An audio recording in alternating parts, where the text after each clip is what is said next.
Ladies and gentlemen, check it out. So this is Menethil Harbor. It's seen better days. I wouldn't worry too much. Oh my god. Oh my god. There's they've got a little bit of a flooding problem. They've got some sandbags out. They've literally got people out on boats. They've got people on boats. I'm sure it'll clear up. Don't worry about it. Don't worry about it. Let's ignore all this. Let's over to the docks. I'm sure the docks are still in fine shape. Ooh, that's okay. All right. Well, from these amazing auspices, I'm sure this will be nothing but a positive experience.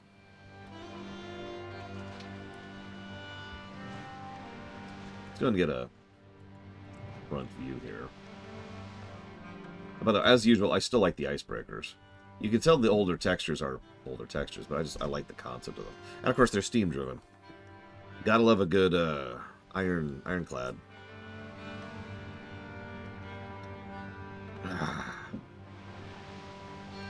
And they're all eagly instead of liony, so at the least they're not actually Stormwindy. Screw Stormwindy, am I right? Hashtag death to Stormwind. In the Warcraft rewrite, we're gonna have Stormwind just get run over by gnolls, and then run over by orcs, and then run over by the rest of the alliance, and then run over by the horde, and then run over by the other horde. There's gonna be like 3 people left when WoW starts, and they'll be like, "This is Stormwind. We're so powerful. We're so powerful." It'll cut to the dwarves. But then they've been talking about what to do about our forces in the south. One random human hobo walks in. You gotta listen to us. We're king of the alliance. Because we're humans. Who let this person in? Sir, it's the representative from the humans. Oh, okay. What do you have to say, sir? I think we should kill orcs.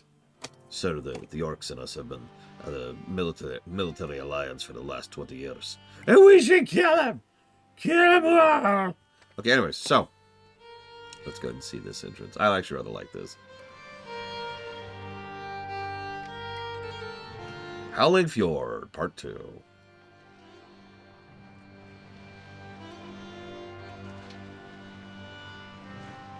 Actually, zoom in here. There we go. It's a nice first shot. It's a shame that you have to go out of your way nowadays because Menethil is not seen good days.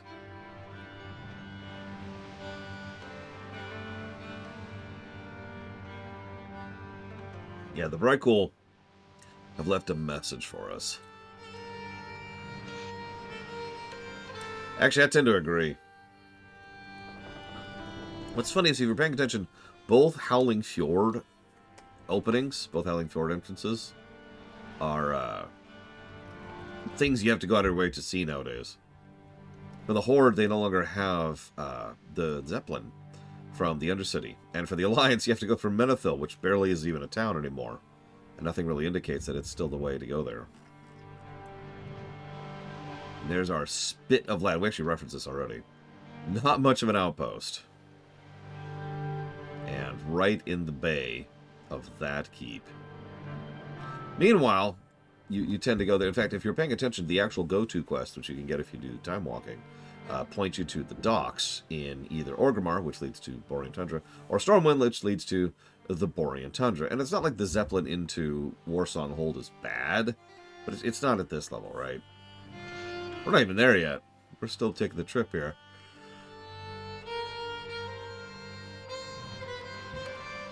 Hey guys, notice how the ship's tilting? That probably seems like such a minor thing, but would you believe that was something they patched in later? Back in the day, the ships had no ability to look like they were moving. They would just be a static object, moving very unnaturally through the water. So they added this kind of drifting back and forth thing later on. I don't remember when, don't ask me, but it's a nice little touch. Little details, little details.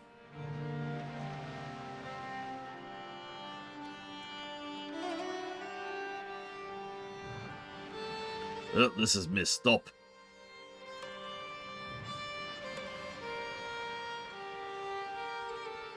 God, these ships used to be crammed with people, too. If only Blizzard would force nostalgia upon me.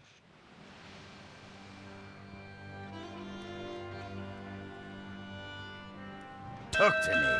Fordring's got another one coming, I think. A group of Green Guild scrubs he sent to defend this post can hold for much longer. You, however, might fare better. He looks at our gear, specifically. The importance of holding this port cannot be stated enough.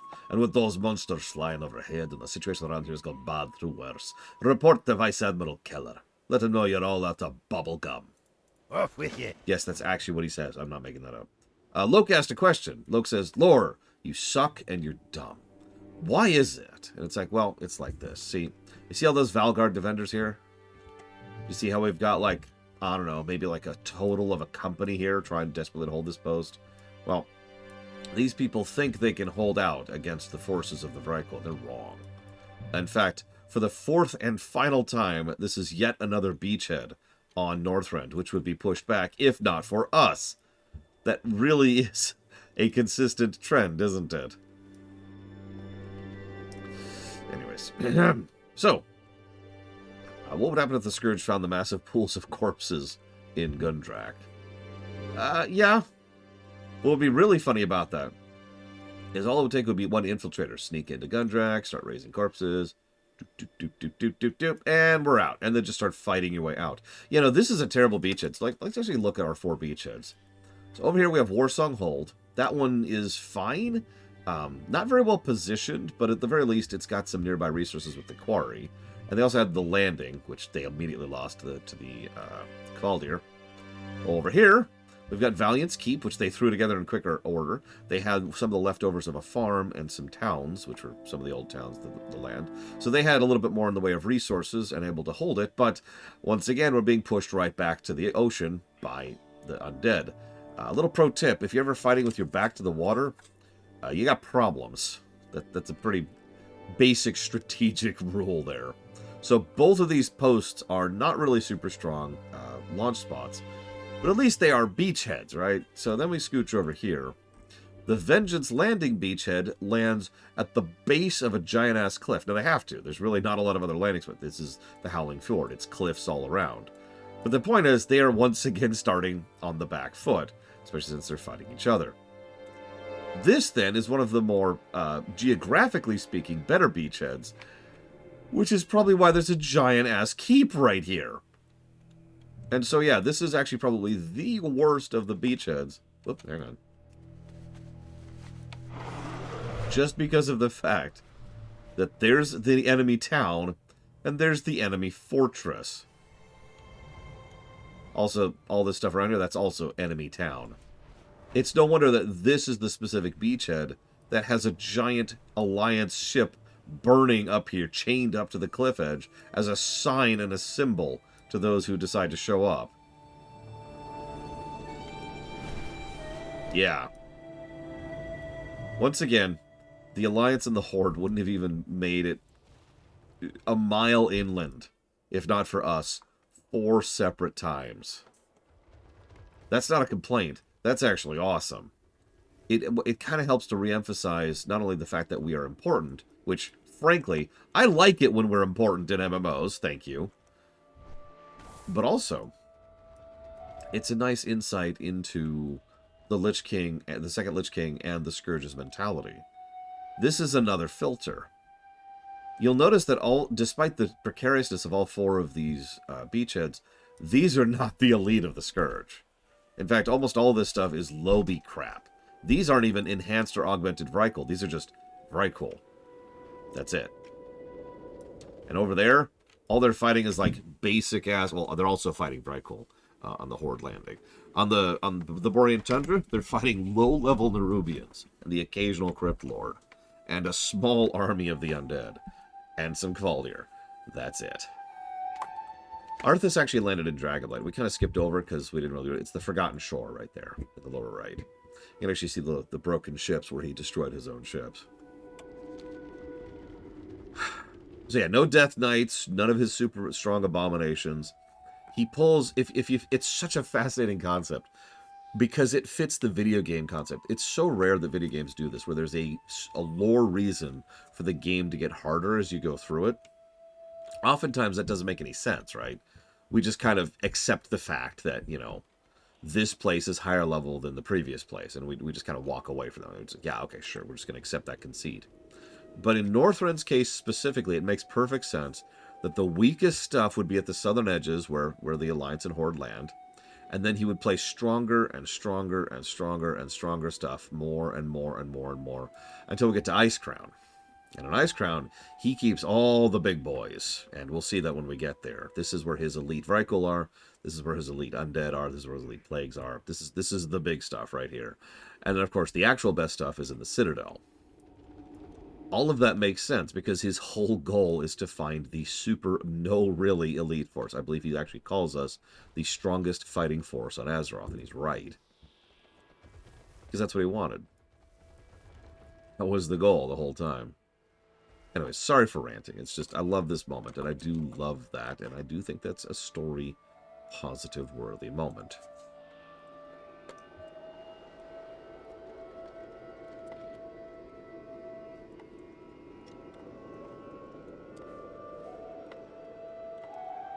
You haven't come to Northrend in between the end of Frozen Throne and the Rats of the Lich King. Probably, J. Palmer. Yeah, we know the Scarlets got here before us. And we know the pirates have been experimenting with coming up here. The North Sea, specifically, the North Sea freebooters. But I think that's it as far as specifics.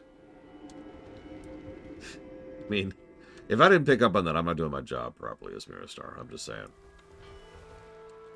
When he leave. Yeah. Oh, 100% Valerian.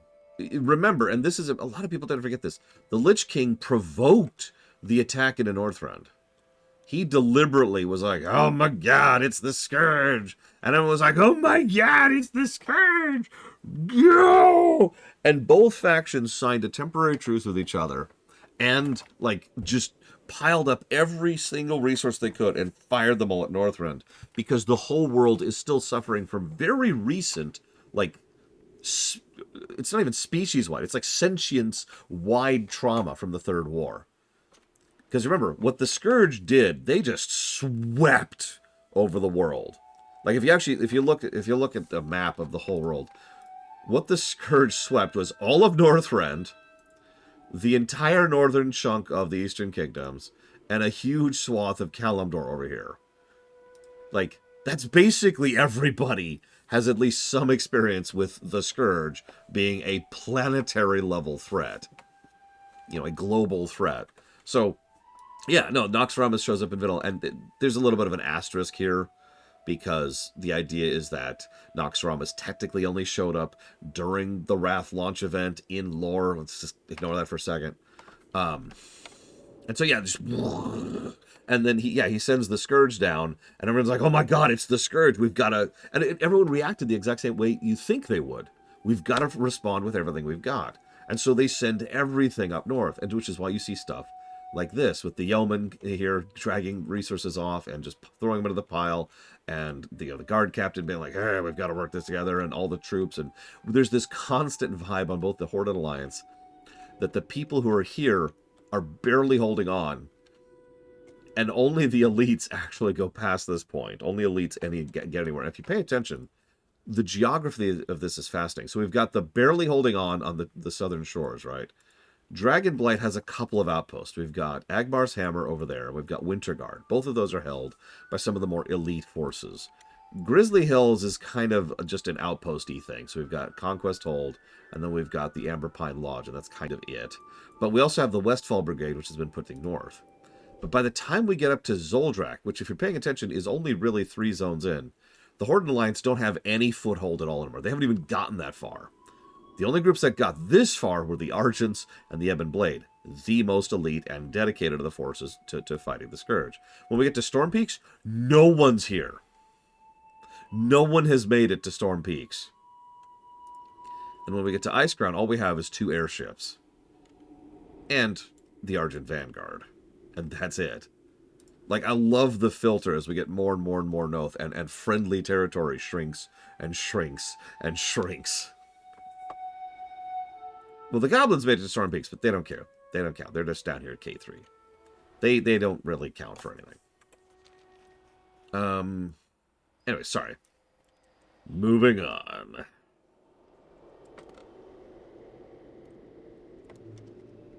Good morning, good Thor.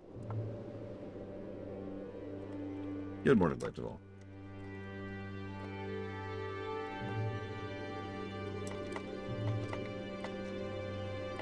Goblins, well, we talked about that whole native versus mutated thing yesterday. Goblins are one of the mutateds. So they're natives in the sense that they're a native race that has been mutated.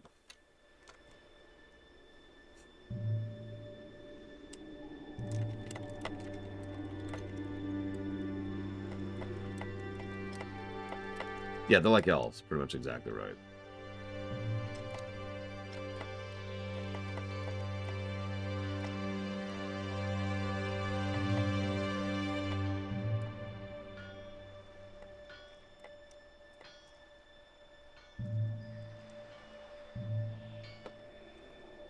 Well, we'll talk about what the goblins mutated from in Cata. By the way, before I forget, I need to update something.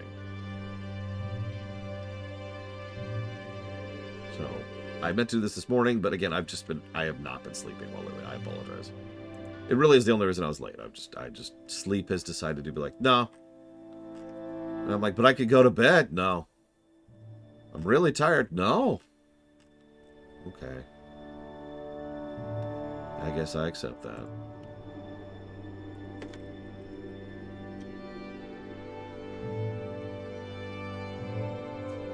If, however, you type !vote or voot in chat right now, you should get a poll. And it's just kind of this is just kind of a general, for my own information poll I've been throwing out at people. I just want anybody who cares to be involved in it. And if you don't know what the question means, don't worry about it. Because the only way... I'm trying to think how to explain this. You see this big, large, huge person? Which is probably Talia here. Hello. The only way that your opinion on the matter matters is if you already know what the question means, if that makes any sense. Oh, hi, Valerian. Hi, Valerian. I knew I saw this picture over in the Discord. I thought it was Talia. I guess Talia's making a Volpera, isn't she? Anyways. I look across this space, and all I see is fear. Are you going to be scared when the Lich King's armies are sitting pretty in Stormwind? It's in Ironforge? No! You're not. You know why? Because you're going to be dead. That's why. So when you're feeling that tingling sensation at the base of your spine, you're about ready to wet your pants. Embrace it. Let it enrage you. That fear's the only thing that's going to keep you breathing. Am I clear? Do you understand what I'm saying? I don't want to have to send any more coffins or letters home. If you don't know the answer, don't worry about it, J. Palmer. It should only make sense to people it makes sense to. If you have to ask any questions about it at all, then don't bother answering.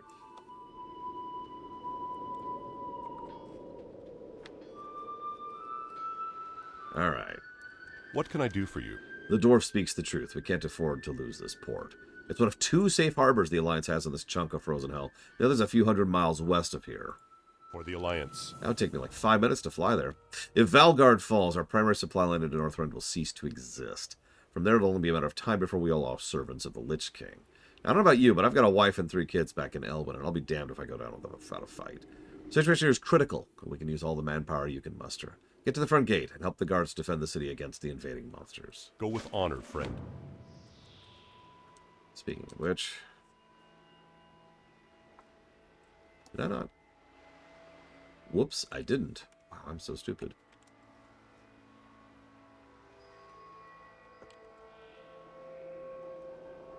I mean, to be frank, J. Palmer, if you have to ask any questions, the answer is no. Because you don't know what I'm talking about and therefore do not get any benefit from it. Make sense? So I suppose you could just answer no. Call it that. Well met. Yep, that's another... They really want me to go to Dalaran. I've already reviewed Dalaran, so I don't have anything else to do there, though. Let's go ahead. I suppose I could take the quest just so it'll go away. Yeah, I'll do that real quick. Excuse me. Give me your quest. Greetings. I am so stupid. Careful. Yep, cool. Thanks. Oop, there we go. Okay, let's go kill some Vrykul. Sorry, not that I know that, but hey, it's Vrykul. A lot of Vrykul here. Right, I am holy right now. Or Spec and Blank.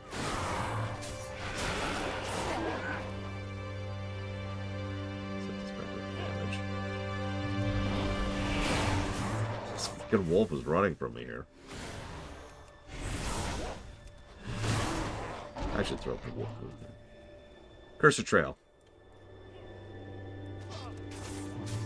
There's actually a bunch of options for it. I just leave it on the default lightning because that's exactly what I need it to be. Something immediately apparent that I can look at and say, aha! That's where my cursor is. We get Howling Blast instead. Okay, Palmer.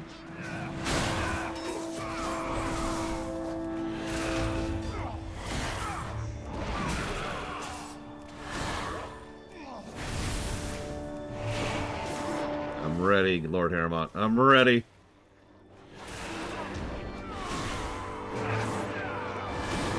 Oh, also dying. Holy crap. Run. Jesus. Don't mind me.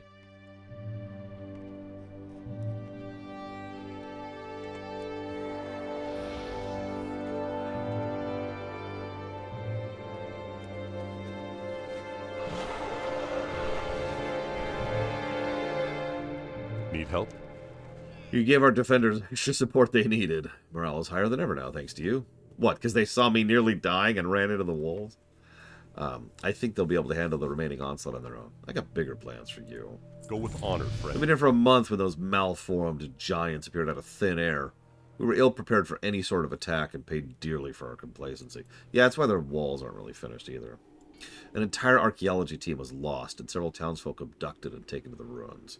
We've been on the defenses ever since. To make matters worse, the scouts upset to rescue people have been harpooned by this Vrykul and left for dead. Dislodge those harpoons. Free our scouts. Light bless you. That sounds extraordinarily painful.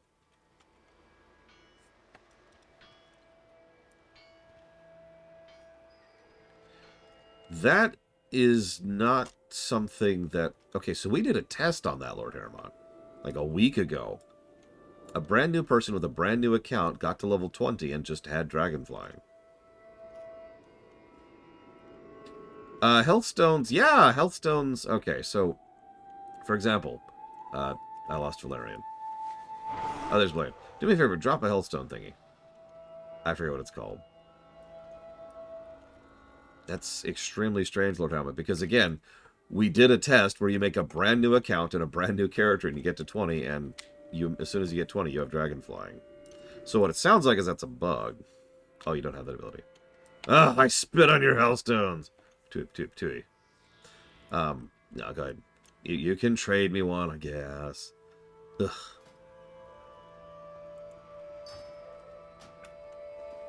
Either way, that does sound like a bug, so I will go ahead and jot that down as yet another bug negative. There's been a lot of bugs this patch. Scroll down to my bug negatives. Here we go. That might be true, Lord Harrowmont. I have no idea. But then again, that wouldn't make sense because a brand new account wouldn't have War Within. It would have everything up to and including Dragonflight. Bug. Pre-existing character not getting dragon flying for some reason.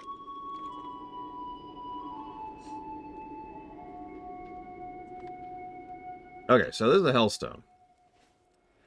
They look like little green glowing rocks because what they are is chunks of rock that have been imbued with souls. To be slightly more accurate, souls have been filtered through Fel in order to create something that then imbues the life energy of those souls into the person who crunches them. So, that is exactly as horrible as it sounds. Thanks, Valerian. What was I doing? Ah, yes, I was going pet build. So let's see here.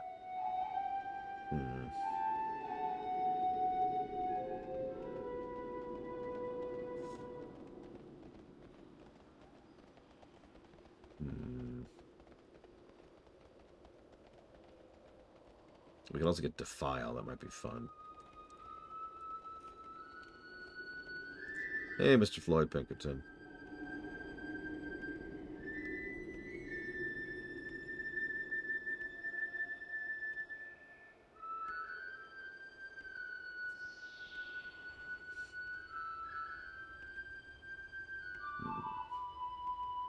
Yeah, Defile is the upgrade to Death and Decay. It's the one the Lich King uses during his fight in Wrath. Let's go and make Death Coil an AoE for now. Let's look at that. Okay. Do I think Garithos is badly written? Yes. So Garithos is a very, very common problem that a lot of characters have in a lot of fiction. You just... are you gonna die? Yep, okay, that... Wow! Okay, let me rip out the thing that's impaling you. And of course it's instantly gonna kill you. Which makes sense. I've just ripped out a giant spear that was jutting through your chest. That's awful. No, being stupid and racist doesn't make you badly written. The problem with Garithos is he does a thing that a lot of fictional characters do. This is especially true in television. Because what they want to do is they want to characterize someone as quickly as they possibly can without having any actual development or character to them. So what they do is they exaggerate. And they exaggerate and they flanderize to the point where it's actually ridiculous. And that's Garithos. He is actually ridiculous. He's a Saturday morning cartoon villain. And that's the problem, right there. Like, even when they explained that there was a demon lord involved in him being kind of wonky, the fact of the matter is he is so exaggerated to the point where you don't even believe it. Yeah, imagine a character shows up and just immediately kicks a puppy, like stupid puppies. The puppy walks up and is like, but I love you. Oh, I hate you. Punch. Alright, now that I've established my character, I'm going to keep doing it for the next 3 minutes. Usually when fiction does this, it's so they can have a turnaround, which also irritates the crap out of me, by the way. In Garithos' case, it was just to make sure that you are as firmly on Kael'thas' side as possible. By all means, keep Garithos a horrible racist and a terrible military commander. That's fine. But the problem is he's just, hi! I'm the bad guy! Oh, okay. It's come at great cost, but we've completed our inspection of the site. The news isn't good. Nearly everyone has been slain or captured. Only a few veteran Euros remain unaccounted for. Unfortunately, the Euros actually like Saturday morning cartoons, so we're going to have to destroy them. Oh, wait, Euro's not here. Damn it. Sounds of a skirmish are coming from up the hill to the northeast. See you around. Where?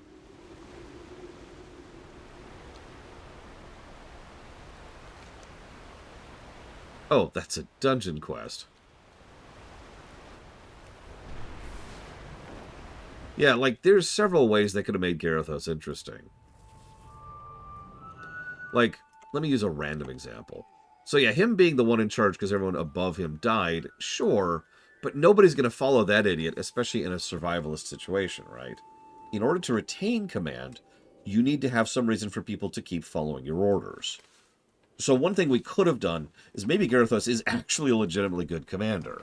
That he's the one who's been holding the whole thing together. So he's actually good at tactics. He's just really bigoted and racist. So the dwarves put up with him because he's the one who's been keeping them alive, for example.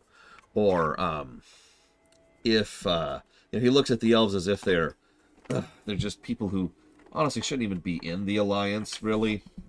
So he doesn't waste them like he does to Kael'thas, and he doesn't make unreasonable demands of them. Instead, he just puts them off in places where he doesn't have to see them. And you notice that that doesn't really change the mission structure of Kael'thas' missions. Hey, Kael'thas and all of the elves, go over there. Capture those outposts, and just try to keep an eye out for any Scourge movements in that area. Will we be getting any support, General? The rest of us are busy fighting the main force over to the east, so I'm afraid we cannot give you any direct support. But don't worry. The supply lines between our forces will remain. Okay, very well, General. And then Kael'thas and his elves have to go without, any of their troops, which, remember, is the second mission, and have to just hold the space by themselves. And then Voss shows up and she's like, hey, we'll help you out. And you can see how this kind of dovetails, right? It would not be that hard to keep the same mission structure and make Garithos a little bit more reasonable while still being a racist jackass. King's honor, friend. You could even have a moment where he, like, starts to unleash a little bit, right? Be Like, careful.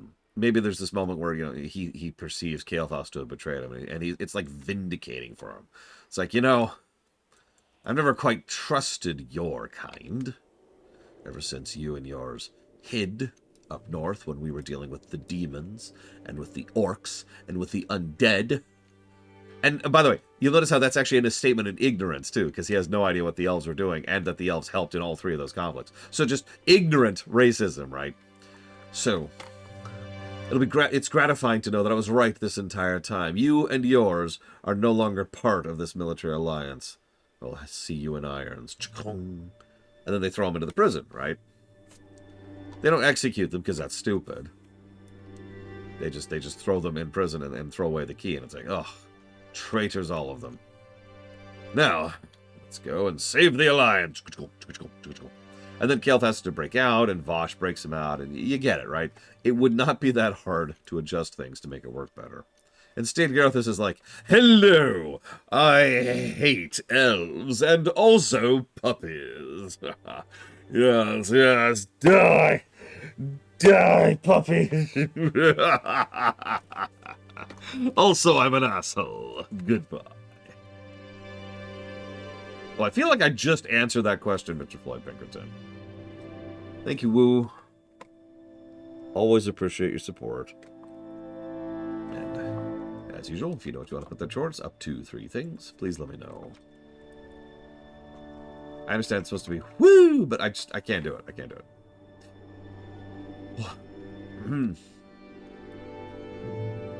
Light be with you. What the Vrykul did to our scouts was a gruesome display of savagery. It was a scare tactic meant to weaken our resolve, to send us running in fear for our lives. It failed.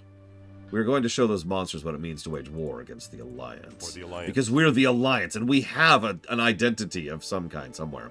This battle's far from over. If our people are still alive inside that village, someone has to go get them. Head north, enter Wormskull Village. Once there, look for our people. If they're imprisoned, break them out. Maybe we'll have more information about what we're actually fighting. Be careful. How are ya? We were on the brink of an archaeological breakthrough when those monsters attacked. Sadly, I was the only one to make it back to Valgard. I don't know if my crew is alive or dead, but the artifacts we uncovered must be found. If you're heading to Wormskull, keep an eye out for my team.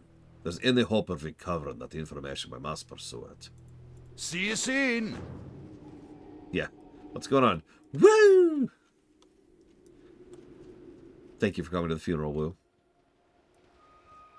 These might literally be the only medical supplies here, yeah. And they rely on regular boat trips, too, which don't take 5 minutes in lore. Greetings. 2 weeks ago, our chief engineer got his hands on a Vrykul harpoon gun. The same type of gun the Vrykul used to take down our ships. By studying the gun, he put together a comprehensive operation manual. Fortunately, he was abducted and taken north of here to Wormskull Village. We eventually did find him, but near death and without the manual. His dying words indicated it was in Utgard catacombs. For the Alliance. Go get me that manual. Yes, what's our identity? Blue. Donkey. The Naru have not forgotten us. I know, Jay Boner. While the Explorers League may discern bits and pieces of the past through their archaeological findings, and the Vice Admiral might extract knowledge of the present through brute force, the truth lies in spirits. With the proper reagents, I am able to see into the spirit world. It is there that the past, present, and future of Northrend resides. If you wish to learn more, I need my reagent pouch. It was lost in a ship at the bottom of the bay. Dionys. Sure, I can go do that. You know, I thought the Jaina thing with the ship was kind of badass, but it was also a very, very common problem of really bad cutscene design. Namely, it was an I win button. And let me tell you, there is very little I dislike more in storyboarding fights than an I win button. You know what I mean, right? Battle, battle, battle, battle, battle, battle. Someone shows up and does something different. fight's over because they win. Hate the I win button. Really, really, really common in strange. In a lot of like Hollywood films. Anything action related.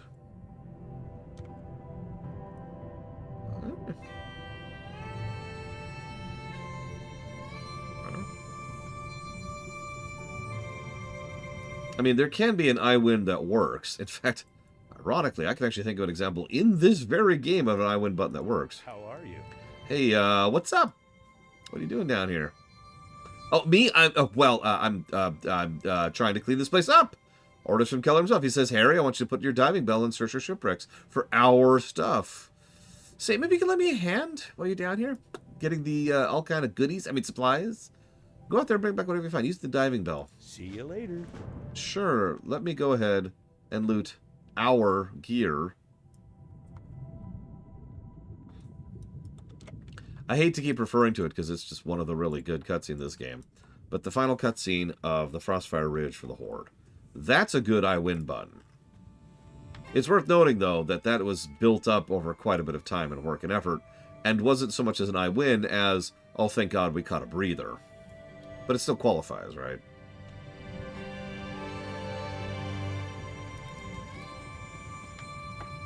Deep Space Nine has another I win button in, I believe it's Favor the Bold is the name of the episode.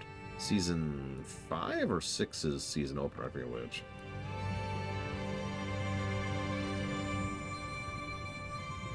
So are there any true good guys in this setting? Oh yeah, tons. Like, we have a lot of good people in this setting. I keep making fun of Thrall, but you have to understand, he is a legitimately good person. He wants very much to help as many people in the right ways as best as he possibly can. The problem is, he has a really bad upbringing. And so, it's taken him a decent chunk across, like, most of Warcraft's history. Going from Warcraft 3 all the way up until... honestly, I'd say, like, Warlords or Legion-ish. To finally actually get to the point where he can actually, like, be like, oh, yeah, I got it. I figured it out. I got it now. We're cool. We're cool.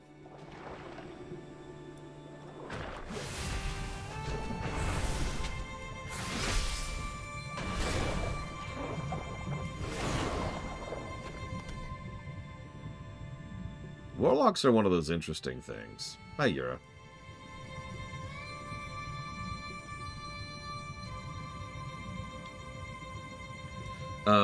I mentioned Miss Proudmore. When she's written properly, she's definitely another one of the good ones. But I got another example of someone for you who's never been written badly, who has always been a good guy. Khadgar. Khadgar has been legit since Warlords, which is his first real appearance.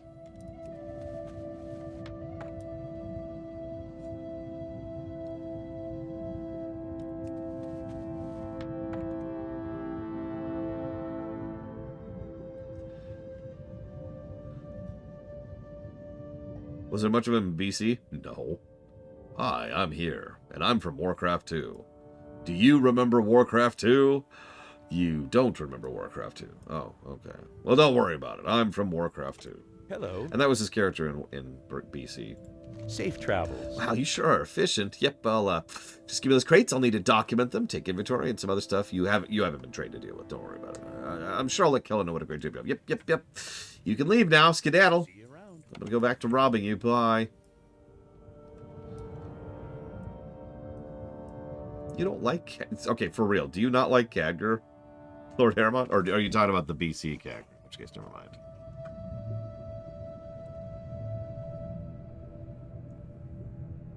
How would Khadgar not qualify? I don't remember him being in Wrath, but I'm not going to deny it. He might have been in Dalaran somewhere. No, I don't think he was, because it was Ronan who's in Dalaran at this point, along with most of the other Archmages. Okay, that's not a good reason to dislike Khadgar J. Palmer. I'm sorry. I sympathize. But come on. Okay, let's go rescue people. Don't worry, Tirion is totally going to be an evil person. Actually, that would be funny, wouldn't it? If they decide to go that route with Tirion. Look, he shaved Yura, okay? He's not even that old. Like, he's only now as old as he's been looking since Warcraft 2. Long story.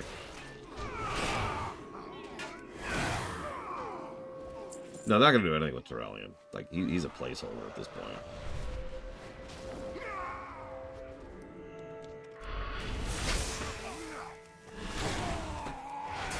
Like, Tirion's relevance is that he's part of Illyria's art. And that's fine. You found Polroy. But too late, it seems. While looking over the corpse, you see a journal clenched in his grip. Upon examining the journal, you read what appears to be the scribblings of a dying dwarf. Whomever finds this journal, these bloodthirsty monsters have taken up residence in the ruins of Wormskull. What they want or why they're here is a mystery. In any case, these artifacts are not safe with the beastmen around. Zed and I made a new discovery while making it out. Hide a note. A cipher to decode tablets. Unfortunately, Zed and I were separated last night. He had the cipher. The tablets were Grorenfeld and Dagren. Location unknown. And then they killed me.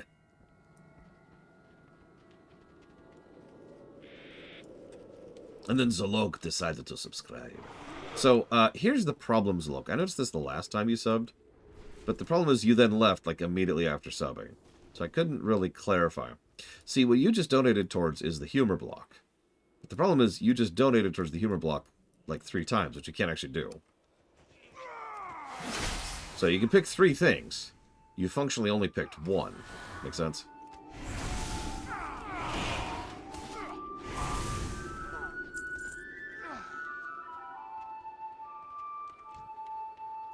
That does not make sense, Ugo. Especially since we've actually done tech tests on that. Yet you yourself suggested a humor lock. I don't know if you remember that.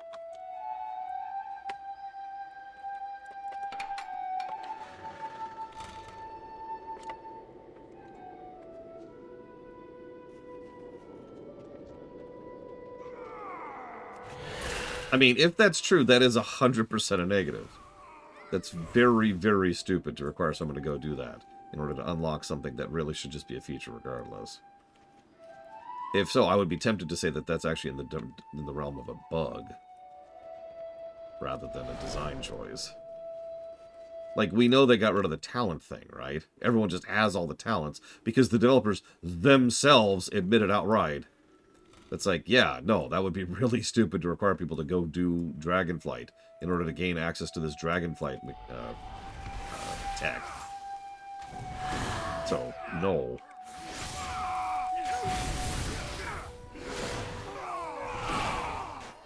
Listen, all I'm saying is that there's a lot of people, especially in the country I live in, who probably shouldn't be driving here. That's all I'm saying. Starting with you. See, that's funny for like 3 reasons if you think about it. That's a good point. Getting healthcare in Baldur's Gate is a little bit difficult to do.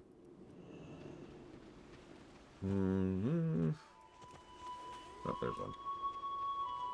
See if I can do this without aggroing anything. Well, I've only aggroed 2 things. Fine, I'll kill you. I'll eat your heart. No, you won't. Die.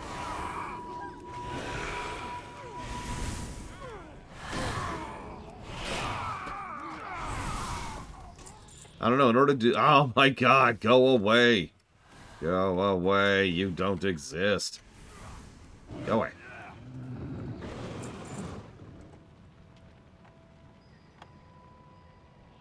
I mean, it's really stupid logic if you think about it, though. I'm not saying I don't fully get the logic either, but it is very stupid. So stupid, in fact, that I believe it completely. Either way, more negatives. I live and breathe negatives. That's all I want. Let's give even more negatives to this game. Okay, so humor block, Steam World block, and Kirby block 3. Done. I don't remember what's in Kirby block 3. I wrote it down. It's on the block page. It's all there.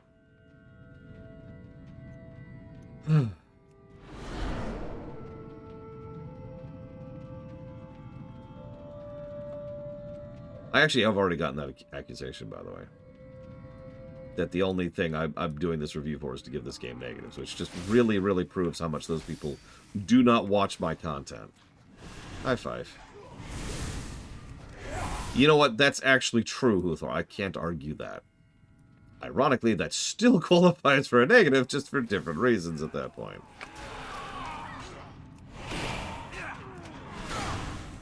Why would you do older content? What's wrong with you? Go play Classic. God. Go play a completely separate game that counts as a completely separate game. Ugh. Oh, for God's sakes. Do I really have to fight all... I don't care. None of you matter. None of you exist. Fine. Apocalypse.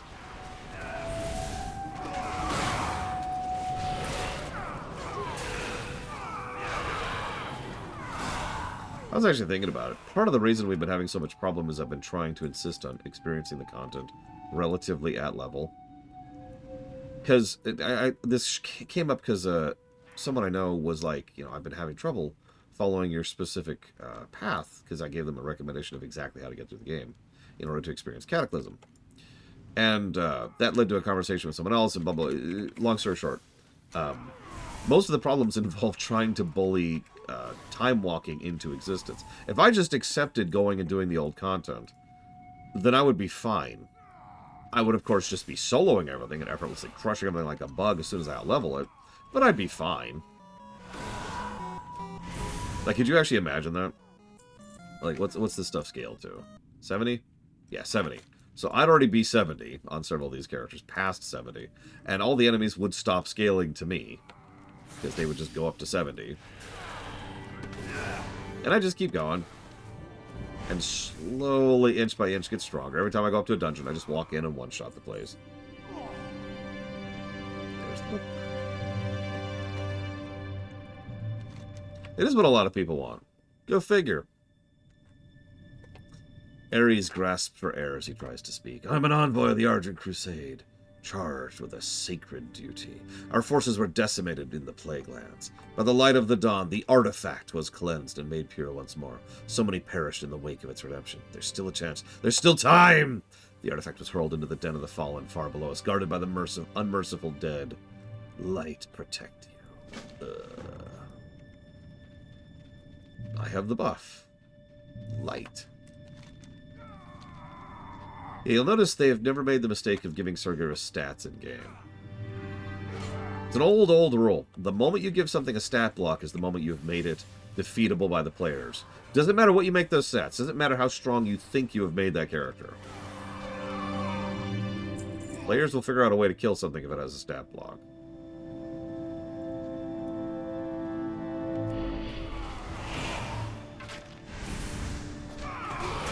I know, Huthor. I know.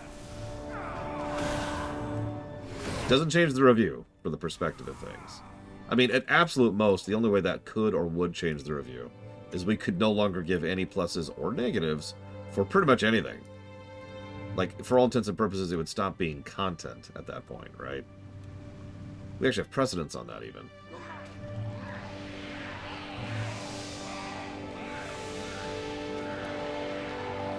Don't mind me.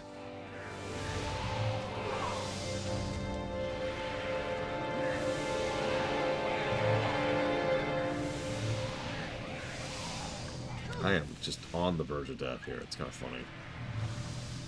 Okay. Are we good? I have no healing food. I have a Hellstone! A Hellstone!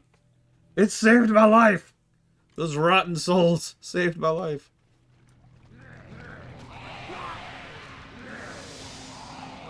Gotta get back out of here.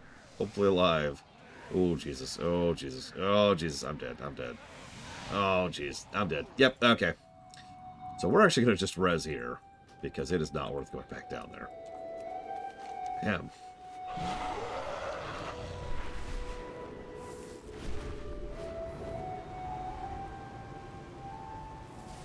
Yeah, I'm just... You're not going to be able to convince me of that, Uthor. I apologize.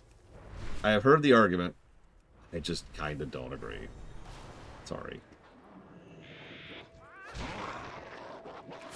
I might be about to die, because I wasn't expecting to fight something right now. Bring every button. Hope we can live for about 25 seconds before my stats come back. Or maybe my pets will kill it. I don't know, something.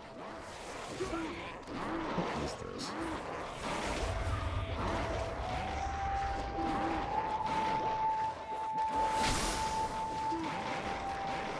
Like, I do get it from a perspective of someone wanting to play the game, but, like, at that point, it's like, yeah, there's just go play the story. And if I'm being really blunt, if we're at that point, just go watch my Warcraft series. It's a lot shorter and a lot easier to go through, and it's in order. And then go ahead and play the game at Dragonflight where there's actual gameplay.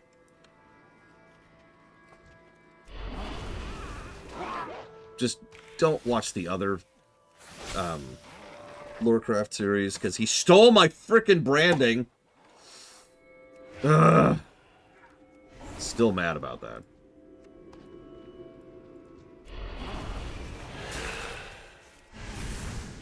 Yeah, I know. I shouldn't be mad about it. I don't remember. One of the other bigger WoW YouTubers, which means any of them.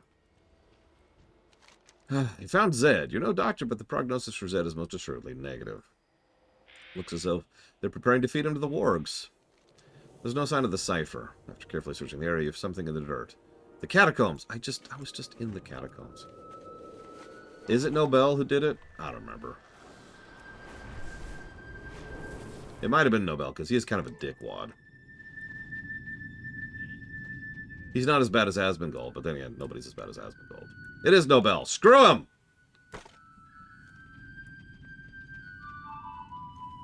Everyone in chat, we like Nobel. I tolerate you. That's as far as I can go. Anyways, thank you, Valerian, very, very much.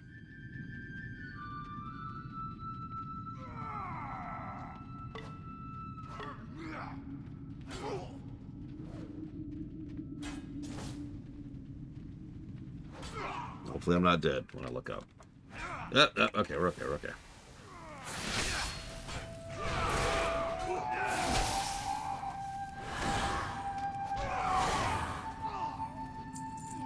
What's funny is I didn't have as much against Nobel until he stole my goddamn... Anyways.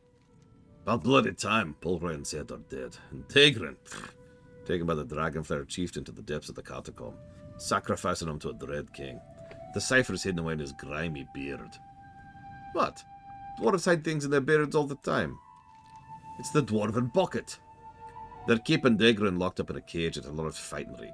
From what I've gathered, the Dragonflares are bringing out their prisoners to battle their most powerful gladiators. They dump the losers in the basement where the Scourge turned them into ghoulies. It's horrifying. But first things first, the tablet pieces.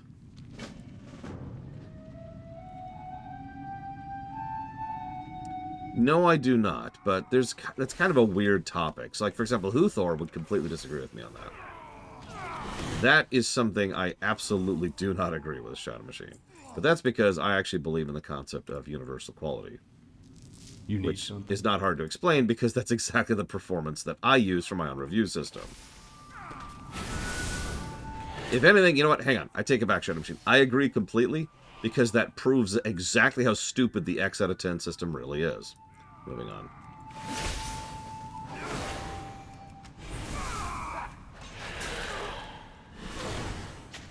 Look, I didn't hate Nobel until he literally stole my crap, okay? Now it's vendetta. Just gotta hunt him down and shake his hand, chat for a bit, be like, hey, what's up? And then leave, because I'm not actually doing anything I'm doing. But screw him! Alright,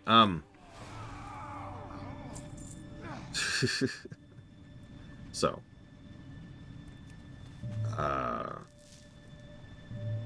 What Zalok brought up is the concept. It's a form of friction. It comes down to what I refer to as penalty for failure.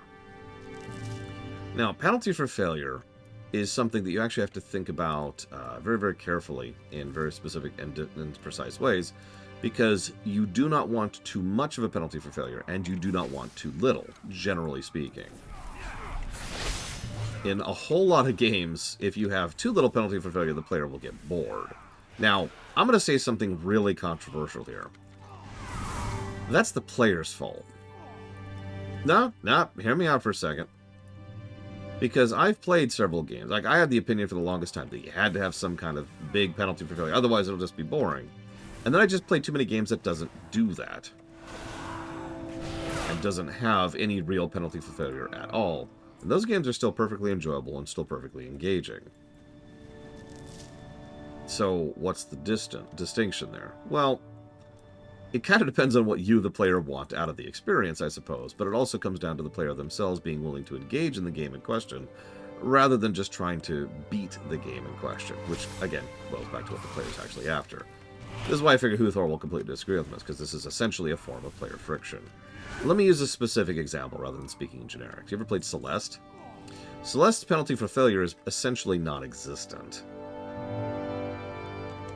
Like, you go back to the room, the beginning of the room that you're currently in. That's your penalty for failure. And it happens in seconds. Actually, seconds is overstating it. It's like, bzzz, and you're back. Bzzz, and you're back. Like that. That's your penalty for failure. That is practically a non-existence penalty for failure. And yet Celeste is still a very interesting and engaging game. To use another example, a lot of stealth games, your penalty for failure is something along the lines of, oh no, we have to go loud, or oh no, you know, we got seen by someone that we can just deal with immediately, right? No real penalty for failure other than the fact that you're no longer getting to engage in the stealth mechanisms. The Arkham games are perfect examples of that. In both Arkham City and Arkham Asylum, getting caught certainly sucks, but you can then immediately adapt to the fact that you got caught. It is not a binary fail state. And binary fail state, that's true, Zloke. Binary fail states tend to be things I almost universally call bad in almost every game. Not all, but almost every game. So having some kind of a gradient you can recover from screwing up mechanic tends to pull away from some of the penalty for failure. But it also makes it so that you can then actually keep playing the game and engage in another mechanism in the game, right? So you see the concept.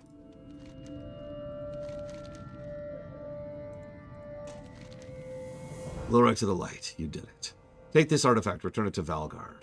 Fight with honor. Always honor. Well, yeah, should is one of those interesting words.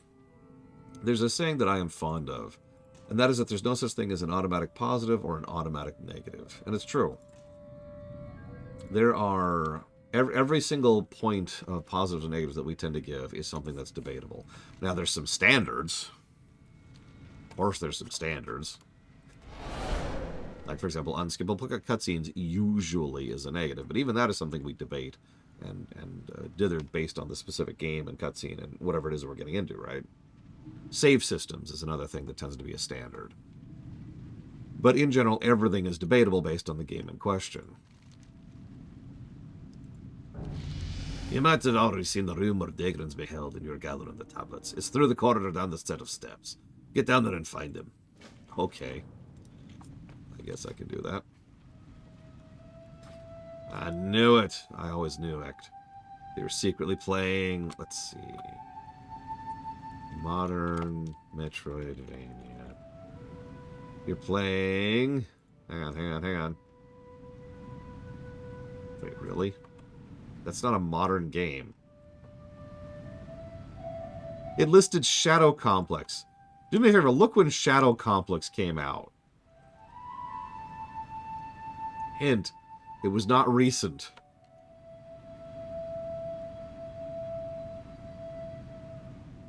Yeah, we'll do that one. Yes, Uthor. Wait, any guesses? No. No guesses at all. I give up. You have defeated me. Hi, Dream Whisperer.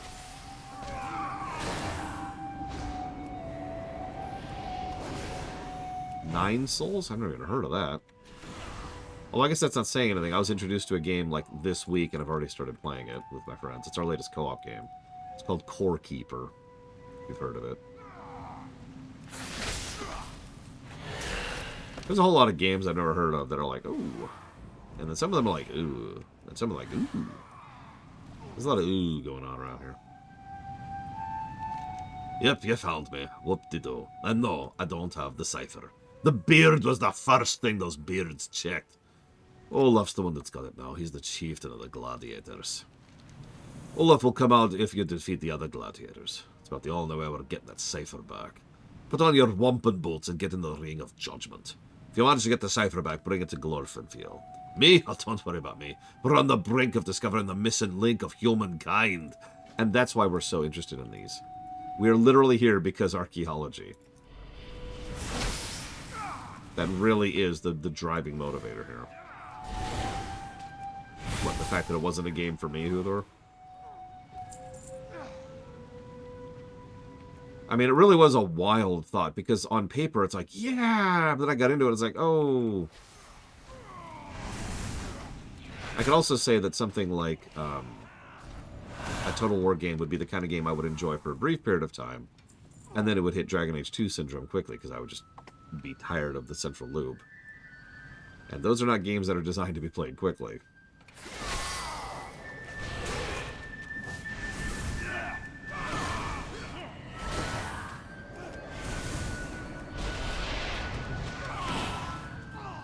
Yes, I would like to think I have the capacity to be a fair game reviewer. Who knows? Can you stop whirlwinding, please? Thank you.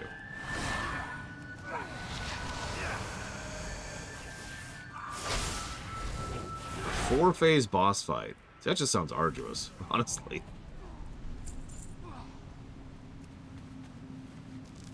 Okay, got the Cipher. Let's get the hell out of here. Do you want me to get you out? No, I'm good. I've got an army of the dead who could rip open your cage. No, I'm good. Okay, okay, Jesus. Try to help a dwarf out. God.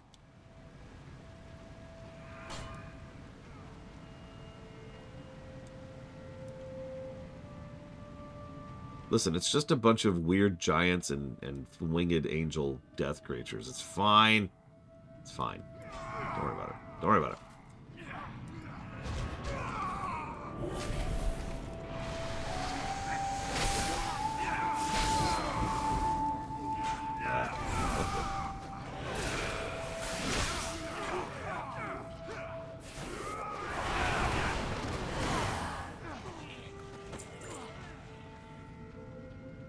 So what you're saying, Huthor, is I'm the worst, literally, Stalin ever.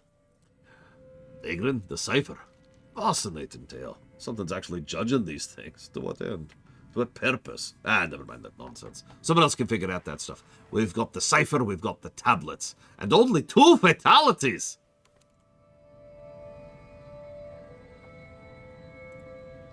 It is a shame we lost 2 of our best dwarves while uncovering those relics. They sacrificed their lives to keep this information safe. He wraps the Cipher and tablets in a tattered cloth. Take this back to Valgard. McSword will know what to do with the find. As for me, I'll be on my own. I've gotten this far in one piece.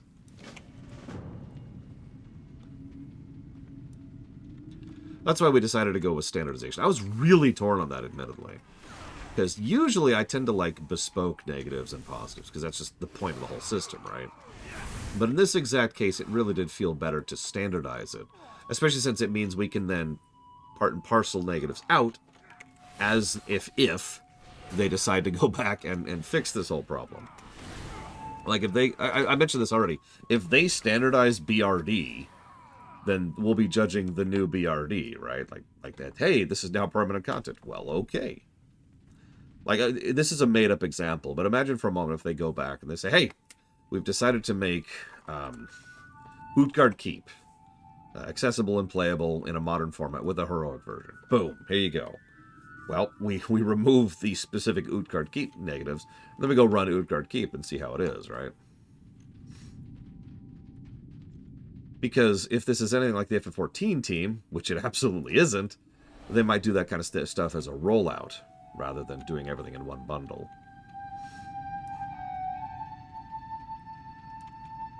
What is the point of the iframe? Okay, so nowadays the iframe is a little bit different than it used to be. The original point and purpose of the iframe was to make games more fair for the player. Because otherwise, because enemy collision damage was the overwhelming majority of damage, if, for example, let's use this guy right here, the yellow guy, the guy I'm going to turn in the quest. So if I walked through this guy, every frame I'm walking through him, he's taking damage. The iframe is to prevent that from happening, because otherwise and he's dead, right? I would just blitz through his damage at 60 damage per second. So that's the point of the iframe originally. Nowadays, iframes tend to be a little bit more about giving the player some kind of option and choice about how to avoid damage. Something I personally think, and this is just a preference thing, an opinion thing, is that the FromSoft developers, especially in Dark Souls and Elden Ring, have started leaning a little bit too much on the iframe. That they start doing damages and attacks which are essentially not intended to be anything other than dodge rolled through, right? And I do think they lean on that a little bit hard, but that is, of course, part of the point, is that the enemy's going to do this big-ass attack, and the player is then rewarded for knowing when to dodge roll through it. Whoosh! And you're invincible while you're doing it, and now you've avoided the attack. So I generally am in favor of iframes, by the way. In fact, I tend to think that most dodge rolls that have no iframes have no real purpose in existing, especially since they tend to be misleading. Having said that, there's actually a caveat there. A dodge roll that just allows you to move a substantial amount of space without actually any issue, that could be useful just because it's a dash at that point. This very game I'm playing right now, monks actually have a dodge roll, and it is a dash. It's a zook, and you just go a direction very, very quickly. That is very useful because it's a dash. By contrast, in Guild Wars 2, when you do a dodge roll, it doesn't really move you all that faster than it would if you just decided to move in that direction, but it makes you invincible during the duration of the dodge roll, hence iframes. It depends on how exactly they do their damage output, too. Where the telegraphs are and where the hurt boxes are. Anyways. What can I do for you? Those soldiers you rescued had a good bit of information for us. The monsters call themselves Vrykul. The tribe that's taken up residence in Wormskull Village is led by a mystic named Giannis, who himself is an underling of a Vrykul known as Ingvar the Plunderer. We've technically already killed him. Go with honor. While we were able to get very little information as to the whereabouts of Ingvar, he's actually right up there. Intelligence, Giannis places him in a cave next to a work pit inside Wormskull Village. Intelligence gathered from the rescued soldiers indicates Giannis guards Dragonflare battle plans. I need you to go up there and recover those plans. Light bless you. The next dungeon would actually be Utgard Keep, honestly. I know we already ran through it, but we need to run through it again, technically. Then we immediately after that will be doing Utgard Pinnacle. What's on your mind? Safe travels. Sorting these tablets is going to take some time. All I can gather from a precursory study is that whatever used to be here was an ancestor of the humans. Those Vrykul things probably killed them all off. Anyhow, we'll figure out more when we set things up. Off with you. It's all a bunch of cryptic nonsense. Even with my new gear, there it is. Even with the Cipher, I can't make heads or tails of these tablets. Ugh. Admittedly, cryptography was never my strong point. You're going to have to take the Cipher and tablets to our cryptographer. Unfortunately, I haven't heard from him in 2 weeks. He took a team of 20 scientists to the dig sites. Okay, I can Watch go your talk back. to him.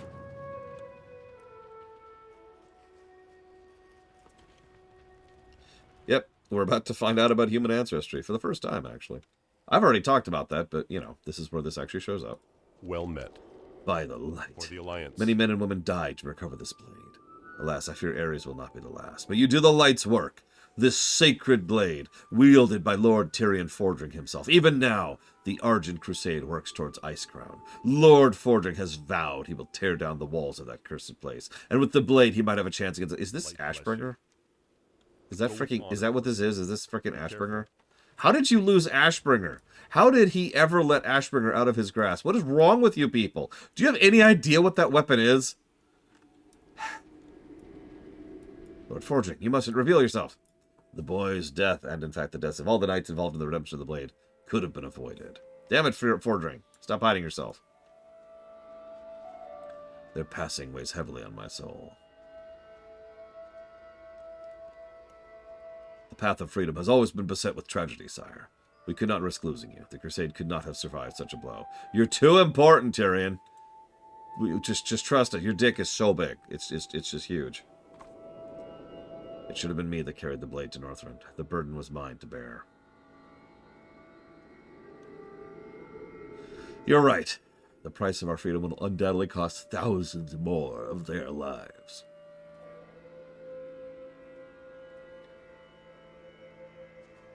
It is Ashbringer. Do you hear me, Arthas? The Argent Crusade comes for you. Your kingdom shall crumble beneath the weight of justice. By the light! Uh-huh. Cool. Yeah, anyways, I'm gonna just move on here. I don't think Arthas can hear you. Funny you say that. Just keep that in mind. So before I go any further, I just want to say something really quick here. Tirion is probably supposed to be the foil to Arthas, which is funny, because he super duper isn't. Tirion is a mirror of Arthas. Tirion is following Arthas's story arc, up to and including the final battle up at Lich King. I mean, I'm sorry to skip ahead here, but everyone who has ever seen that cutscene that is familiar with the lore, when they see Tirion almost take up the helmet, their response is, "No! No!" Like, just think about how bad that would have been. Yeah, no, he's just Arthas. He's just Arthas again. And that's the point. And I actually think that point works better. But Huthor is right, because every now and again, other writers who are in another room, who never talked to me before, were thinking, you know, maybe we should make him a foil to Arthas. And it's like, what? And no, Spartan, I have not. Yeah, no, there is no parallel. Exactly. It's just, okay. Anyways, we'll get more into that later. It's just, King's honor, friend. Did you find the manual? For the Alliance. Oh, interesting. According to this, the Vrek will have a special tool that allows them to control the guns with deadly accuracy. It looks like a wheel on one of our ships. Furthermore, it's portable and plugs into the harpoons like a key. We need to get our hands on one of those. Careful. Don't worry, this is all going to lead to somewhere big, huge. You're just going to have to trust me for now and do as I ask of you. We need to get the mechanism mentioned in the manual for the next step of the plan. I have a strong suspicion you'll find one of those Vrykul that operate the harpoon gun in Wormskull. Light bless you. Okay. Oh my god. Oh, excuse me. Burn and loot and farm and shoot and...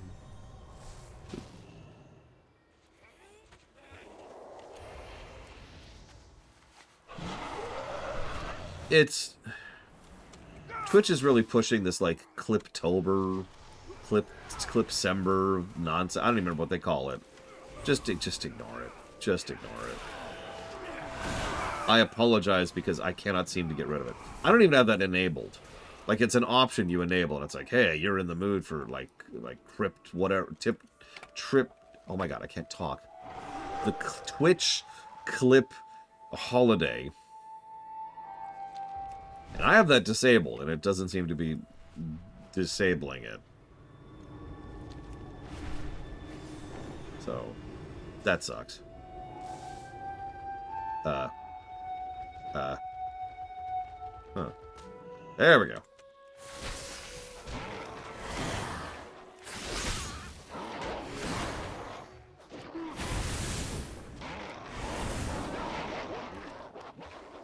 Listen, he's going to kill Arthas because... Look, Arthas is the bad guy, okay?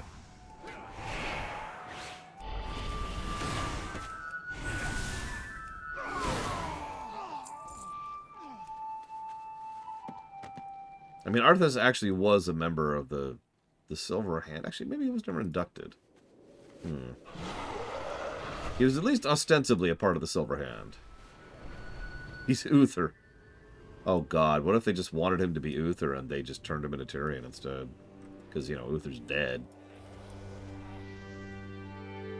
Yeah, that makes a lot more sense at that point. Light be with you. Did you get the mechanism? Go with honor, friend. Outstanding. Those overgrown apes will soon know what it means to mess with the Alliance, who have an identity. We really do. Just trust us on this one. Do you see those Vrykul buildings in the bluffs to the northeast? They call that place Niflvar. It's where most of the harpoon attacks on our frigates originate. Guess what? Time for payback. I should take this harpoon control mechanism and meet up with Lieutenant Icehammer. Okay. Go with honor, friend. Give him a second. I mean, I was describing Zuldrak to Pax last night. It's like, imagine if you, me, and a friend of ours all were like, all right, I'll write this part, you write this part, you write this part, and then we never talk to each other again. And that's what Zuldrak felt like. And honestly, that describes a lot of WoW. I'd say up to Pandaria, I think is the first time they actually started coordinating their lore at all. Need help? Have you covered the Be plans? careful. Outstanding. By the look of things, there are many more Vrykul villages in the Fjord. A different tribe of Vrykul is preparing an assault on Westguard Keep. For all I know, it might be too late. We haven't heard from them in days. We must alert them. Here's your go-to quest. Go do that, but later. We got other stuff to do now. So I got... what was I working on? What was I working on? I already got Apocalypse. I don't want the Festering. That actually might be useful.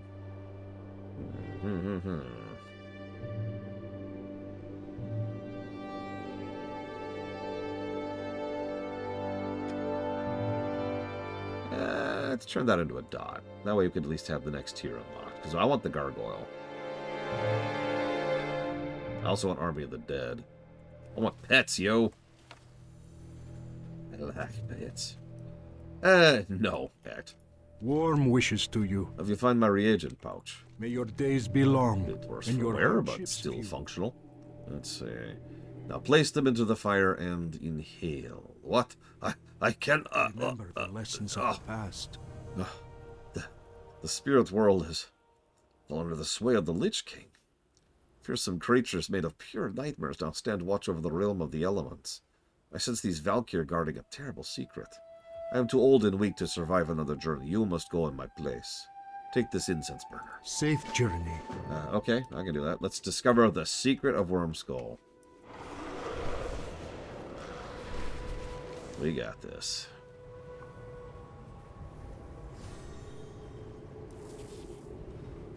Well, I stand by what I said. I think each subsequent expansion will be a little bit shorter than the previous ones. Like, I honestly anticipate that, other than the possible exception of Kata, BC will be the longest expansion. It feels like we're a ways into Wrath, and it feels like it's been taking a while, but as a reminder, we lost an entire day to me being a moron. So, right now, we would be well into Storm Peaks. In fact, we'd probably be finishing off Storm Peaks right now. Which means we would be finishing Wrath today or tomorrow. So just for a bit of perspective there.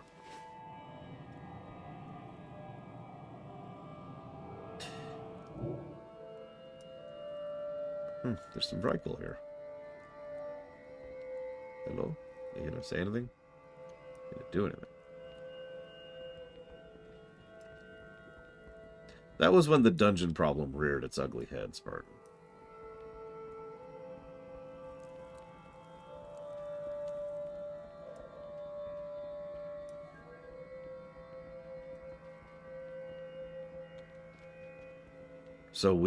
So then we too are cursed. The gods have forsaken us.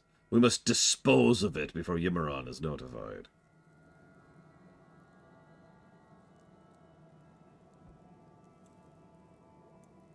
No, you cannot, I beg of you. It is our child. And what are we to do, wife? The others cannot find out. Should they learn of this aberration, we will all be executed. I will hide it. I will hide it until I find a home far from here. So, this is just the first hints of this story arc. We'll see more of this as we go. But yeah, spoilers! The Vrykul eventually devolved into humans.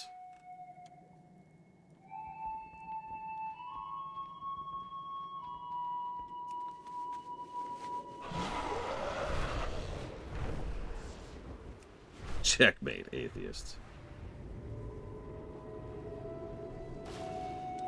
Each day is a I blessing. do not understand. Those look like the Vrykul. Be kind to those less. All we know is the Vrykul appeared in Northrend. But why are we seeing a Vrykul vision that dates back 15,000 years? Surely if the Vrykul previously existed, we would have known. You must press on to Niflvar. To get there, you have to take this path that I'm going to describe to you in good detail. Be well. For the people who are not actually using quest indicators on the maps to decide where to go. I am not one of those people, so I'm just going to use the friggin' map. Yeah, Kulturas is like, screw that nonsense, we're holding on to them Vrykul genes. Alright. Let's go and do this first while we're here. We don't talk about the Irathi. The Irathi are dead to me.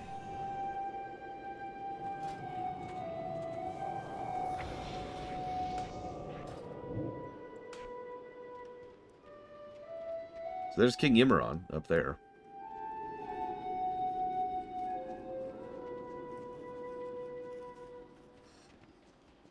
Show the aberrations. No mercy, Yimmeron. All hail our glorious king, Yimmeron. He's so cool. He kills babies. Not really a joke, actually.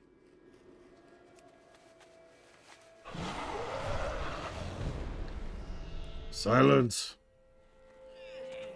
Vrykul, your king implores you to listen. I am your king. The gods have abandoned us. Technically true. I mean, they're dead, so... Even now, in our darkest hour, they mock us. Now, that's not true. Where are the titans in our need of time of greatest need? Our women birth aberrations. Disgusting runts, unable to even stand on their own. Weak, ugly, useless. Yimmeron has toiled. Long have I sat on my throne and thought hard on our plight. There's one answer. One reason. Who but the titans themselves could bestow such a curse? What could have such power? The answer is nothing, for it is the titans that have cursed us. On this day, the Vrykul shall shed their old beliefs. We denounce the old gods, which is funny when you think about it. All Vrykul will pledge their allegiance to Yimmeron. Yimmeron will protect our noble race. Yes, worship me. Worship me. And now my first decree upon the Vrykul. All malformed infants born of Vrykul mother and father are to be destroyed on birth. Our blood must remain pure. Always. Yes, purity of blood. That's always a good thing. Those found in violation of Yimmeron's decree will be taken to Yalaborn for execution. I'm evil, by the way. If the fact that I'm a baby killer didn't get that across. Just so you know. What's funny is Yimmeron really is an idiot, but he gets a fate he deserves, so I don't feel too bad. Oh yeah, this is well before the hibernation. Great to meet you. This was about 15,000 years ago. This was before the War of the Ancients. What's this? Do I look like a babysitter? Be good. You come bearing gifts. See you soon. I'm not about to put the fate of this mission into the hands of some untested scrub. You want to prove to me you know how what it takes this mission? You'll need to do what I tell you. I have been to Outland, sir. Take this battle standard and head over to Baleheim. Once there... You want me to... Okay, sure. I'll go play King of the Hill for a minute.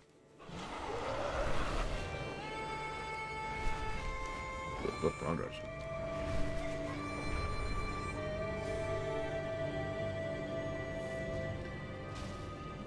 Uh-huh.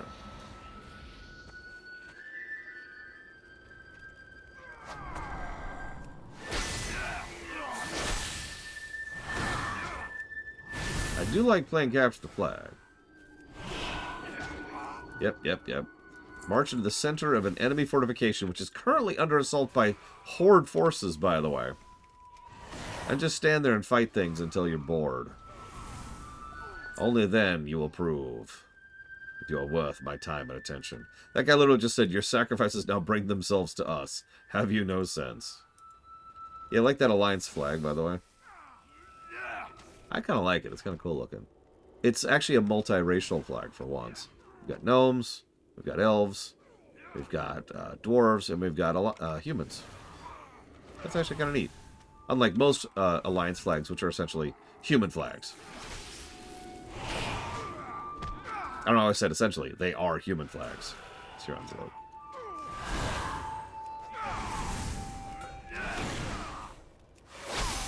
Okay, done. Whew, excuse me.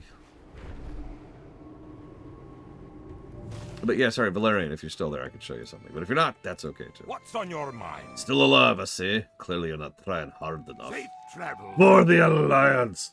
You're a strong one. Strong enough to crack some skulls in Niflvar. Keep your feet on the That ground. was a fairly strong showing at Baleheim. Before you go off patting yourself on the back, there's work needs doing. We've located the Vrykul responsible for the majority of the harpoon attacks. Yavus. You'll find him in the main harpoon structure. Track him down, execute him for crimes against the Alliance. Be good. Is that really why we're killing him? Okay. No, I was just going to show you some.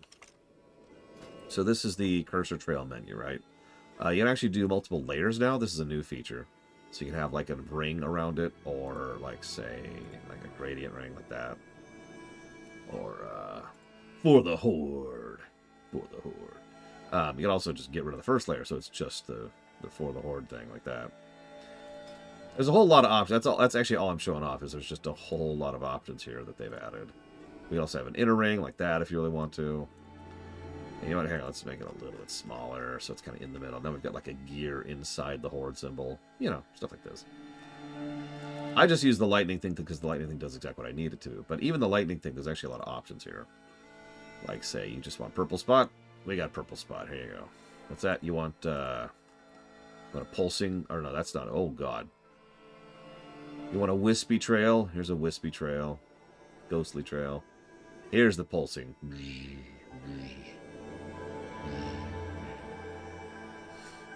No, the actual WoW cursor's there. You don't see it because OBS doesn't capture the mouse.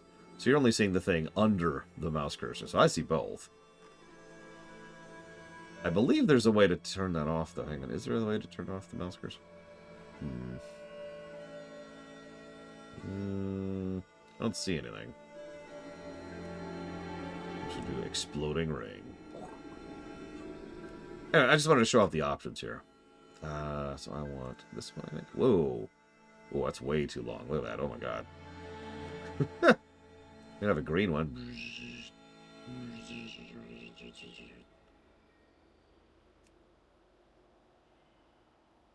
There's also apparently... Oh, that's a new one. Yeah, almost every add-on I use is actually really low intensity. That's not right. Where's the default? Oh, God. Where is the default? Is this it? Nope. I don't even... What the hell? There's just this swirling thing now. Okay. Interesting. Oh, God. What is my default? Is this my default? This has got to be it, right? It doesn't look right, though. Is it the long one? I think it is the long one. It's just looking a little bit strange. I screwed something up while messing with options, so now it's just... Can I just default? Yeah, let's just default here. Big Donut is an option. Oh my God. Oh my God. This is an option. Behold its glory. Behold. You know what? Hang on, hang on.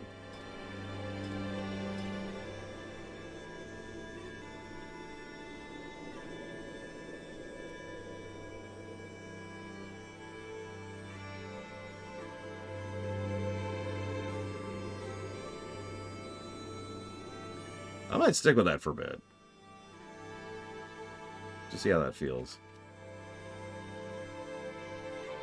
I also, if it's not obvious, I use it only in combat for a very important reason. Because that's the only time I need to find my mouse cursor quickly anyways. Also, it gets really distracting when you're just roaming around. Hey, what's up?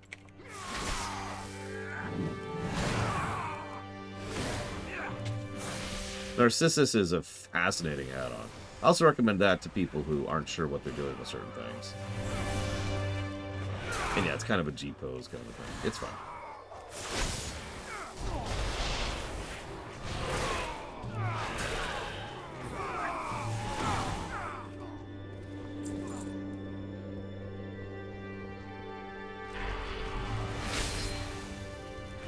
Yeah, exactly. Narcissus is good for stat tracking and a few other things. It was really useful on the Pandaria remix, and also for Seasons of Discovery, which is where I discovered about that it existed.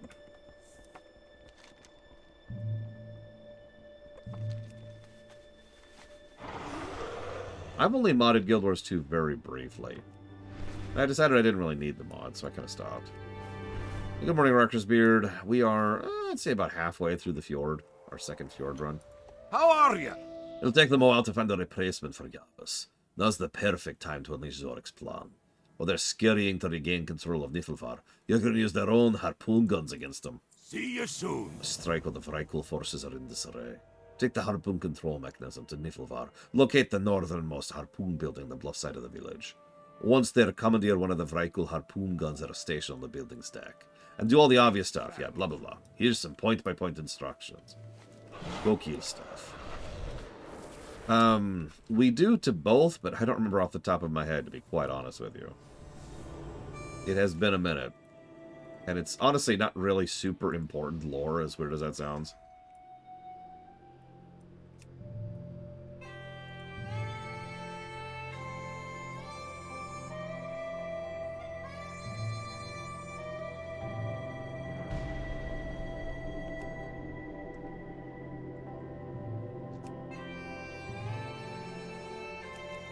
Like, if you give me a minute and some searching, I can figure out what exactly happened with the bright coal. But I don't have any strong memories of it, to be quite honest with you. Delicious chewed holes.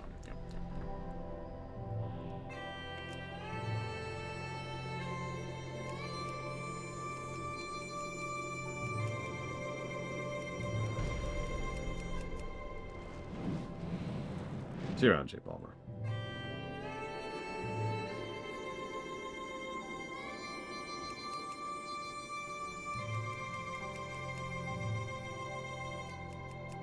The only add-on I used in Guild Wars 2 was a HUD replacer.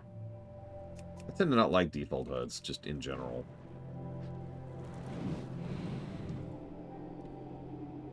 I tried a guidance add-on for a bit. That was freaky.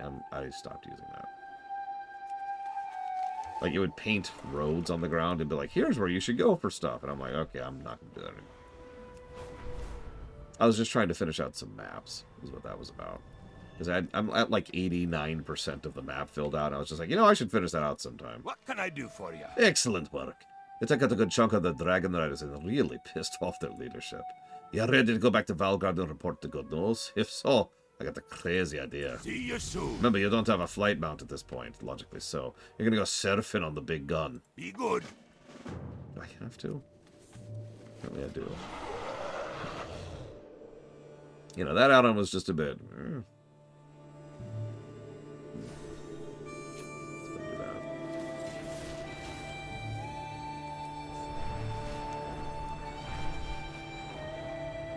Let's go to the Explorers League first. Hey, by the way, you know the Fell Reaver back in Hellfire Peninsula? There actually is an equivalent of the Howling Fjord. It's this guy. For some reason, he's a lot easier to dodge. I think it's just because he doesn't path in areas you're usually questing in. If you remember, we didn't see him at all on the Horde side.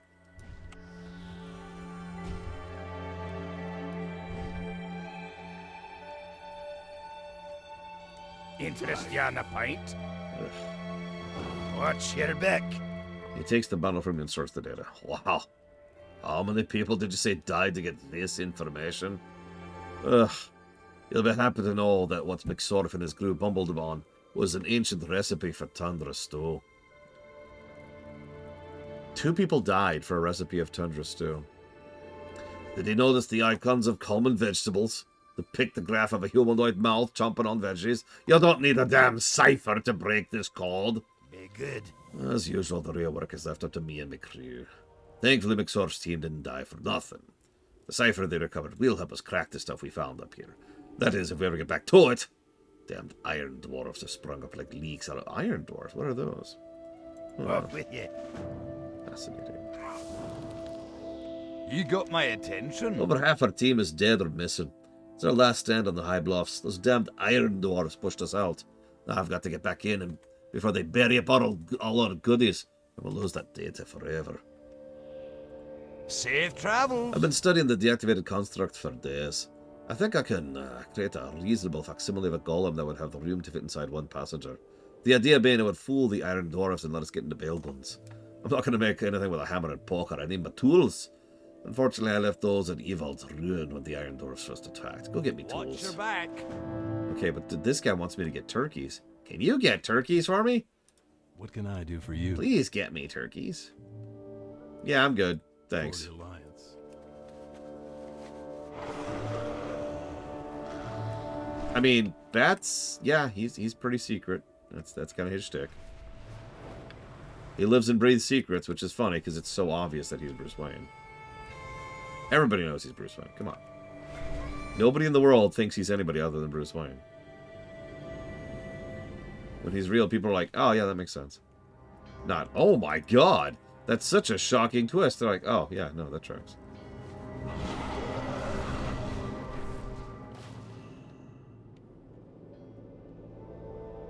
Those maniacs. They blew it all to hell. For real, that's supposed to be a reference. Hi? Keep it down, dwarf. Those iron dwarves are quick on the trigger. Now don't let the activities down there fool you. Those steel-skinned abominations aren't digging anything up. Quite the contrary, they're burying the site. For whatever whacked reason, they don't want anyone finding the place. What kind of dwarf buries ancient relics and dig sites? I'll tell you what kind. The kind you kill with reckless abandon. Off with you. Well, you heard it first. Kill dwarves with reckless abandon.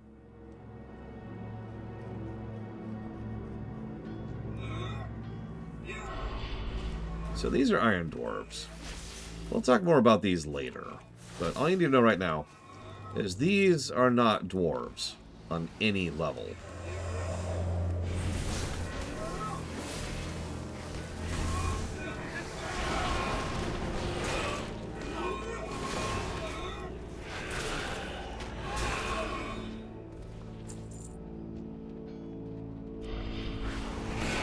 The Iron Dwarves are legitimately fascinating, and they're the primary story arc we'll be doing today. Up to and including in the Storm Peaks, which I really hope we finish, or at least get to today, excuse me. Oh, I love how the Iron Dwarves, look. And of course, yes, we are playing a dwarf for this arc. I did plan for that. Although, you know, honestly, we're not playing the correct kind of dwarf. There we go. Now we're playing the correct kind of dwarf. Oh, yeah. Let's do this.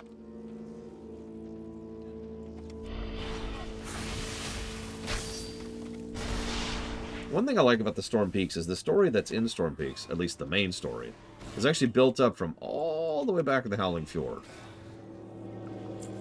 The Fjord, and then the Grizzly Hills, and then Storm Peaks actually form one cohesive story outline, at least with regards to this particular story arc. Game. Okay, whatever.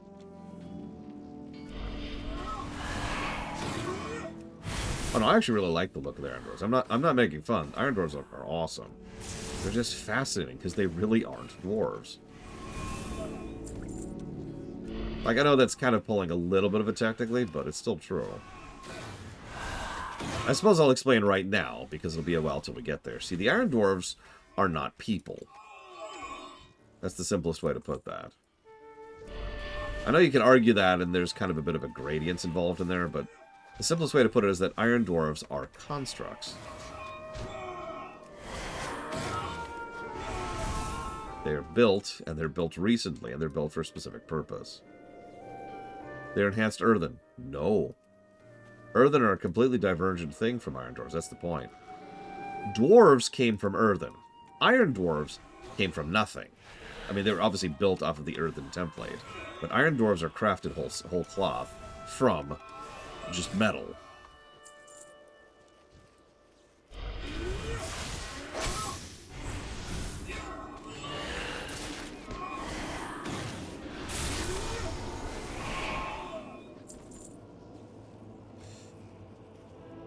In many ways, it's actually kind of indicative of Loki's mentality. But we'll get to that later, too.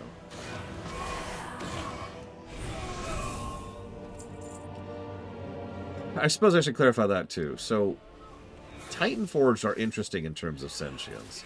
Because how much sentience any given Titan Forge has is actually kind of variable.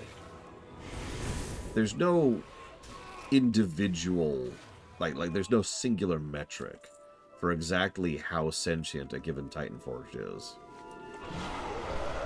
There is kind of a general rule. In general,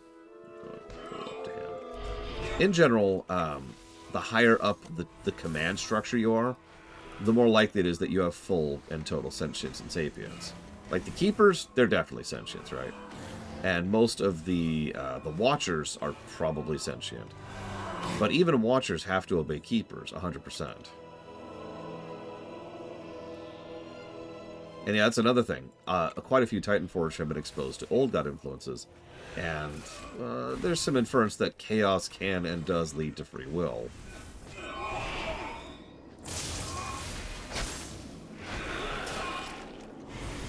I mean, I don't want to go too much into this because this is a War Within story arc, but let's just say that several watchers find it unacceptable that their effectively sentient workers think for themselves at all.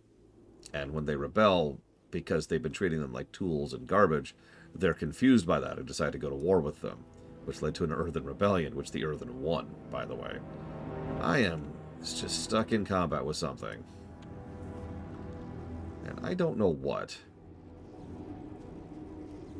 So this is an interesting state I find myself in.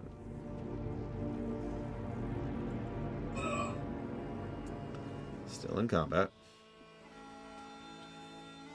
Yeah, exactly, Cloden. I don't want to go too much into that because, again, that's war within stuff, but yeah. Oh, I hear combat. I hear combat! Aha! Hey, what's up? What's up? How are things? Dying of fire. Is that it? Am I out of combat? Nope, I got somebody who's evading. Could you, like, evade out, please, so I could be out of combat? Thank you. Alright.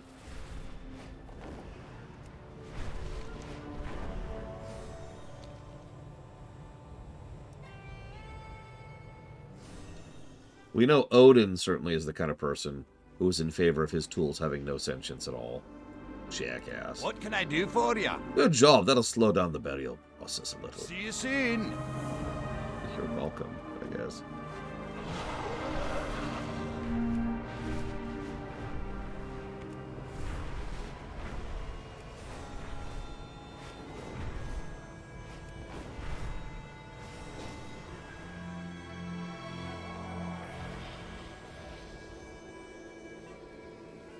Great to meet you. Step 1. Get Walt his tools. Safe travel. Now they got me tools, the building can begin. As soon as I have some materials. You'll be getting those for me next. Off with you. That's a good question. Because, yeah, Tyr is kind of a dangling thread right now. Hopefully they'll do something with that.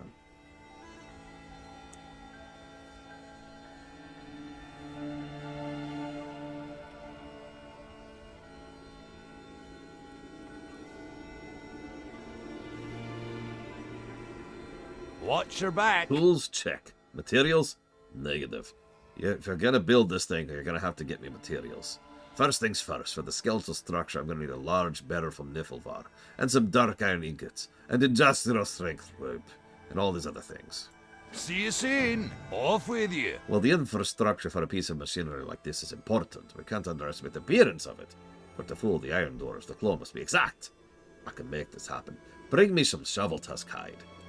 Watch your back. You want me to get you shovel tusk hide to emulate an iron golem.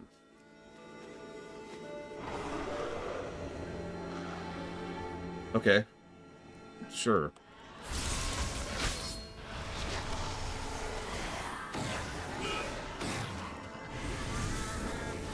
I mean, it beggars disbelief, the idea that they would have an entire story arc which is a lot about the Titans and not actually follow through on one of?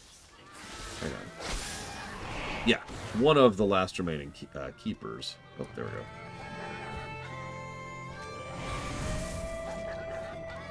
I am disoriented. I'm back. Oh, sorry about that. Oh, a bit of a headache. This Iron Dwarf outfit. It's all the lightning. Oh, drives me bonkers.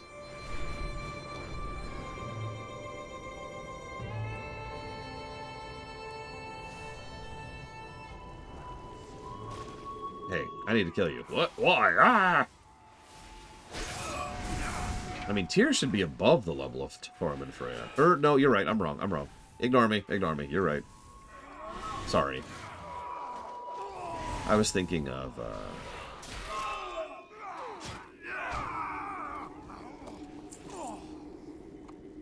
I can't think of his name.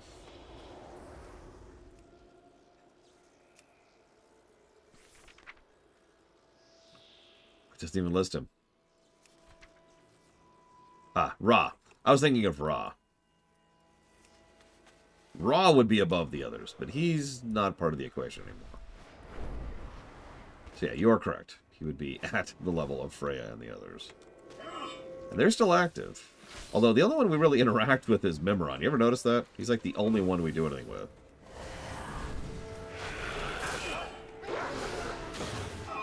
Yeah, the original Prime Designate.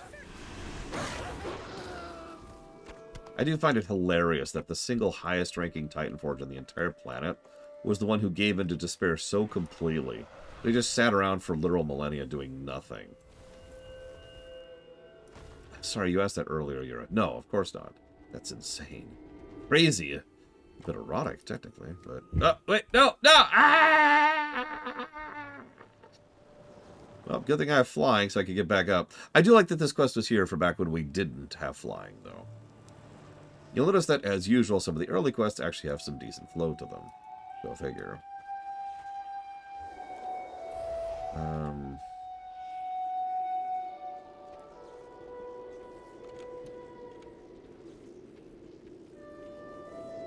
No, this is the right spot.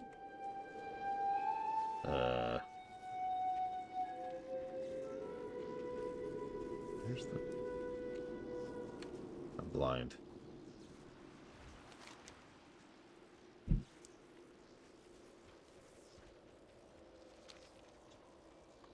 Where the hell is McGoiver?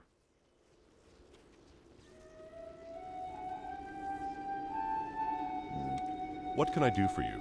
You're insane. What kind of degenerate would actually launch themselves from a harpoon gun as a method of travel? But I guess you need to be a little crazy to pull off what you did up on the bluffs. Fantastic work. We got word that the Dragonflare leader is furious. Maybe one day you'll stomp his face into the dirt. In the name of our beloved Alliance. Oh, Alliance. Oh, sweet, sweet Alliance. Yes. Yes. Sorry, what? Open your heart to the light. Human children, born of Raikul, and the Yimmeron ordered the deaths of all human-born offspring. As much as I wish to present what is so plainly... to deny what is so plainly presented to me, I cannot. There's no missing link to humans in the Explorer's Lane. The Raikul are the missing link. They are the progenitors of humanity. May your days be long. Dun and dun your dun, hardships as they few. say. Now, where is this stupid NPC so I can get my freaking Dark Iron? He's obviously not here. I don't remember if Odin just took the mantle. I know Loki took the mantle, but that's, like, after Odin was locked away. So I'm not sure.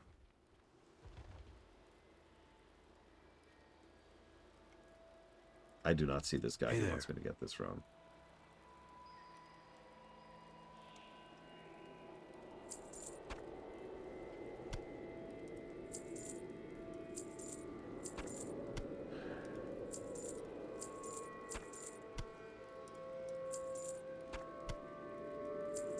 Be careful.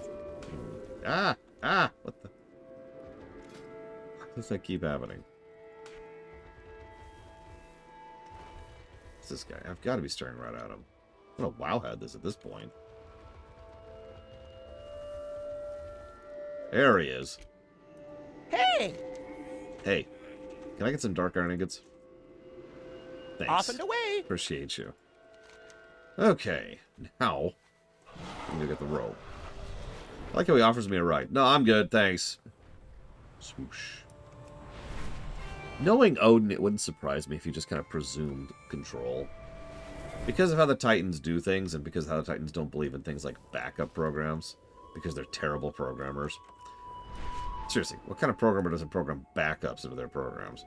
It wouldn't surprise me if Odin just kind of took control because all of the Keepers were technically at the same ranking after the fall of Ra.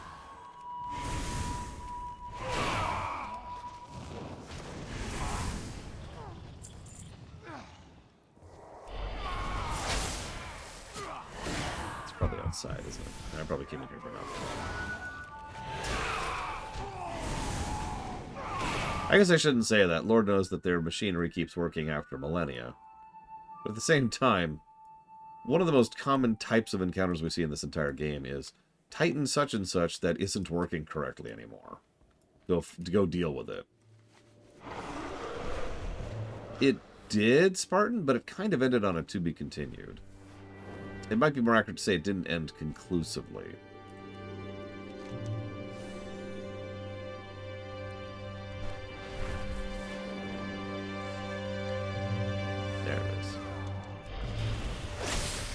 Like, pretty much the end of the storyline was, and then he decided to go roaming across the world and seeing the world that now exists.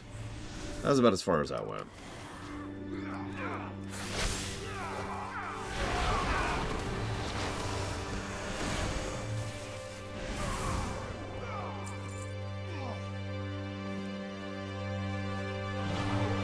Yeah, there's a moment, I forget which specific thing it was, where he's just, like, stunned by something like, wait, what? That's how things are now? Huh. Okay, then.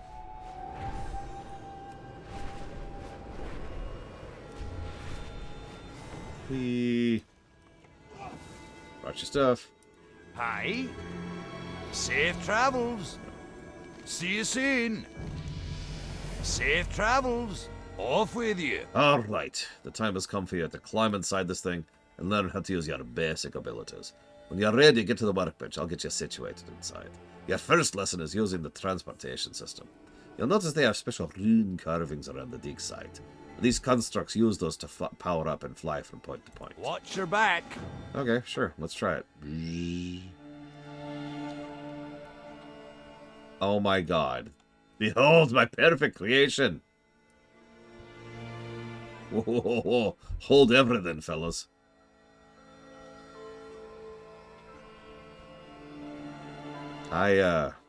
Dear Lords of Stone and Steel, what? I repeat, what are you gonna do with that? I'm crying here. Please make the funny stop. Oh, if only Pappy were alive to see this. Man, that'll never work. The Iron Dwarves are never gonna fall for that hunk of junk. Ah, you're out of your element. Uncalled for. The Iron Dwarves won't know what hit them. Why don't you get back to uncovering the mystery of the gigantic turd on your rug, and leave the real scientists to their work.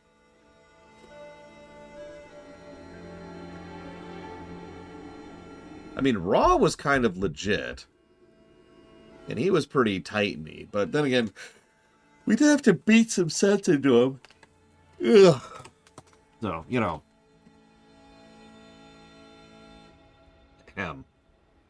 So this is, the flawless Iron Golem disguise. No one will ever suspect us.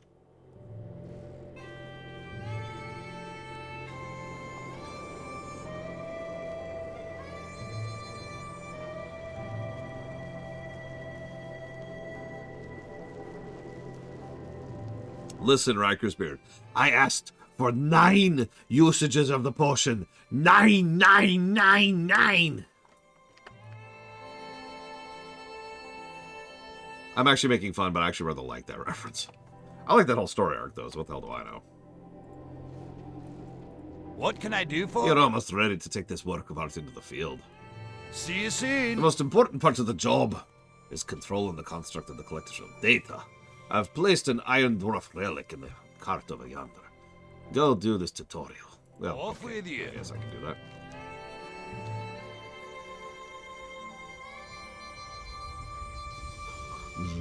This is a very normal Iron Dwarven thing to do.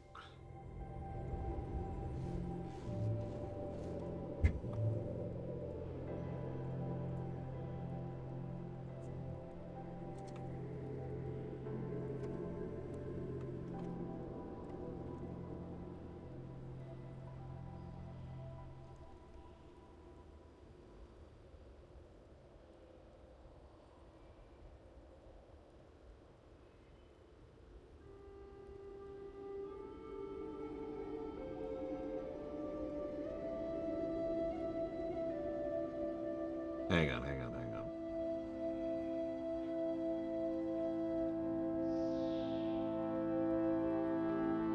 Is this a Legion quest? Sorry, give me 1 second.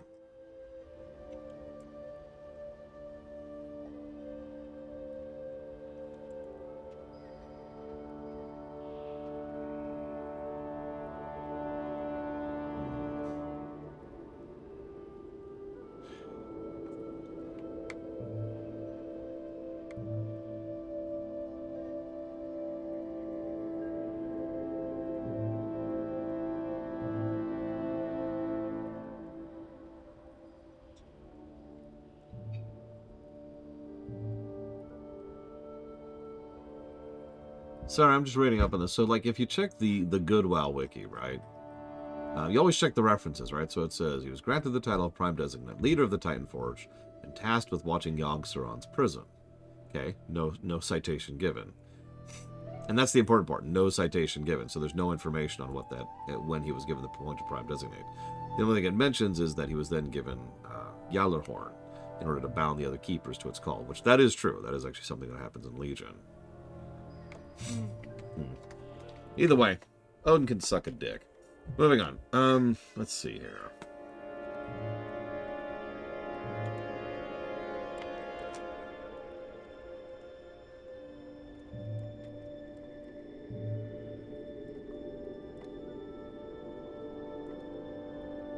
I'm actually curious, Valerian, because I meant to ask you this earlier. Did you deliberately spell midnight that way? And that way? And that way? How are ya? Perfect. Works like a charm. Watch your back. I was going to have a contingency plan in case your main plan backfires. So I built in some anti-intelligence systems. Okay. Just use the bluff. See you soon. I have a bluff ability? Okay. Where's Lubansky? Oh, there he is. Hey, Lubansky. Got my attention. Bluff. The Iron Rune construct does not appreciate your tone of voice, commencing total annihilation of your rug, Lebronsky. What do you think you're doing, man? Lebronsky does not appreciate you dragging your loose metal parts over his rug. Yeah, why do you have a turd on your rug?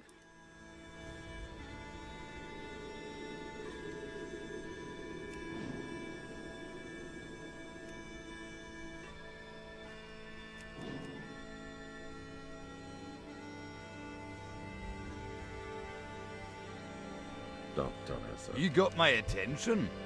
Oh yeah, the Dark Irons. I can see why you confuse the Iron Dwarves and the Dark Iron Dwarves. Which is funny. Despite only one word difference, they are completely different. Like, fundamentally. Alright, let's do this. Safe travels.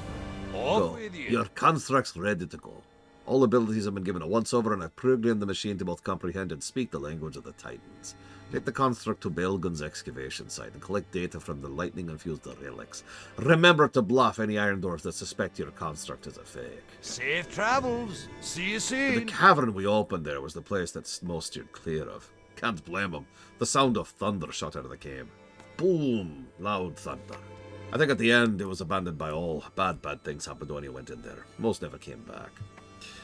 I went to check the cave while you had Bailguns. Explore around the Titan statue and report back with your Watch your findings. back.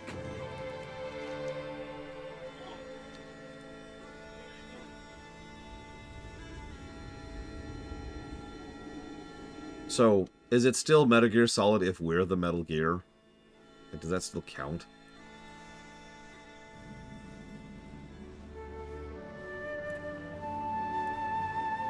Oh, hang on. Bluff. Primary. Function. Overseeing. Up. Well played, Iron Rune Construct. Construct is not authorized to communicate with lesser beings. Beings must double their efforts.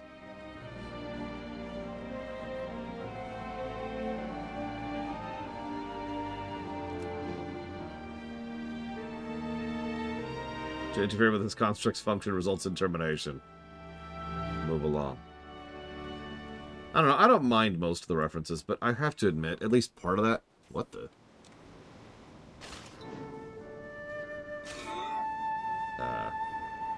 comes from the fact that I don't recognize about half the references in this game, because there are an absolute metric ton of references in WoW. So many so that it's kind of crazy to think about. There was a concerted effort done back in Wrath to try and collect all of the references in WoW. That was a failed effort, to put it simply. There were just too many. There were just too many in all directions.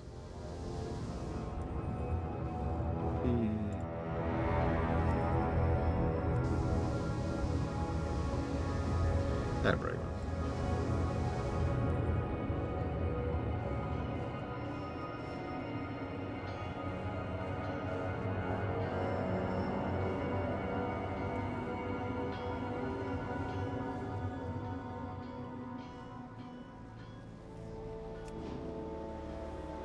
Yes, I bring word from the Creator.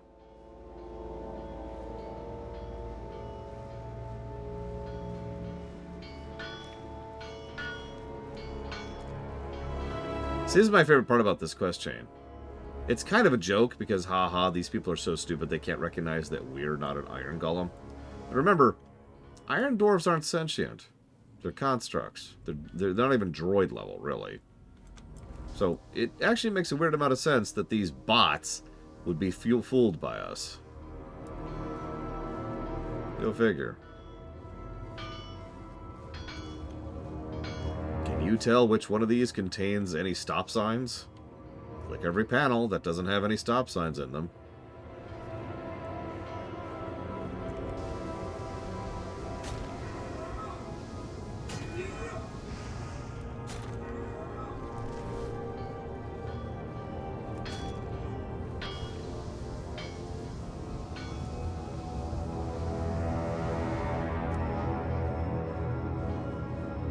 Yeah, we just need an appropriate ID chip. Or maybe the right pheromone. An illusion. What do you have? Ah, well, I start choking them on my joke.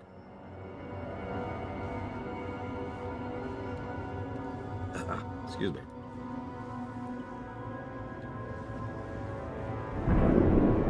Come, minions, your master calls.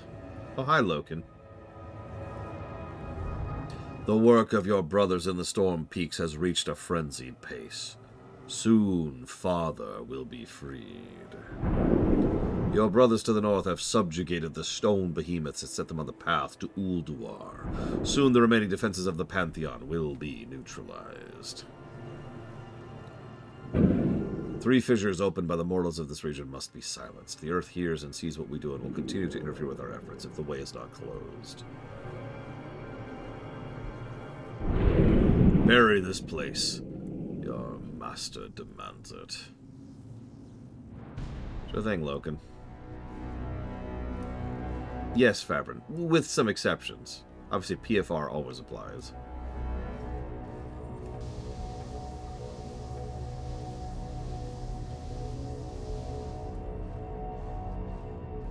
All quests that are reasonable.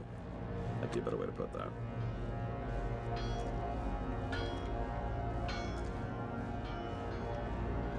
Put that up. Let's go this way.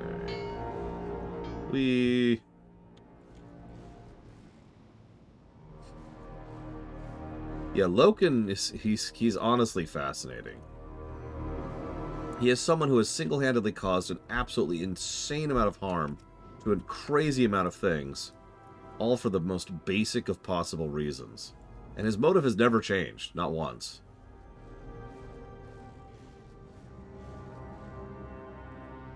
Like, he is a wonderful example of how to, how to do a petty villain and make it work, in my opinion. Because he really, so I'll go ahead and explain this very quickly here. You son of a summer. So, Loken, let me explain in simplicity, rather than going into detail right now. Loken screwed up. As a result, he was like, oh crap, oh crap, oh crap, oh crap, oh crap, oh crap, oh crap. When Mom and Dad get home, they're going to be so pissed. So he did an enormous amount of extremely horrible and evil things for millennia, damning and dooming half the world around him, just to make sure that the chances were as low as possible that no one would ever find out what he did. That's it. That was his plan.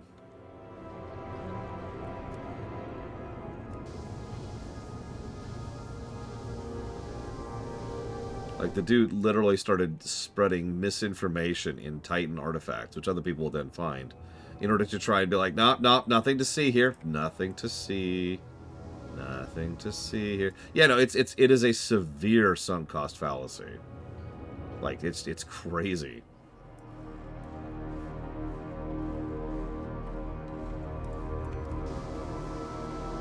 He's also a good example of why the Titan approach is generally wrong. See, the main reason he was so scared was because the Titans are very binary. Go figure.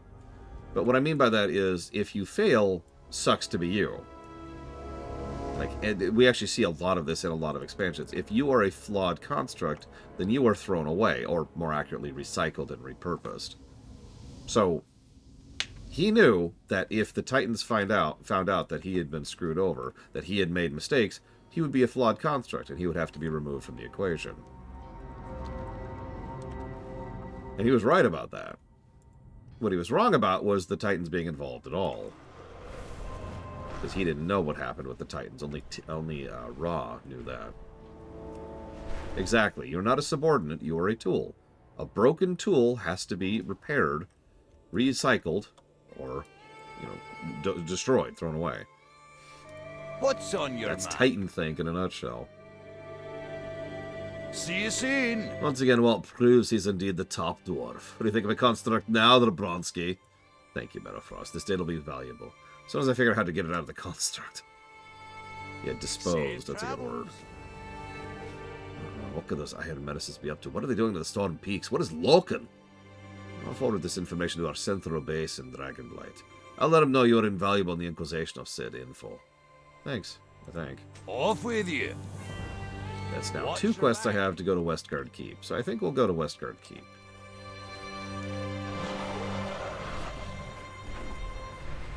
We are now, I'd say, about a third of the way through the zone. Or what's left of the zone. I wonder. Yes, I can queue now because I'm not experience locked now. I guess we could do this for Utgard, see how that goes. In fact, let's just queue now. Because, yeah, we'll see how that works. We'll queue as a DPS even, just for fun. Oh yeah, estimated time in queue, not applicable. Yeah, that's never popping.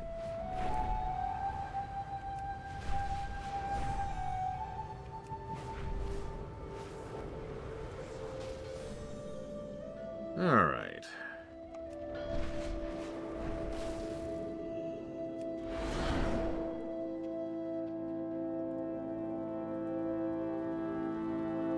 Correct, Magister. Thing is, nobody's queuing for Wrath dungeons, so that's never happening. Hey there. Have a good one. What's on your mind? We shouldn't have left somebody behind at Valgard. Adam Keller, that insufferable egomaniac. I'm at to fill my orders with sulfur. I need enough men to stay here at the keep and proper garrison Fort Wildevar when it's ready. At least we have a hope of dealing with our problems now that you're here. Watch your back. Those are 2 go-tos here. Good. Watch your back. Great to meet you. Off with you. Randomly there. Listen, I don't trust anyone but you to take care of this. I need... Oh, Proto-Drake. Screw that. I'm not dealing with that. Screw you. What? What do you mean you're not doing this quest? Hey, get back here. Bye. I already did this quest in the Horde. What? You're a traitor. Yeah. We're not at war. It's odd. The other quest hasn't popped yet. I hope that's not a mandated step there. What is this quest? I've the finest wares in the land. Safe travels.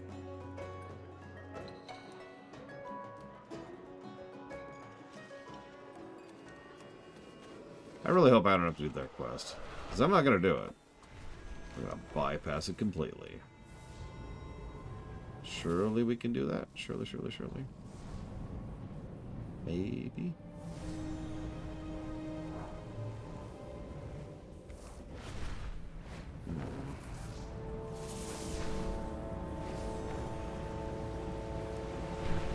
Interesting. Okay, well, let's try something else while we're here.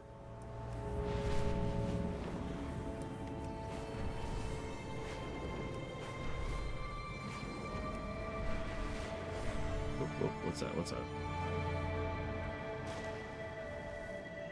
Here there. Here we go. Originally, I came here to investigate some rumors about an artifact to be dug up. I knew there were Murlocs along the coast, but never thought I'd see these. The Scourge are out there, and they're changing Murlocs. And anything else they can get their hands on.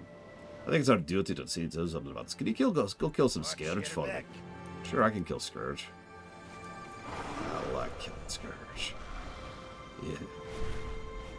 But before I do that, hang on, I want to see something. Just real quick. There he is.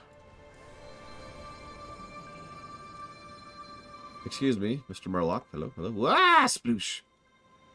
Let's try that again. Mr. Murloc, Mr. Murloc. Hello. From the scratches he makes in the rock, you see several symbols. A trident, a merghoul, the sun, a wrecked ship, and a rough stick figure of yourself. Puzzling out what the Murloc is conveying takes a while. Obviously, he wants you to get a trident from the Chilmere coast, but the image of the sun is puzzling until you realize he means his son. His son was turned into a merghoul. He wants you to find him in the south near the wrecked ship and return with his trident. You got it, buddy. I will do anything you ask of me. I will kill everyone. I will murder Varian himself if it'll be for your cause, my great lord. Hang on, let me get my own undead minions going here. Oh god, I'm a Murloc. I'm a Murloc. I'm a Murloc. Oh god. Oh god. Oh god. Okay, we're okay. We're okay. We're dying horribly, but it's fine. It's fine. It's fine. Everything's fine. Don't worry too much about it. Come here. Come here. Come here. Come here. Come here. Come here. Why won't you come here? No! No! I'm gonna die because it wasn't targeted properly. No, I'm gonna die. I regret everything. My greatest regret is that I had bonitis. Oh god. Oh god.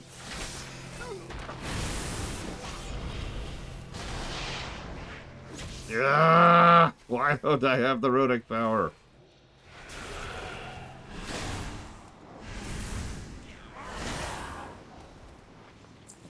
Hey, we found a Scourge device. He just destroyed okay, well let's go turn that in. See what's going on with that. You know, actually I don't know, Magister. Because the problem is there's so much retconning going on in all directions that it's kind of hard to speculate at a certain point, right? Like, Murlocs were a joke in Warcraft 3. And so Murlocs became a joke in vanilla, right? It's like, hey, there's Murlocs, aren't they funny? And then they're like, you know, we could do storytelling with these. And people are like, what? And so then we get Wrath, where Murlocs turn into people. I mean, kobolds. Anybody who's played War Within, kobolds, you know? As time moves on, storytelling gets a little bit more complex, and, well, we get some more nuanced world building. What's on your mind? Off with you. What an odd-looking device you have there. Let me take a closer look at that. Be good. I know what this is. It's a controlling device for the Scourging crystals. I bet anything that could be used to shut down their force fields. Off with you. Look at the button on the side there. I bet if you get close enough, you could use it to bring the shield down. Then just destroy the thing before the shield goes back up. What do you say? I can guarantee a nice reward. I do like my lust for gold. I really like what they did with the kobolds. I don't want to bury the lead there too much, but yeah, I really like what they did with the kobolds.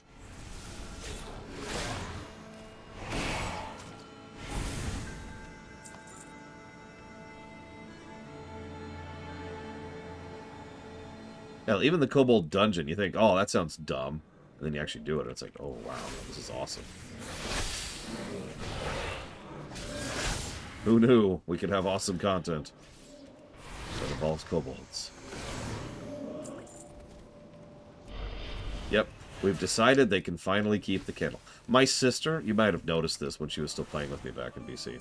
My sister, every transmog she has now, has a candle on her head. The highest delve we did was 8. We actually didn't bother trying 9, though. We didn't have any reason to. Like, 9 is just for challenge sake. There's no real reward past 8. Obviously, we do have to do 10 at some point in order to be able to access the final Zekfir fight. But that's it. We are gear capped. Like, we have hit the gear ceiling. So, we're not going to get any better gear this season, so we might just go for it at some point. Here, Ross.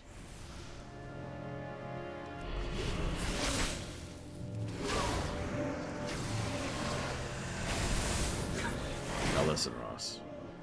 If you don't actually bring me Any Star Trek questions? We might have to have some words here. There it is.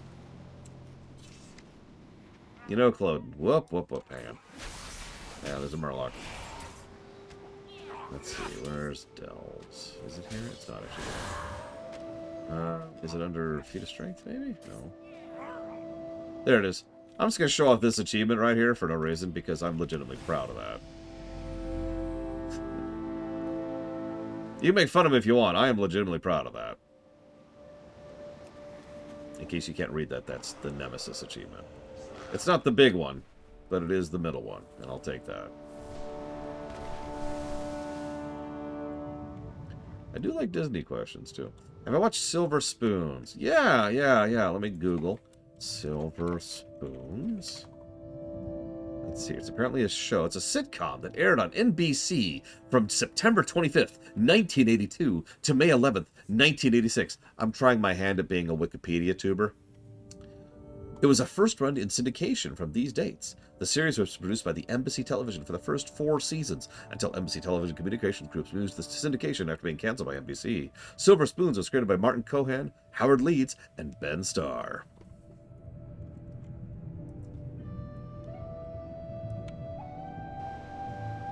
I've never actually reviewed any Star Trek film, but I'm just going to say if I ever did a review of that film, it would probably review pretty well.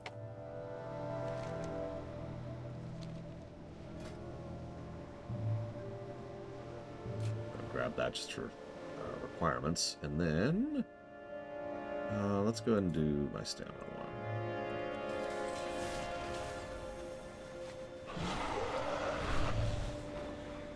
one. Actually, yes, Magister. What? How do you not like Galaxy Quest? How is that physically possible? How are you even how can you be a Star Trek fan and not like Galaxy Quest? It's one of the most Star Trek movies ever made. We've got this hub, which is actually pretty small. And then we've got the Iron Dwarf stuff. The rest of the Iron Dwarf stuff. And then we're moving on to the Grizzly Hills.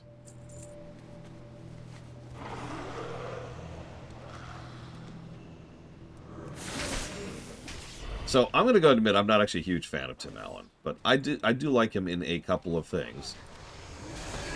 Toy Story, for example. And Galaxy Quest. It is some of the only exceptions to the rule. So I'm actually with you on that.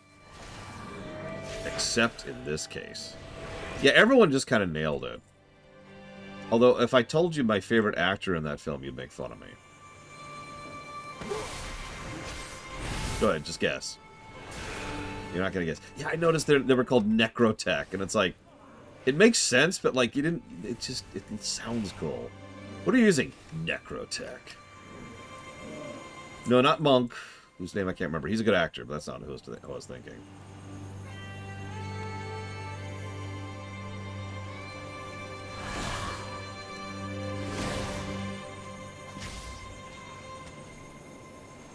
I mean, Sigourney Weaver was legit, but that's still not it.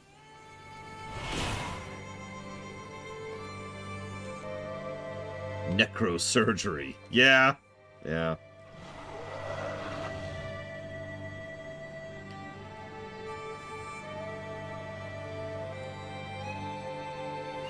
I'll just tell you, it's Sam Rockwell. Yeah. I mean, I've always been a huge Sam Rockwell fan. He is a rare example of an actor who could take a bad role and make it good, and that's not a common trait amongst actors.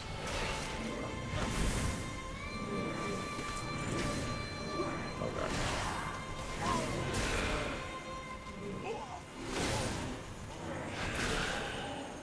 Oh, sorry, Spartan. I didn't know the name of his character.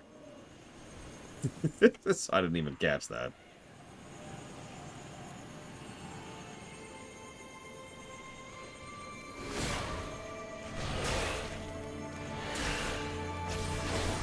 I suppose that's funny in its own right. He played Guy. Who?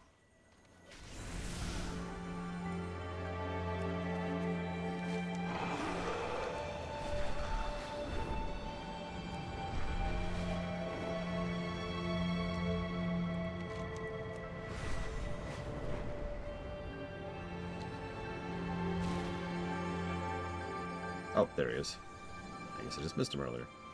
Come here, Rock Gill.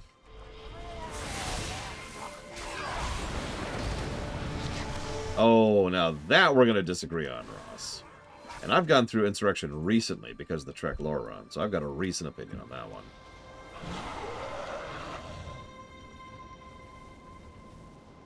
Now, to reach out to you slightly, you know what really struck me about Insurrection when we went back through it? The first 10-15 minutes are actually pretty solid.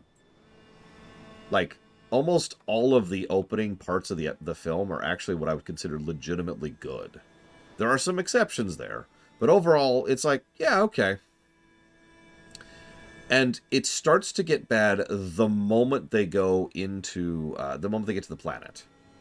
That's, like, it's actually, yeah, so, yeah, the moment they do the shuttle mission down to go capture data is, like, the turning point of quality of the film just kind of nosediving. And, honestly, it never stopped. It never stopped getting worse. Yeah, I know, right, Ross? It's just like, Jesus, people.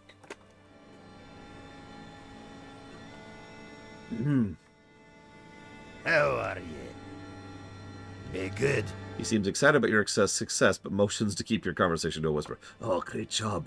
It's a lot of Scourge ghoul over your stuff, though. You might want to take a quick dip in the strait.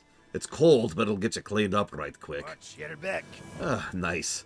All right, you're in. You gotta pick up one of the things I found when I was down here. Now, if you happen to find yourself back at Steelgate, give Irina my love, and let her know I'm okay. Okay, I can do that. Be good. I actually agree with what Rikersbeard said, too.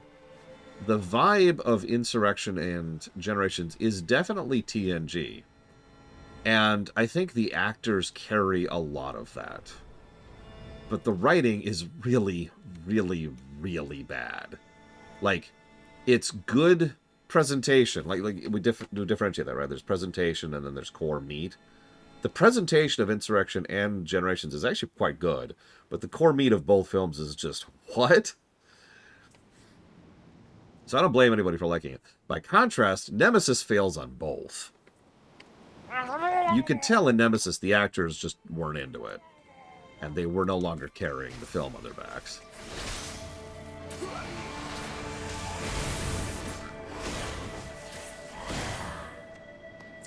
One of old Icefin's dead fish eyes studies you, looking for signs of his trident. Reaching out to take his son's trident from you, his hands shake a little. Could it be that his aged Murloc is grieving? Is that just extra moisture pooling at the base of his eye? We may never know. Alright, so. Yeah, First Contact managed both. I think that's one of the biggest reasons why we all like First Contact, because First Contact has issues. It does. I'm sorry. We have to be willing to acknowledge that there are negatives in First Contact. The catch is that it does a lot right, too. And that's what helps. Ugh. Honored, I'm sure. Okay, so that's Off and that away. quest.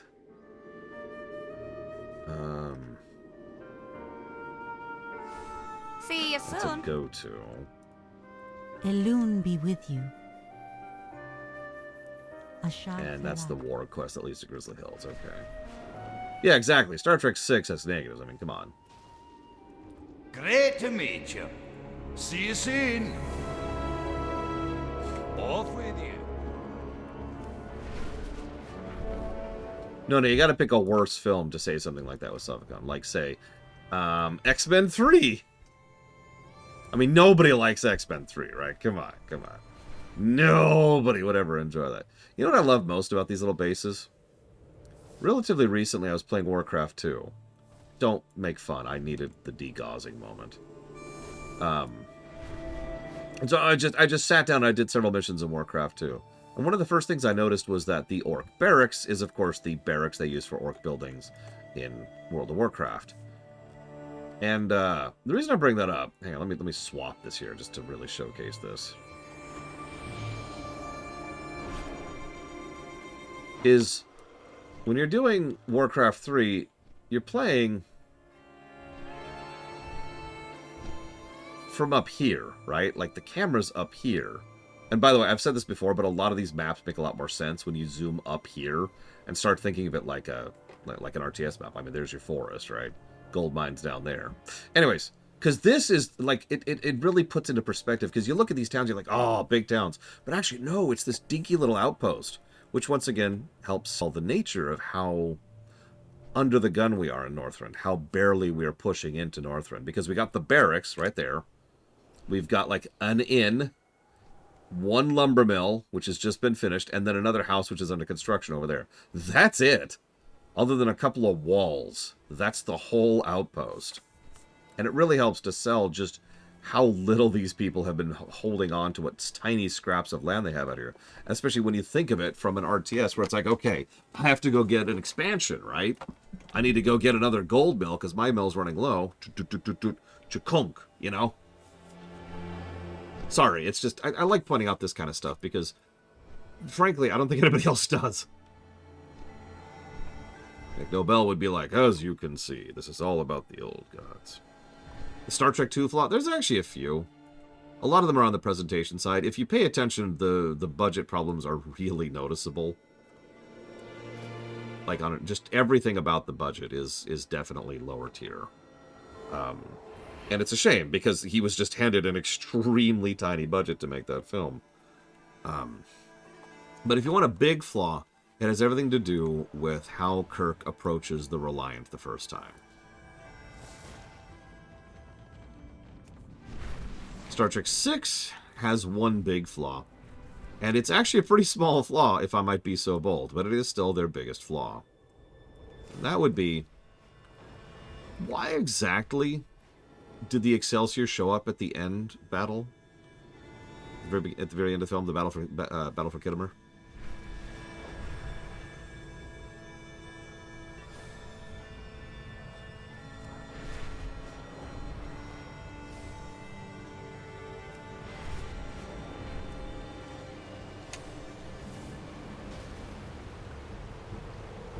There's so many homesteaders here. Now, Star Trek IV has a huge flaw. Where's my Sulu scene, damn it? What can I do for you? See you around. Go with honor, friend. So, for those of you who don't understand the reference I just made, in Star Trek IV, every character was supposed to have one little story arc and one scene to themselves. They had some problems with production and filming and budget, so Sulu's scenes were effectively ejected. So Sulu doesn't really have any scenes. Have a good one. And that's the problem. Is he was actually supposed to. He was in the script. It didn't happen. Is it over here? Hang on a second.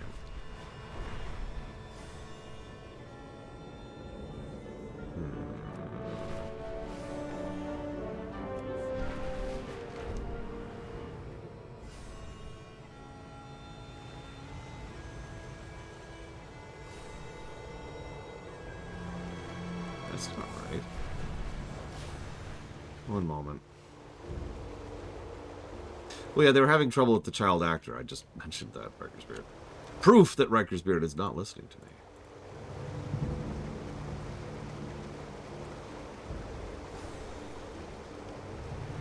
One moment. I need to actually look up a quest chain, because there's literally just one quest chain left I want to do here. And for some strange reason, it's not popping, so I need to see what it's connected to. So give me a second, because there's a breadcrumb somewhere. Well, from what I understand, and whether it's good writing or bad writing is up to you, but the general idea is that you have to either be really, really promising out of the academy in order to get a posting on a flagship. In other words, you have just like top of your class, you know, I can't remember what it's called. The term we use for the people who are at the very top of their class. You have to have done really, really good. It's like, okay, here you go. Boom. You get to go to the flagship. Or, like you just said, you have to have done really well at your career and definitely are considered to be on the fast track, because a lot of people use the flagship to get promotions.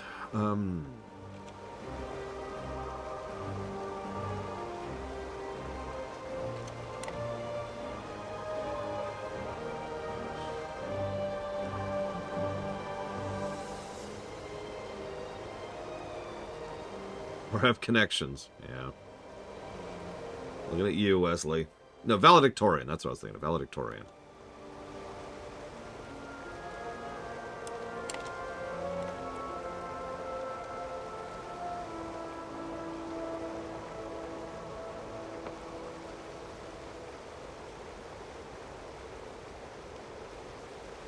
Hey, we've actually started getting some people for the Dungeon Fighter. Holy crap. I recently had someone say that they think Star Trek 2009 has more broad appeal than Star Trek 4.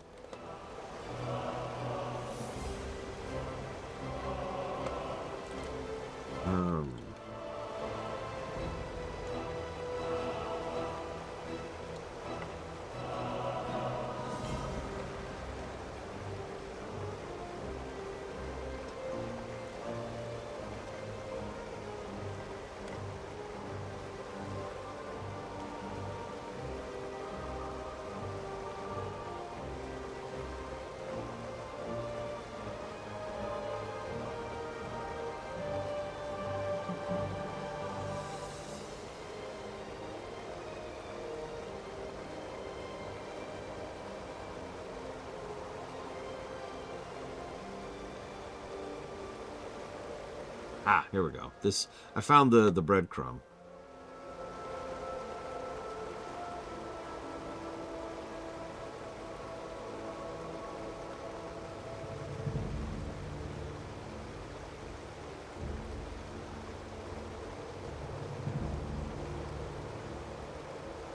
Maybe.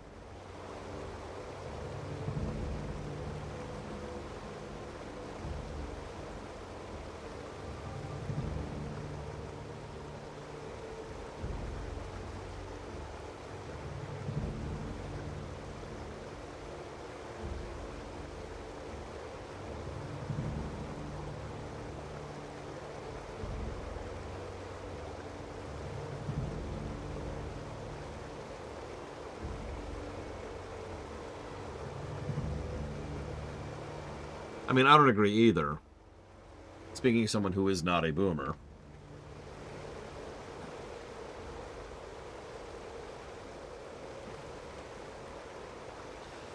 I also think 2009, like, I'm going to just say this really bluntly. Star Trek 4's primary story arc has to do with saving whales to save the planet Earth. And it still has a less stupid main plot than Star Trek 2009.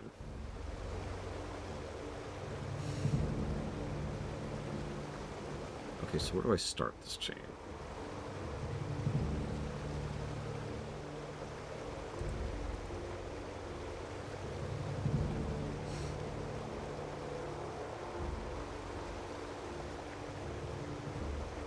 God damn it. I think I do have to do that stupid worm quest. I'm actually upset about that. It looks like it's a bottleneck quest. And like 3 separate chains come out of that stupid worm quest. Whatever, let's go do the worm quest again. No, I would not, Ross. Absolutely not. Unlike Eugene, who I disliked a bit because of the show, and also liked, Rapunzel was a net, like a universal increase. It is technically a speedometer, yes. It's actually a useful speedometer because controlling your speed is a whole major mechanic of dragonflying, but yes. Alright, let's do this stupid quest. Hey, what's up? Yeah, okay, well, let's go.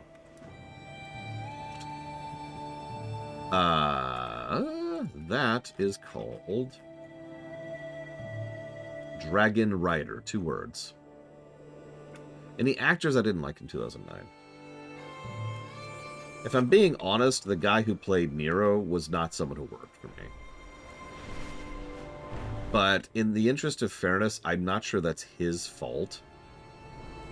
Because he was just such a nothing burger character.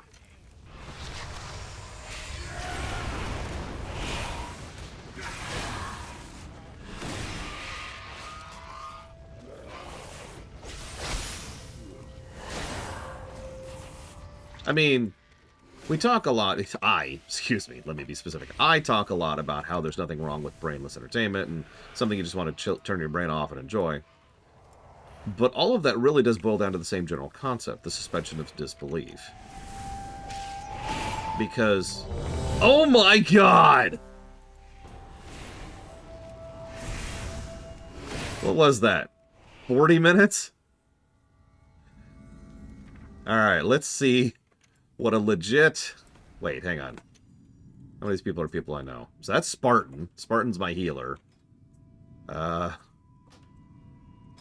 Looks like that's it. So we've got 2 pugs here. You got my attention. Be good. Watch your back. Off with you. So let's see what this feels like if we're doing this legit. This is as true to an actual experience that a real player. So brand new player, you know, no friends, no anything, no nothing. This is just what a player would experience if they decided to do a dungeon. Let's see how much of a face roll this is. Anyways, suspension of disbelief, right? If we're turning off our brain to enjoy something, by default, we are suspending our disbelief, right? Whoa, tank's dead. What?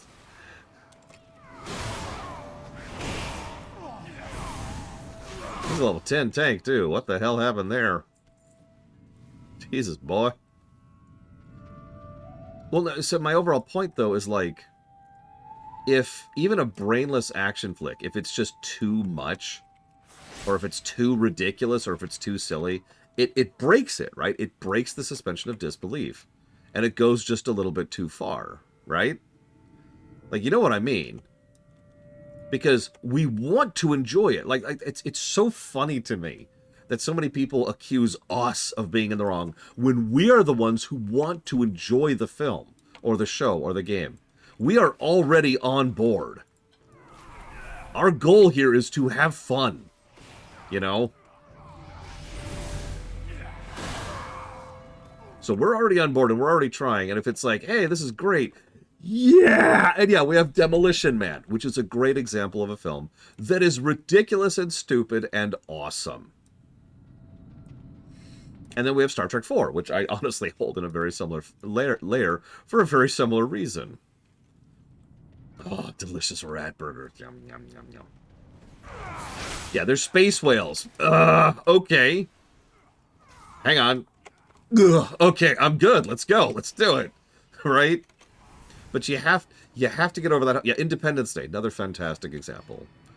You have to be willing to swallow that pill, right? You have to be capable, excuse me, you have to be capable of swallowing that pill. It's too much of a horse pill. It's not going down. It's just going to get stuck in your throat. And trust me, that sucks. And then your mother will make fun of you for it all day. I'm still pissed about that. Anyways.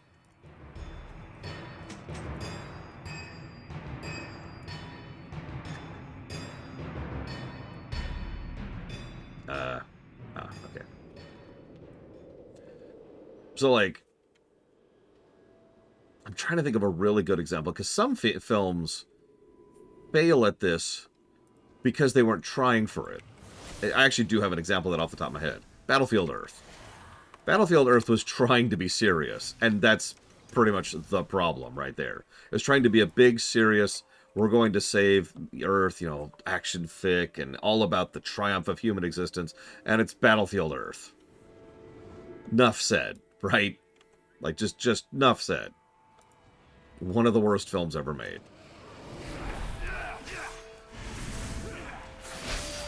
Yeah, he is taking way too much damage, I've noticed. Okay, Blade Taval has enjoyed Battlefield Earth. So I usually think of Battlefield Earth as a baseball bat film. Something that I could just take the baseball bat to and nobody cares about it.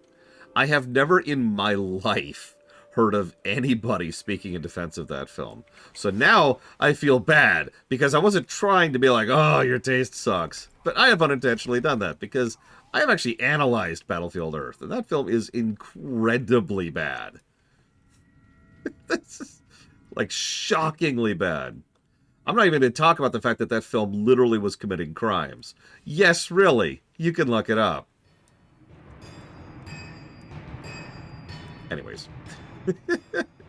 Sorry. But yeah, like, so Battlefield Earth was a film that was trying to be good, and it ended up being bad schlock. So I'm going to yank this guy over here for the tank.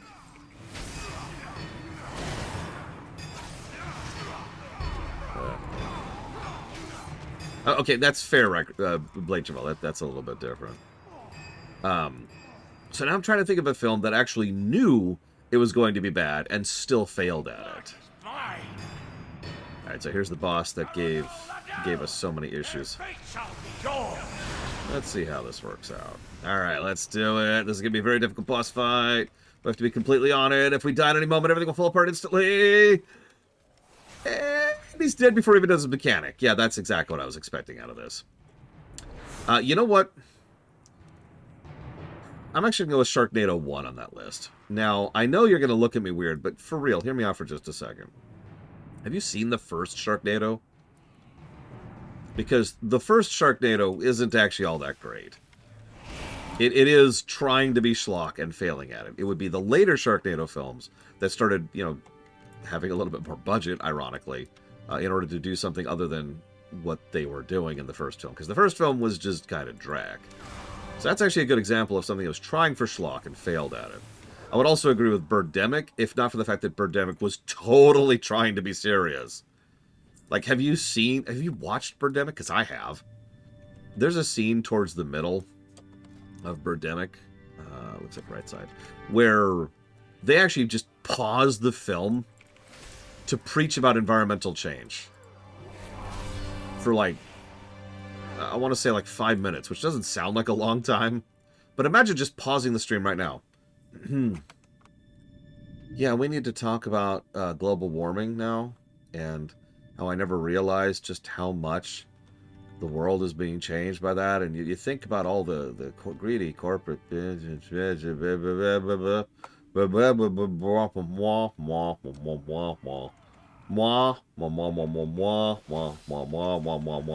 that's just like, by the way, they do that twice in Birdemic. I realized in the middle of that. My personal favorite part is when they go to a hot date movie and they go watch An Unfortunate Truth or whatever. I can't remember the name of it they were watching. It's actually a real film. And afterwards they're like, that was a good film, the film we just, An Unfortunate Truth. And they actually, like, name drop the film they just saw. Like, I want you to imagine for just a second that you've just gotten out of the movie theater with a hot date who you're looking forward to having tons of sex with. By the way, the sex scenes in Birdemic are probably the funniest thing in that entire film. Anyways, so... that whole film. Anyways, so imagine you just got out of a hot date film and you're like, that was a good film, The Lord of the Rings, Return of the King. Yeah, I've heard some people say Birdemic is so good it's bad, or so bad it's good. Allow me to disagree with that. As is obvious by the fact that I've been ragging on it for like the last, I don't know, 5 minutes now. Sorry for ragging on how terrible that film is.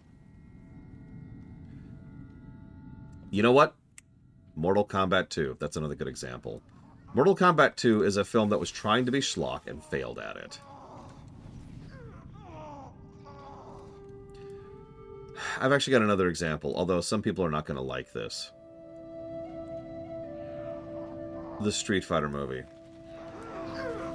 Honestly, all the Street Fighter movies, really, to be quite honest with you. But I'm speaking of the first one. And I know what you're going to see. Hold on. No. Really think about that film for a second. See if you can muster the nerve to join my attack. Think about it. Think about it. Don't assess the situation, you half-wit. Just jump into the fray. Anyways. Right at the beginning of the film, it's bad. And then it keeps being bad. And then it keeps being bad. And then it keeps being bad. And then it keeps being bad. And then Raul Julia shows up. And is suddenly awesome. Competent slime. Warrior, return and make yourself useful.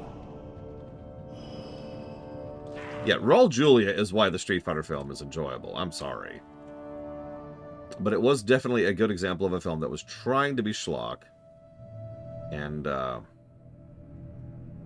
did not succeed.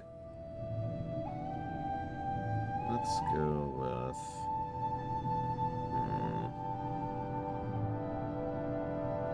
Oh gosh, I'm not sure. Let's grab that. Yeah, there's a reason, but for me, it was... There's a reason so many of Raul Julia scenes became memes. Now, that's an interesting question. Was Nemesis trying to be good? The reason that's such an interesting question is I've actually studied Nemesis a great deal, actually. And I have looked into the makings of and the motives of and a lot of the books and the interviews and everything that's every behind-the-scenes information I have available to me about Nemesis. And the funny thing is, I'm not sure it was trying to be good because nobody involved at any point in time really put any actual effort into it. With the possible exception of the main villain, who was only doing it because it was one of his initial acting career. Like, he was breaking into acting. It was one of his first big roles. So he was the only one really trying, and he was so depressed about that he actually considered quitting acting forever as a result of that film.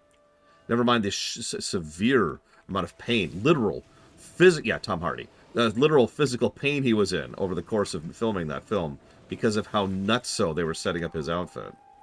I encourage you, if you ever have free time and care, to look up any of the demo footage of him doing some of his readings with just like his street clothes on, because it's night and day compared to the performance that actually shows up in the film.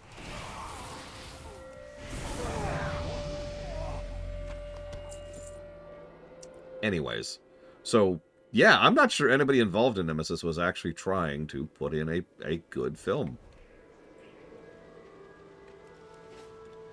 Movies that are trying to be bad but end up good, like Gremlins 2. You know, honestly, Demo Man might qualify as one of those, too. And paint my face with your blood! Heck. So, 2012. Oh, my God. 2012. 2012 is definitely a film. Hang on. Let me actually walk that back a second. Sorry, I was getting my names right. The Day After Tomorrow is definitely... He's not even doing his mechanic at all. This is ridiculous. This is why there's no gameplay pluses or negatives for this crap. There's no gameplay here. There's no gameplay. There's just a rainbow. It's like, whee! And the boss is dead. Ingvar, your Anyways. failure will serve as a warning to all. You are damned. Arise and carry out the master. I suppose I just talk about the star right here. A second chance to carve your skull! So, sorry. The whole reason I wanted to... I'm going to interrupt talking about movies for a second here. So... the story aspect of what's going on here is that this guy is the guy in charge of attacking Valgard Keep down there, and the Sand Lane in here is the guy who's been in charge of harassing the Horde. So both the Horde and Alliance have a leader here who they have a vested interest in going and killing out. Ingvar, or the first boss, which was Heliseth. We kill both of them. Cool. But as we're going through here, we also see a little bit of that. That's the tiniest bit of a foreshadowing of what's going on here. Something we also see during the quest chain I'm about to start doing, which is that the Valkyr, they raise up... the successful Vrykul are uplifted into being stronger, and the weak ones are cast down into being Dargul. And there's a whole thing, like there's this whole cultural thing the Lich King is built around that. And I bring that up because it, once again, as usual, goes back to that central pillar theme of filters, about how the second Lich King really wants only the best of the best of the best. And you have to constantly be contesting yourself against everyone else around you, because if you fail at any point in time, you are cast down. But every time you succeed, you do go up a tier, and you gain more power and more veterans for doing so, but also more other people who are also stronger, who now want to bring you right back down. You on a pint? Be good. Off with you. I was half expecting these Neanderthals to be swinging around clubs with throwing the rocks. Oh, such luck. Yeah, sorry, buddy.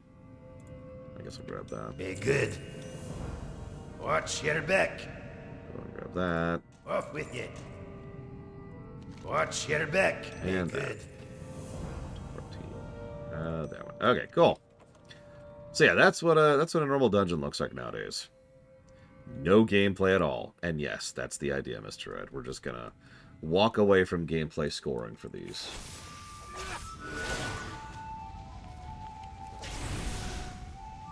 Yeah, apparently there's Neanderthals. No, it's fine, Spartan. It's fine. It would just been another hour or 7.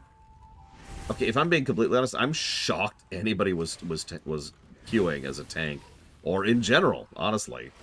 Like, who the hell's doing Wrath right now? There's not even a Wrath event live at the moment. So that's just other people like us who happen to be doing Wrath content right now. And that's it. Also, those people had to be time safe. They had to be Chromie timing. Thank you, Spartan.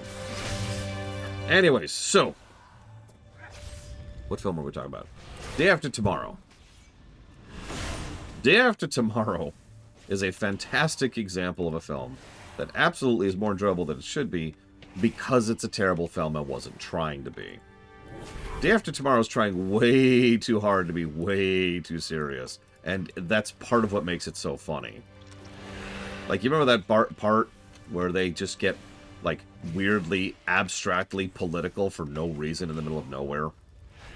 Or how about the part where they're like, yes, I know the entire world's about to be destroyed, but what about our constituents? And I know what you're thinking. Oh, that's just like real life. But no, what I mean by that is if you've seen the movie, you know what I mean. The scenes are extremely shoved in. Like, it's like once again, it's like what I was talking about earlier with Birdemic. Someone just told the movie to, hang on, pause. Okay, preach at the audience. Okay, continue the film.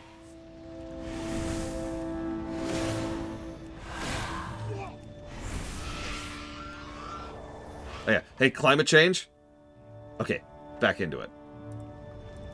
Now, as usual, as is typical for whatever his name is, the guy who does disaster films, Day After Tomorrow is actually pretty enjoyable. But it's almost entirely based on the disaster film thing, which, because let's be honest, the reason we're there to see a disaster film is we're there to see the disaster. I know that's shocking. Roland Emmerich, thank you. Like that's what we're after. Yeah, we want the spectacle, and he does a really good job, and his team does a very good job of spectacle. Like, obviously there's the attack on New York City, and that's its own thing. But no, what I really mean by that is there's a couple of even quiet moments. Like, you remember that wonderful bit where the ice climbers are going out over something, and they realize they're actually currently climbing over the glass ceiling of a mall that's been completely coated in snow. That is actually a hell of a terrifying moment. And that's my point, right?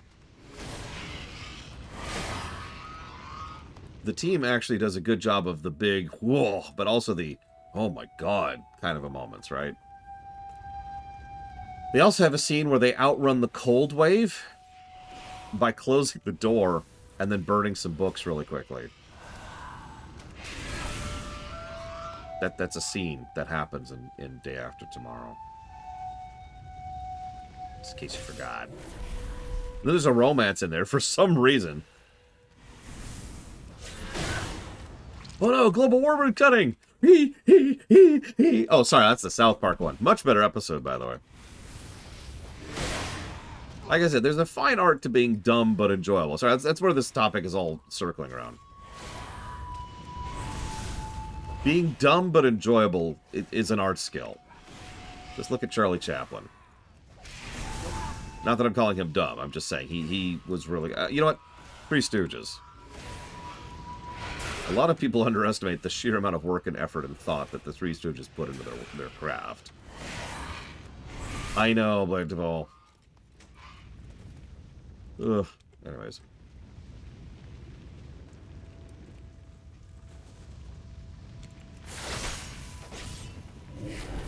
So, I suppose I should talk about the film 2012.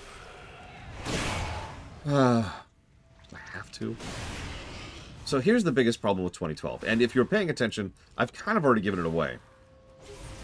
Can any of you, and you probably can, you're probably going to beat me on this and prove me wrong, but can any of you think of a really great scene in 2012? Like, I just named several in Day After Tomorrow.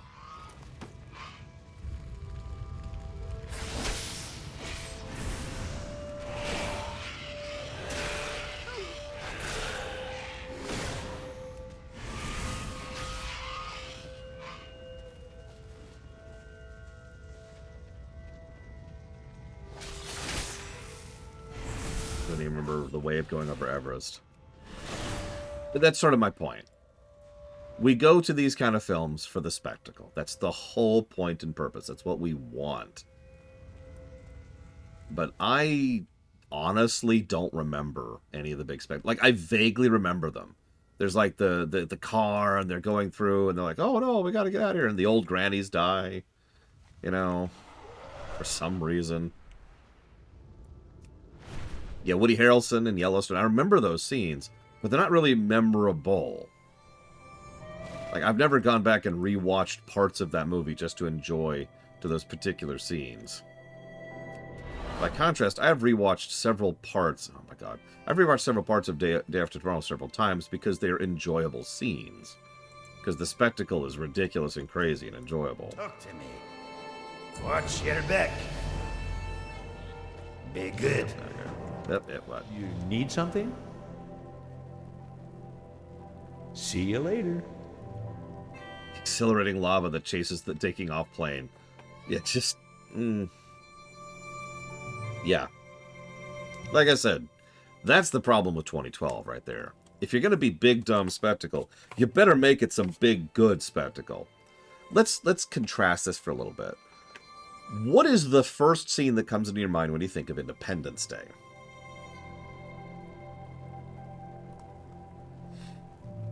Now, I should mention, there's a lot of good answers here. But most of you are probably going to give the same general answer, and that's...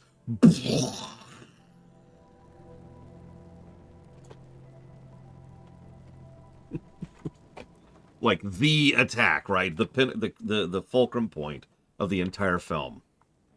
But the point I'm trying to reach, and you're making my point for me, is that there's quite a few. There are several really good, very memorable, very spectacle-y scenes that are enjoyable. Regardless of the quality of the whole film, those scenes are definitely positive-worthy, right? And that's Independence Day, in a nutshell. By the way, if I had to point to one small scene that I remember most from that film, it's actually, you remember that one stupid twit? The one prostitute who decides she's going to go welcome the aliens. And so we see several scenes from her perspective, and she gets up on the roofs, and the ship opens up, and she's up there like, oh, it's so beautiful. And then she dies because she's an idiot. I don't know why, but that one scene... Oh, sorry, she was a stripper, my bad. That one scene has really stuck out for me. Because I guarantee you there'd be people who'd be like, sweet, aliens! Yeah, let's go! It just regardless of everything. Regardless of all of the reactions, they'd just be like, yes! There's aliens! Thank God! And that's why that stuck with me. Because I can see it. I probably know people who do that. Like, yeah, what's that giant laser beam coming out of it right at my face? Oh, I guess I'm dead. Huh, okay. Yeah, then there's some people like, we gotta nuke them right now. Release the nukes.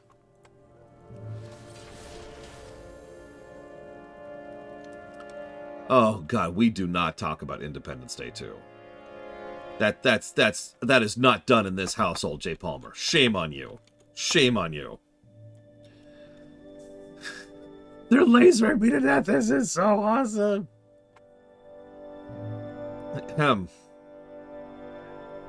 I should read these quests out loud. This is outrageous. Those proto-drakes are attacking the keep. Beasts such as that should have been scared off when you took care of their clutches and whelps. You did take care of them, right? This calls for more direct action. Speak with my advisor. Okay. Hello. I was worried something like this might happen. I tried to dissuade the captain from this course of action, but he is a dwarf of action with a definite look on how things should proceed. Let us speak of the options left to us. Safe travels. Now that we've riled up the Ember Clutch Proto-Drakes, they may be inclined to continue their attack. I hate to compound one wrong with another, but it seems in this case we will have to destroy the creatures. A regrettable course of action, but one we'll have to undertake nonetheless. Take my wand. I've experimented with increasing its range, but it doesn't pack much of a punch, but Have a good one. it will get their attention.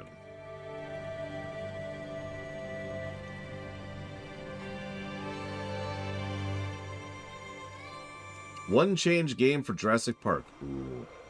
Okay, so there's obviously the cheating answer. You remember the cheating answer? It's how you make any single anything ever worse with one change. Just make everyone speak Huttese. There you go. Boom. Jurassic Park is made worse. I just did it. But that's cheating. So we'll try something a little bit more real. Let's see. One change to make Jurassic Park worse.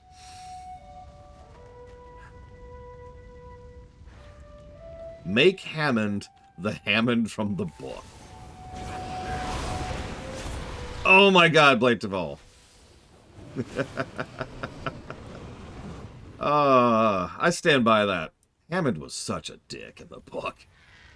Like, it's really bad when, you know, someone dies a really horrific death, and it's treated as like a catharsis moment for the villain. And that's your main character there. Yeah, screw book Hammond. She's right behind me, isn't she? No, hang on. So, he, oh god, what's the name of the hunter? The clever girl guy. Have him be like, she's right behind me, isn't she?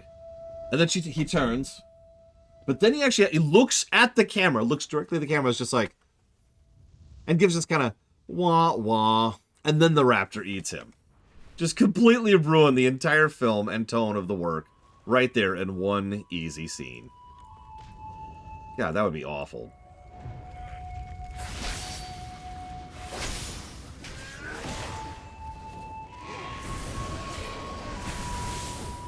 Right. Sorry. I gotta do one change to make it better. Okay. Okay, so can I say something really petty?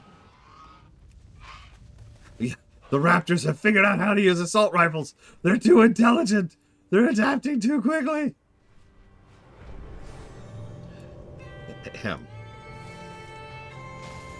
The biggest thing that's always bothered me, and still does, but did even when I was a kid watching Jurassic Park for the first time in the theaters, was what the hell is going on with the blocking of the T-Rex scene? It makes no sense. And now that I've gone back and studied that film as an adult, I can now say definitively, it makes no sense. And they deliberately screwed with it. They screwed with your sense of perception to make it work. There's actually a term for that. I forget what it's called. But it's when things don't have to actually follow logic as long as they follow flow. Most people will skip over that because it flows neatly from scene to scene. So good sequencing, but bad blocking, essentially. But yeah, the T-Rex enclosure is complete nonsense. Fix it. There you go. There's my one change. Boom. You need something? Unfortunate business, to be certain. Well, what's done is done. With any luck, the new whelps that grow will not retain a memory of our shameful actions. And with a bit more of luck, the boundaries of that magical forest will not continue to spread. Here, take this pittance from the treasury for all your troubles. It's the least we can do. What? Oh, I see. Yeah. Fixed. The lawyer did get eaten, and that is always a good thing. See you around. Oh, yes, kill the lawyer. Kill the blood-sucking lawyer. Now that those damnable proto-creatures have been dealt with, I have another task for you. I need to go speak with this scout. Yeah, okay, I can do that. With you. But if you want me to do a real change to improve Jurassic Park,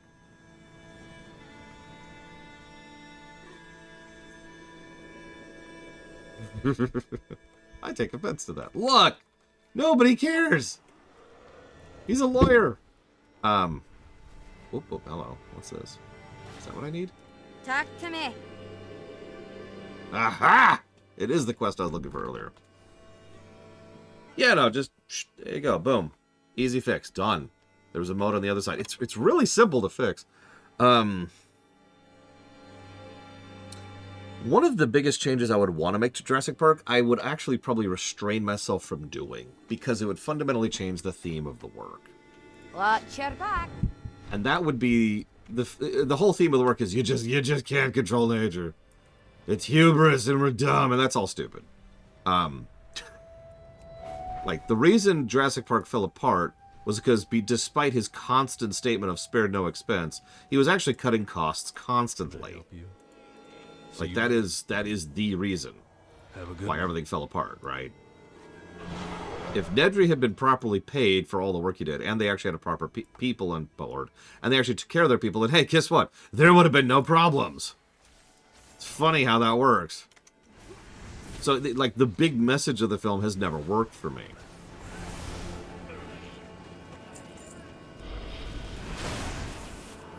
Yeah, he could.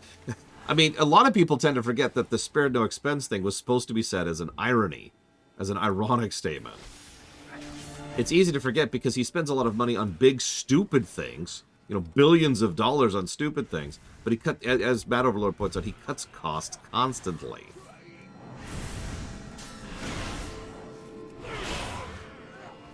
So, yeah, no, fix that. There you go, boom, done, fixed. That's true, the door lock.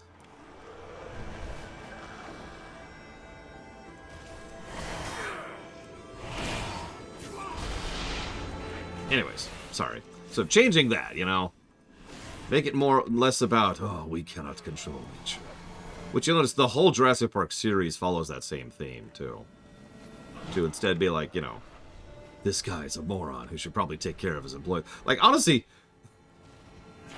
it probably says something about how extremely boring I am, but a movie whose central theme is take care of your frickin' employees actually sounds kind of engaging to me.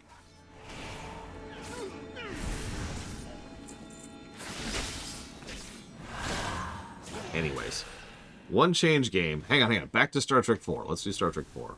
So, one change to make Star Trek 4 worse. I've got it. Okay.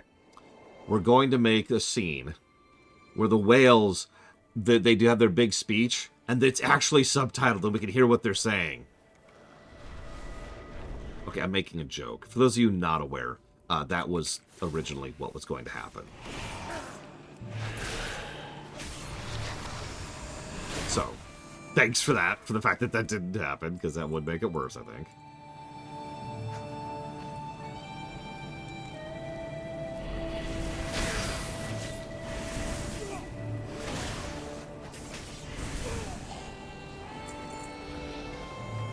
Yeah, Nimoy was like, what? No. No, no, no. What are you doing? No, that's ridiculous. Greetings. I'm not reading all this out loud because this is quests we've already done, by the way, if you're wondering what the hell's going on here. We're just playing catch-up, don't mind me. I was hoping to at least get to Grizzly Hills, jeez Louise. Okay, so, for real, Star Trek 4. Making Star Trek 4 worse with one change, for real. Play it completely straight. Be careful. See you around. Like, make it this really super deadly serious film. Completely lose the tongue-in-cheek. Yeah, no, it would ruin it, right? It would completely ruin the film. You'll notice that's a common trend for some of these films we've been talking about.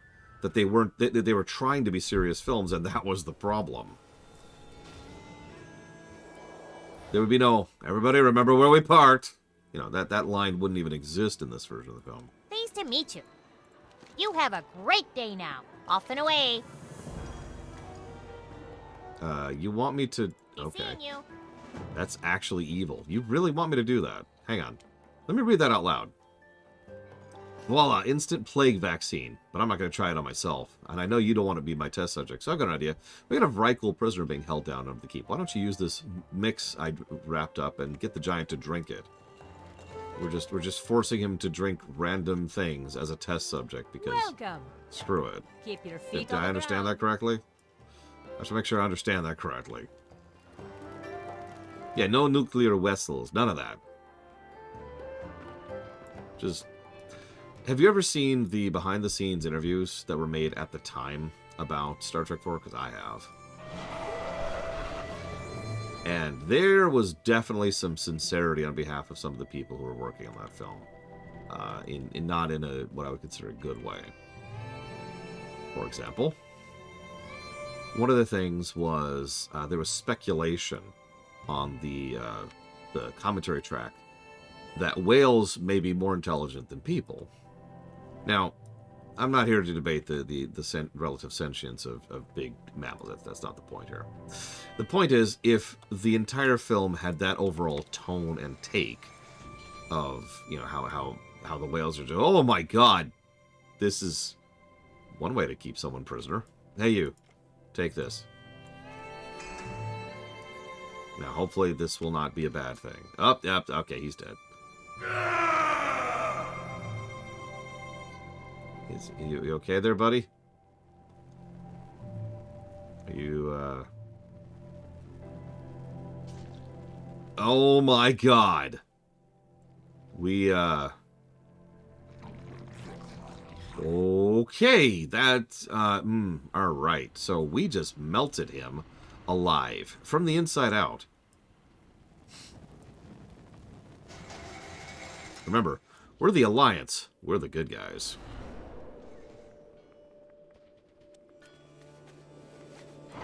I mean, she apparently just joined Starfleet immediately, Ross, so whatever, I guess.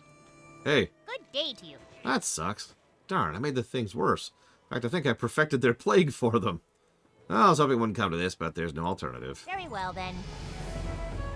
Here's the deal. I'm going to the captain with the news. I'm an amateur alchemist. This isn't my job, and I'm on break. Besides, he's a big grumpkin. You want me to... Okay, I'll go turn in then. Yeah, what we essentially just did was we fed that man some of the blight. Not the plague, the blight. Remember, what the blight actually does is it melts you on a spiritual level, which usually has the consequence of also melting your body. So we just made him drink some of that stuff. What's on your mind? Ahem. Yes, what is it now? What? A forsaken super plague that melts you? You oozed my rightful prisoner? Ugh, alright, I know what we need to do. Or rather, what you need to do. Watch your back. Go bomb this place. Okay, I can go do that. The Alliance are the good guys! Notice the captain isn't even upset about the fact that we just melted our own prisoner alive. From the inside out. Oh my god, Jay Palmer. It's positive. It tested. It worked. Yay! We can all drink this immediately. Oh god! Oh god! What can I do for you? Wait, what? How are ya? Safe travels. Yeah, that's it.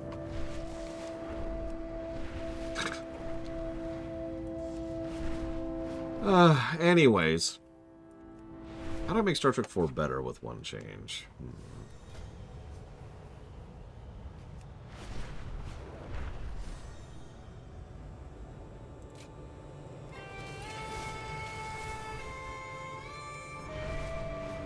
Sulu gets a scene. It was actually specifically stipulated we couldn't go with that. Why is that out of range? Only is mounted. I am currently mounted, game. Oh, for Christ's sakes. Do I have to use their mount?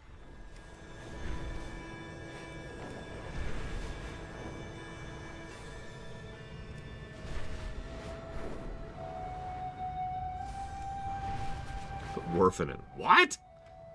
How does that even work? Especially since that's before TNG. So that's even weirder.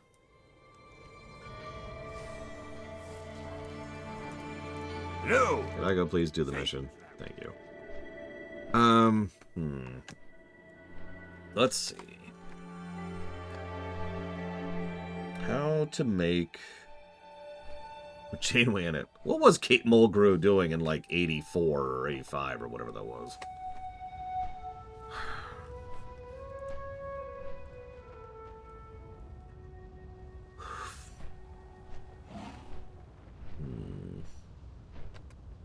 Mrs. Columbo.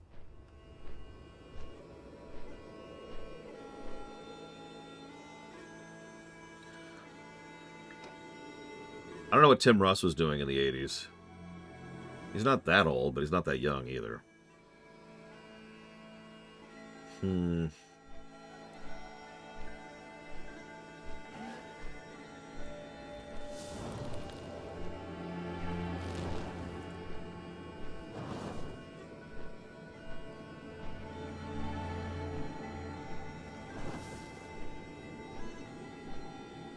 You better give me a second pass. I did not finish that.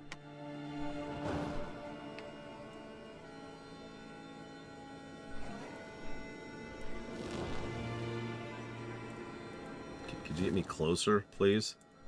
Well, you see, we're at war with the Forsaken because... I mean, in fairness, it's the Forsaken are evil. The Forsaken have perfected something that's designed to melt people from the inside. And that's awful. We cannot allow that to exist.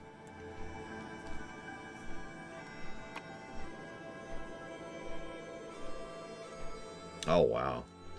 So there you go. Tim Russ's first role. Star Trek 4.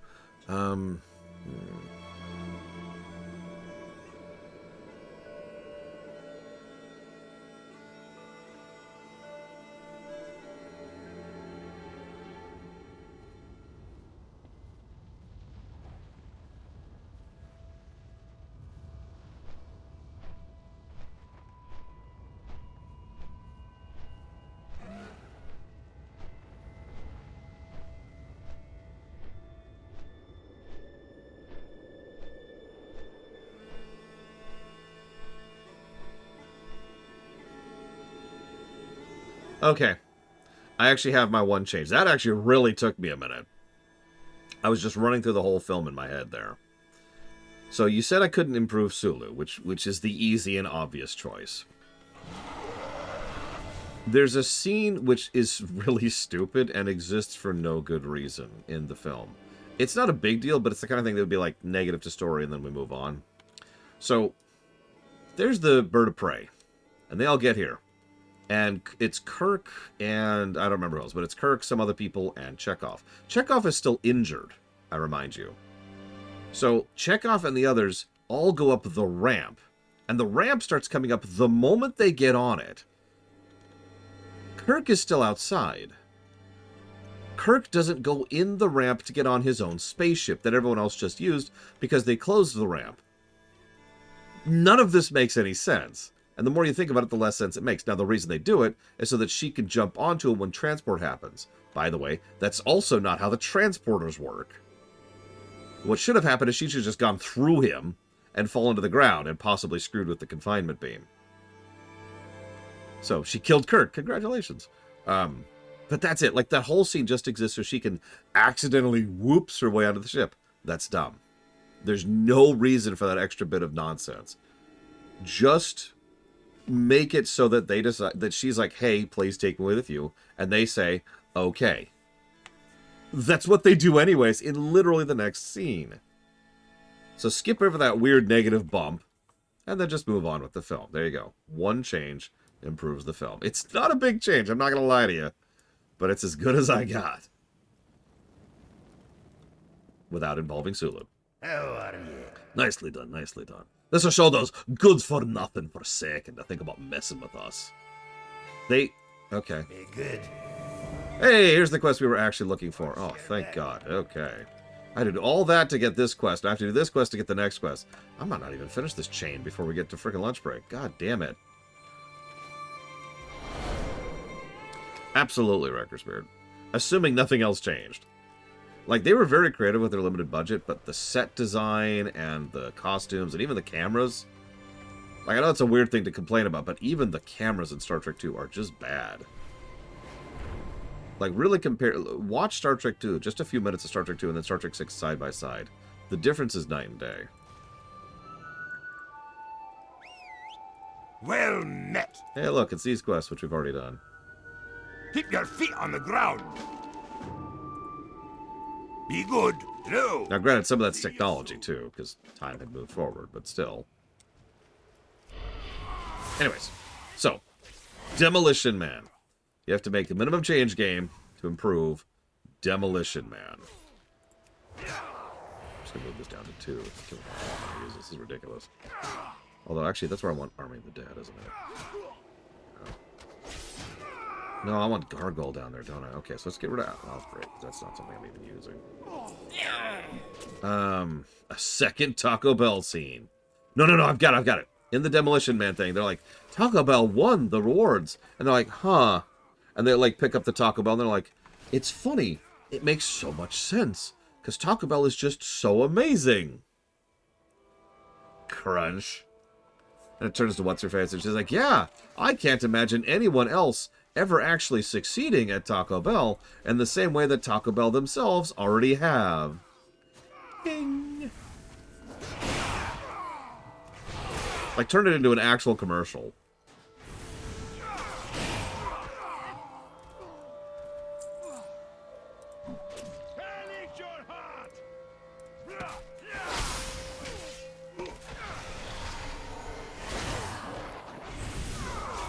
mean, again, I do understand that Star Trek 2 with a different budget would have been a different film. I get that.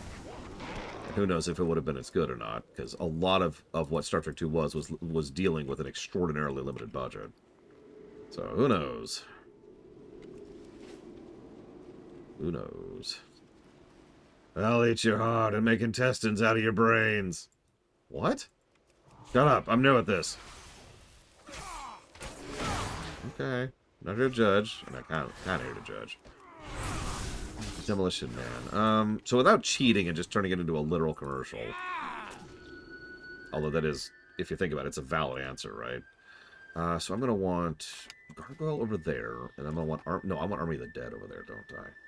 So where do I put Gargoyle? Why don't I put this here, but Gargoyle there?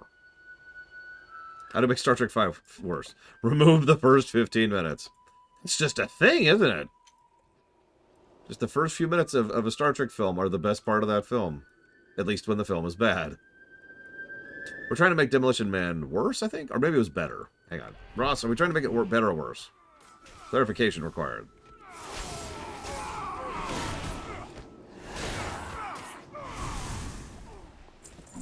Better. Sorry. Okay, I was trying to make it worse. Alright, so. So how do we make Demo Man better?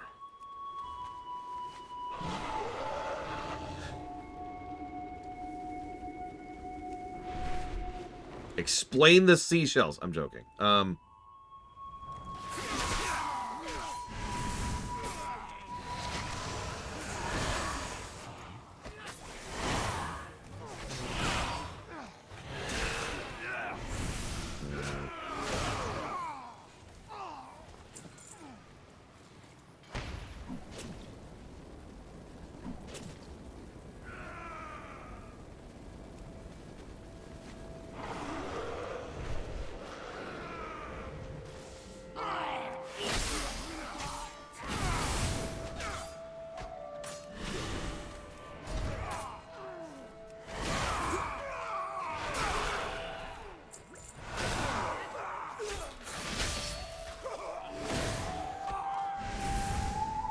Yeah, no, that's what I was thinking too, Blade 12. It's like, how do we make Demolition Man better?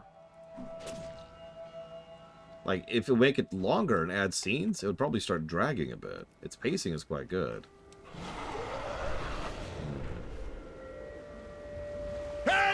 Okay. No, I have a real answer. This took me a second. I got something real here, okay? So. Oh god. What's Sandra Bullock's character's name? Anyways, have Sandra Bullock. They go to Taco Bell. And at one point, have her actually, unironically, turn to the camera and start shilling Taco Bell. Now, hang on. You gotta fulfill the joke, right? You gotta complete the joke.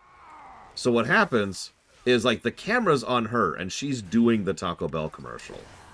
And you know, so it's like, hey, Taco Bell is so good. Crunch. And then cut to the actual camera, which is over by him, looking at her with this really weird expression on his face. Like, what are you doing? She's like, what? I'm paying for the meal. What? Yeah, I'm paying for the meal. You can pay by advertising or by cash bucks or whatever. He's like, oh, okay. And then have Stallone, who I remind you is a good actor, pretend to be a really bad actor for a minute. And he turns, and the camera, like, switches back to, like, the commercial camera. And he's just like, I really like this garbage dog meat and these tacos. It's delicious. And then you hear just cha-ching, and as he's billed for it. Oh, yeah, he swears or something. It's so effing good, right? Cha-ching! Oh, god damn it! Cha-ching! Ah, no! And there you go. That's how you improve it. Just add that tiny little snippet at the Taco Bell scene. Boom. Done. Quest complete. Good morning, that which wants sleep, ironically. What's a quesarito? Ching! Damn it!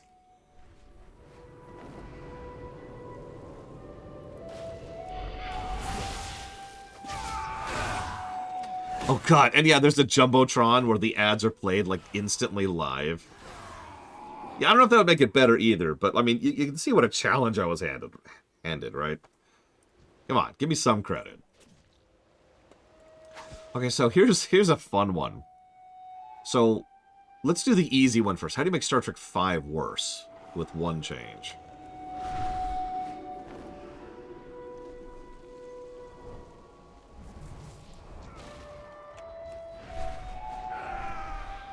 That's actually a tough one because there's so many things. I do like the Answer Riker's Beard game. Just nuke the first 15 minutes. That feels like cheating. Oh yeah, and they're all just so traumatized by his cursing. Like, God, mommy, what is that man saying? Don't listen. Don't listen. Whatever you do, cover your ears. You really lean into the for the children thing there.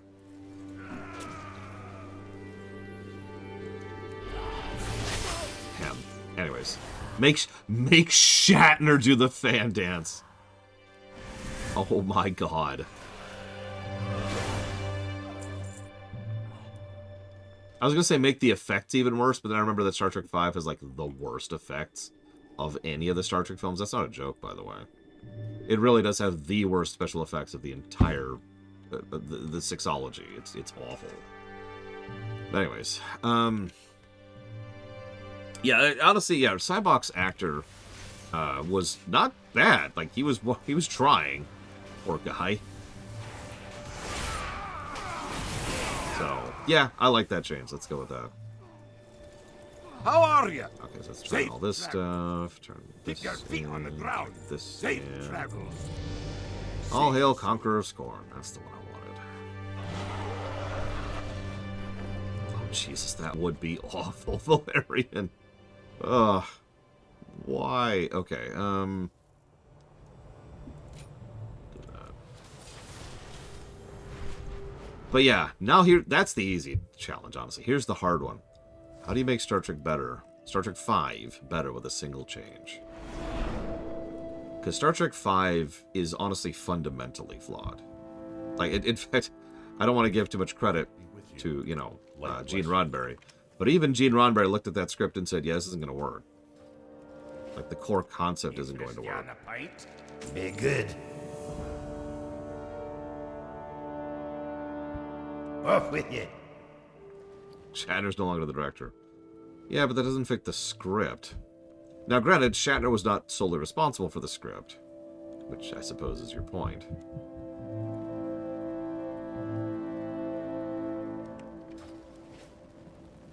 Make it Q. That would be funny.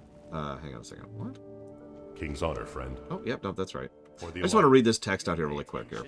Now we have a different problem. My scouts have lived to return and inform me that the Vrykul are no good up to their main fortress to the north.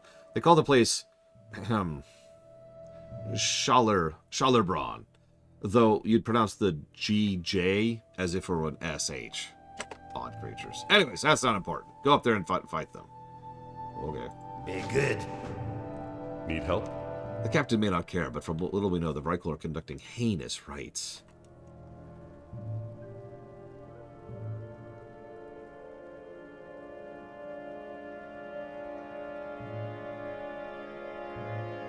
On some sort of awakening ritual up in Schallerbraun. They're using living sacrifices to fuel their unholy rituals. You must put... Death Knight! You must put a stop to this! Go with honor, friend. You know who I am? I'm just wondering. I thought it was like Schallerbraun, but whatever. I can't do Norse. I've never been able to do Norse.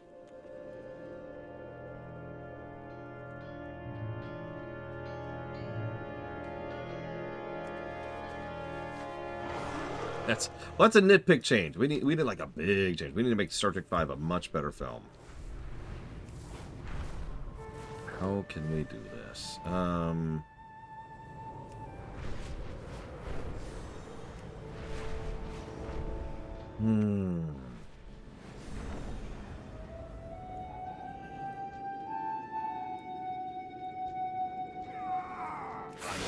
Pleasure in cutting you.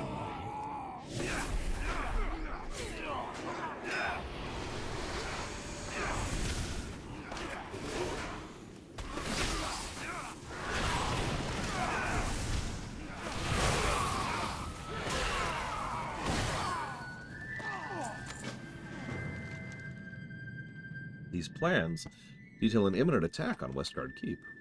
It would appear the frostworm who circles overhead is to be used for the offensive. Why would you wear entrails around your neck? That's really unsanitary.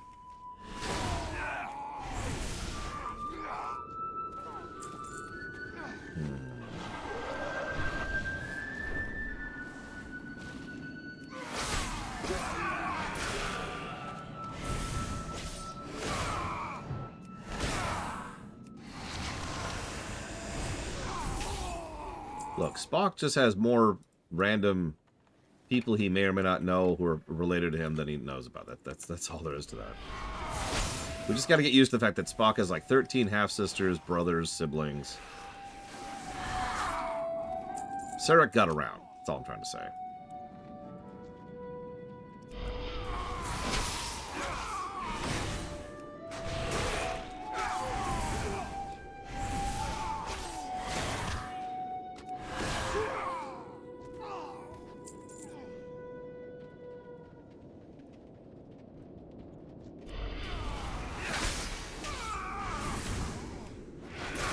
So the problem is, my knee-jerk answer is a little bit too big.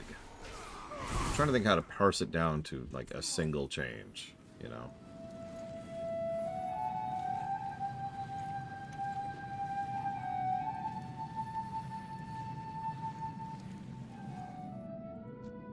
Well, so, the thing is, like, making Shatner not involved isn't really changing the film, as strange as that sounds. The whole point of the minimum change game is, like, the film exists. And you now have it in, like, the editor, right?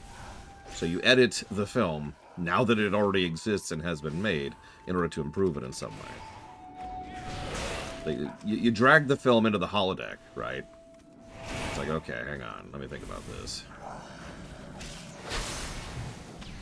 This guy actually hurts. But the will of a Templar is stronger.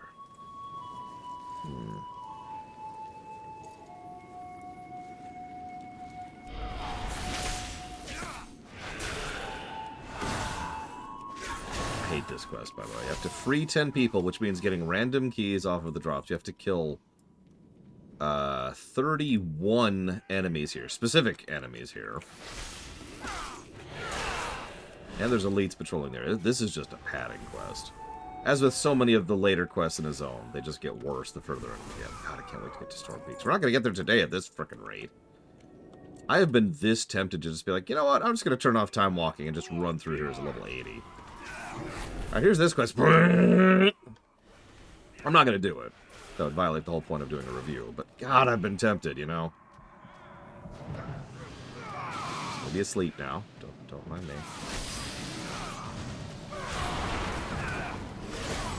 What I do with Star Trek? God, I'm still torn on Star Trek V. So let me talk out the idea I had. They never find the one. There you go. There's the big change. The problem is, the film is kind of fundamentally lacking an entire outro sequence if the one isn't even there, right? So I'm not sure how that could work.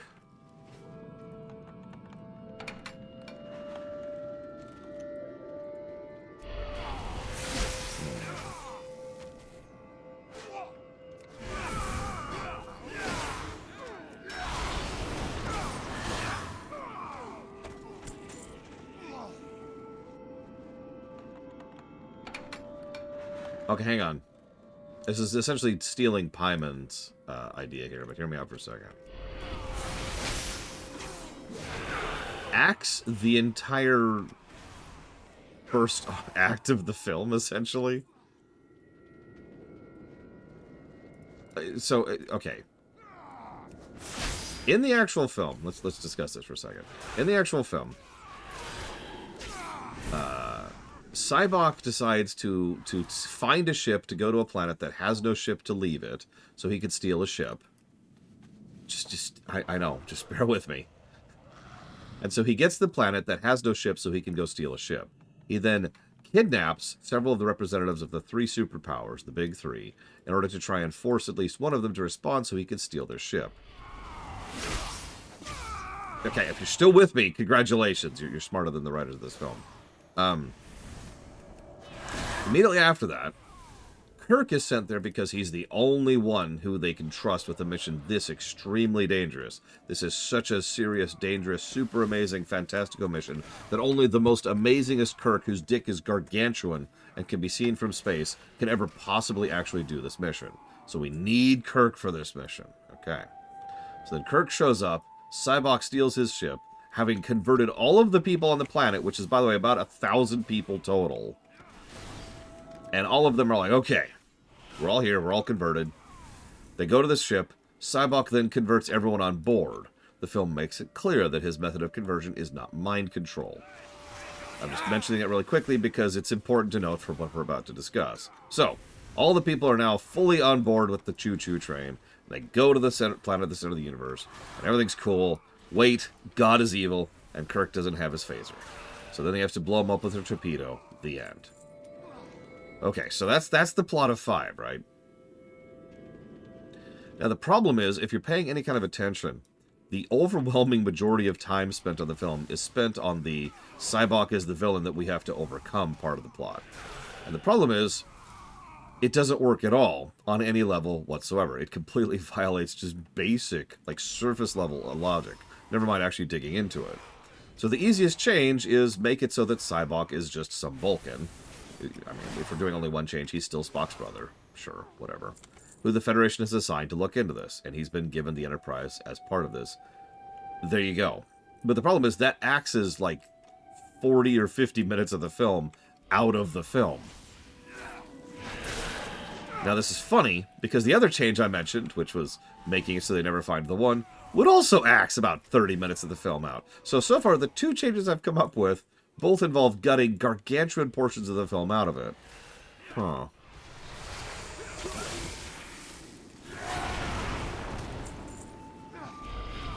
I'm not admitting to anything here.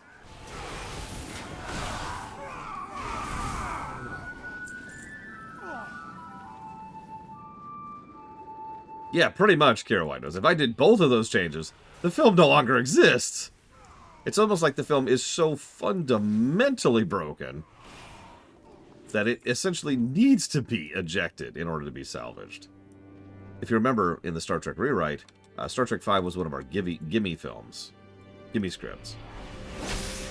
For those of you not familiar with that, when it comes to the rewrite project, every now and again we are allowed, like, there's an allotance of gimmies, where we don't actually have to adhere to the original, because the original is so bad or so unworkable that it just doesn't work at all, and so we just do whatever the hell we want with that particular work. So Star Trek V is actually a political thriller starring Sulu, who is the newly appointed captain of the Excelsior, and one of his first missions, which involves some setup for the eventual politics that'll lead into Star Trek VI. If you're paying attention, none of that has anything to do with the actual Star Trek V, and that's the point. That's why it's a gimme.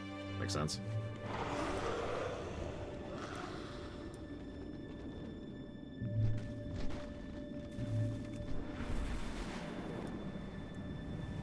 The biggest negative anyone's ever listed about that is that it's following Sulu instead of Kirk.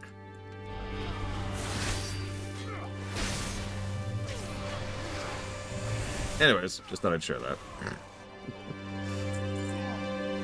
Nah, I'm kidding. I get... It was actually a kind of a philosophy thing.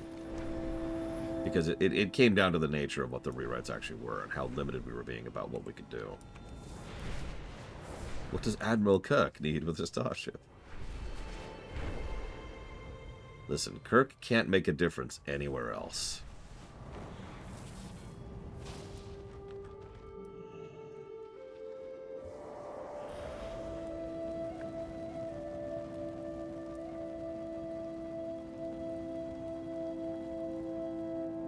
Talk to me. Good work and good riddance. What you say about the place troubles me, and I think our Cullen is not quite at Watch an your end. back. The Scourge at Jallarborn, or Jallarborn, I give up. Jallarborn, and they have necromancers with them. They must be working to bring the Vrykul into Arthas's fold. I want the leaders of these necrolords dead. Do whatever it takes, but see that the Mezen and whatever he's attempting to accomplish is neutralized. I will not see these Vrykul allied with the Scourge. Off with you. I got some bad news, buddy. Good day to you. What? A plan for attack on the free keep? A frostworm? We can't let this come to pass. You were right to bring this to me. We must venture back to Jagarlagarbagarbagorn and slay the worm and its master, Wormcaller Vile. Even as we speak, the Frostworm may be on its way. However, if I'm reading these plans correctly, blowing the horn on his platform will call him back. Have a good one. Let's do it then. Oh, hang on. Well met. Bless you, child. With your help, the light shines even in the darkest of places. Please take this as just compensation for good deeds. I shall see to the salvation of those you freed, at least those truly with the light. And the Alliance, who returned here to the keep. The Horde, they can suck a dick. Your service has been exemplary, but there's something else that troubles me. The Scourge. Yeah? The light cannot abide their presence, and neither shall we. I hope it's not asking too much, but go kill a bunch of Scourge. Be careful. Okay. Hey there. See you later. I've overheard what you had to say with Father Levariol. Allow me to suggest he's not having you go far enough. You have to kill even the sleeping Scourge. That's not actually a joke. We're going to go kill the Vrykul as they're in stasis. That's literally what this quest chain is.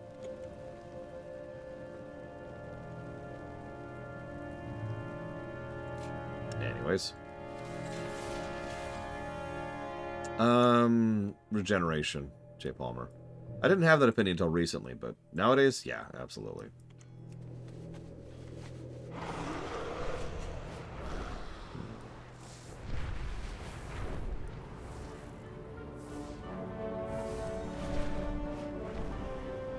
All the individual details. Judgment is fine, but Regeneration is a shockingly good episode. It does a lot of individual things very, very right.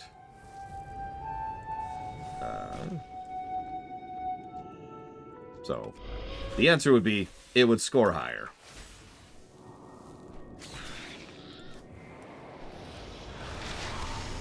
I'll put that on 6. There we go.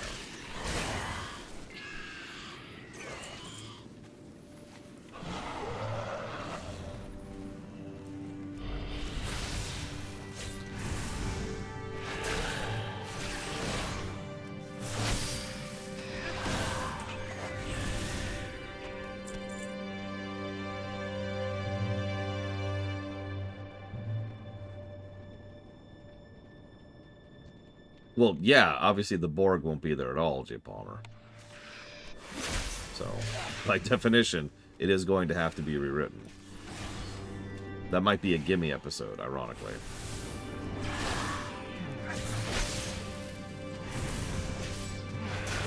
Why not? Well, that's a good question. So, why are the Borg in Regeneration? Answer me that question.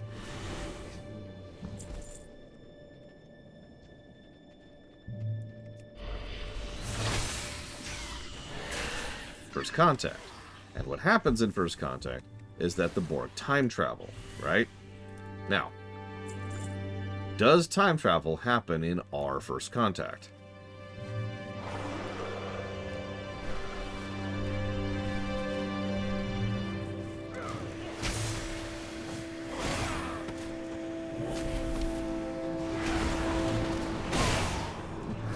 Correct. In fact, actually, by definition, it cannot happen. Oh my god. So it's actually impossible for the events of Regeneration to happen as is. A sheaf of parchment drops from the still hand of the Overlord. Upon it you can discern the outline of the rituals that are taking place in the catacombs below. However, it appears the queen of the Vrykul, Angerboda, is on the verge of death. Oh my god, stop killing me, stop killing me. We're the Scourge, that's all we do. Yeah, I know. Just bear with me. What am I in combat with? Oh. Truce? No? Okay, hang on. I'll do this the other way, then.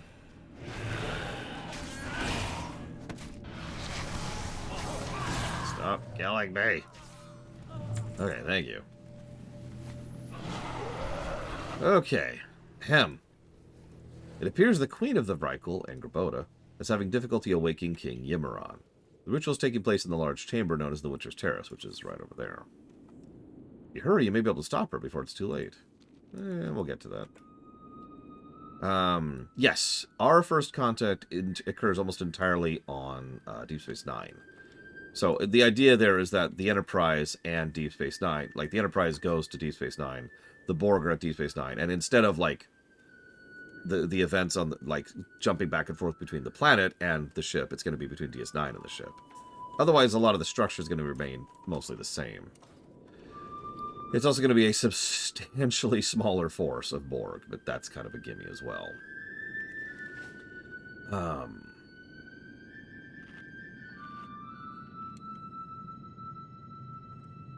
was going to say something I lost. It doesn't matter. Point being, regeneration is kind of a weird one. By sheer virtue of the nature of the rewrite, some episodes and movies just kind of have to be ejected, regardless of their quality. And that kind of goes back to the whole philosophy of what rewrite actually is. Because some people, we've actually talked about this before, some people think that the whole point of a rewrite is to be a fix-fic, I believe is the term for that.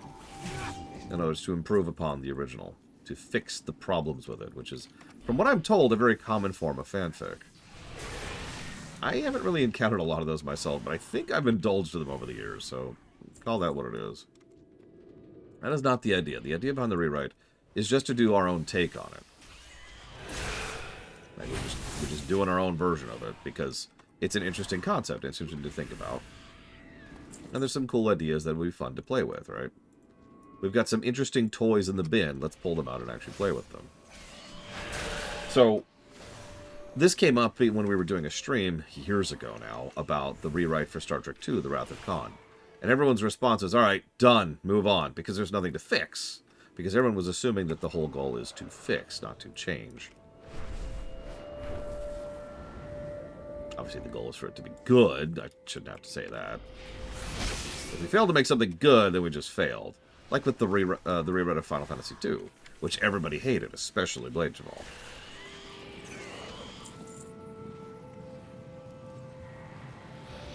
So, which is better, Threshold or Code of Honor?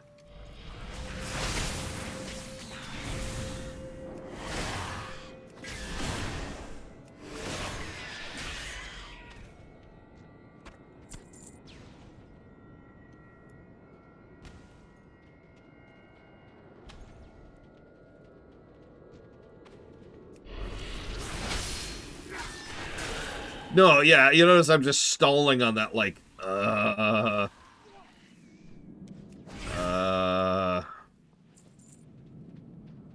Threshold, so both episodes are worse than I remembered when we went back through them for the lore run. We have passed Threshold at this point on the Voyager lore run. And, like, it really is shocking how bad Threshold is. Code of Honor, this is going to sound strange. Code of Honor is a terrible episode, but a decent amount of its terribleness is more or less just the times, if that makes any sense. Now, I'm not talking about the racism and the sexism. I'm just talking about, like, the story sequencing, the visual effects being off, the performances being weird. It's mostly just bad on top of awful, on top of worse, on top of worse. Threshold, by a bit of contrast, when we were going through it, we had to pause, I think it was 7 times. I wrote this down at some point. Within the first, like, 2 minutes to talk about everything they were doing wrong. As in, even in the cold open, we had to just constantly pause to explain and discuss just how bad of a job they were doing, even in the cold open.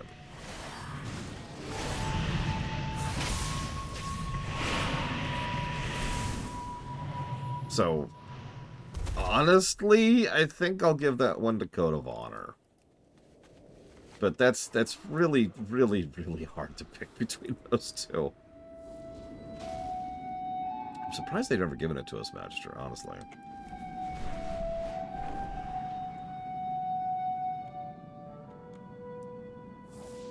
Listen, all we have to do is ask the computer to simulate dividing by infinity. Multiplying by infinity while dividing by 0, and it'll be fine. Yeah, Turnabout Intruder manages all of the sins of both. I was actually explaining that to someone, I forget who, about why I put Turnabout Intruder at the absolute bottom. And it's because it does everything the others do wrong at the same time.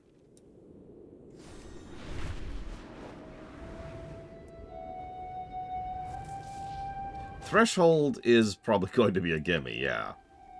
I mean, we could try to fix it, but the problem is there's going to be no Warp 10.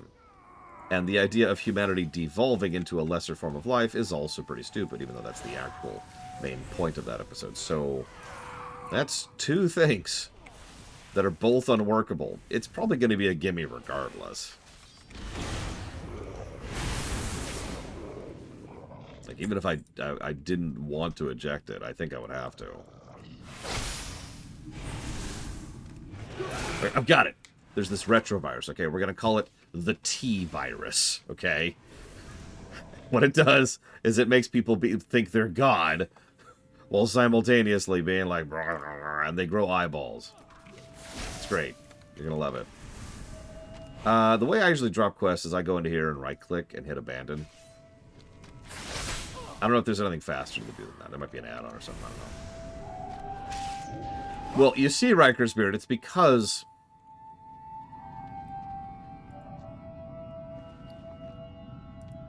Oh, sorry, did you want an actual answer?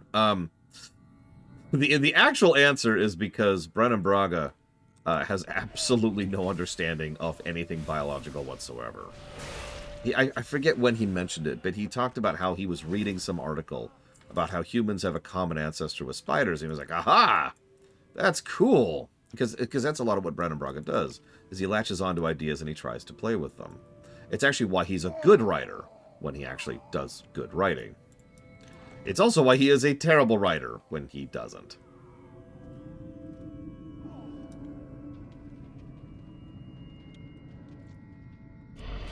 Sub Rosa was definitely worse in the lore run. Oh my god. The one and only positive thing in that, which is Gates McFadden's performance, did not salvage that at all.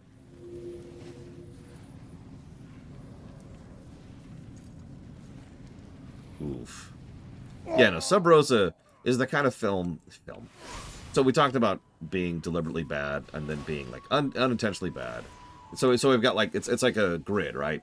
There's intentionally bad, unintentionally bad, enjoyable, and not enjoyable. And see, there's your grid, right? Sub Rosa was unintentionally bad and not enjoyable. It could have been actually fun. Like if they had leaned into it and made it a silly, humorous episode, it might have actually worked. Maybe eject the ghost sex. Just a random thought. And maybe skip the fact that it's being used as an allegory for hard drugs. But I do legitimately think that might have actually worked. If they'd leaned into it. If they just made it like this ridiculous parody of girl porn. Because that's what it was. The whole episode was inspired by girl porn. Which, if you're not familiar with that, it's the really, really cheesy, trashy romance novels, which they churn out by the dozens every month. Are you not familiar with that, Valerian? Yeah, Gates McFadden decided to portray it's not just on her, but she decided to portray the whole thing as being severely addicted to hard drugs. So she did, and she's pretty good at that, actually. Bodice rippers, yeah. Odd. Yeah, come here. Oh, I can't. Do I have to fight all of these guys? I don't want to fight all these guys.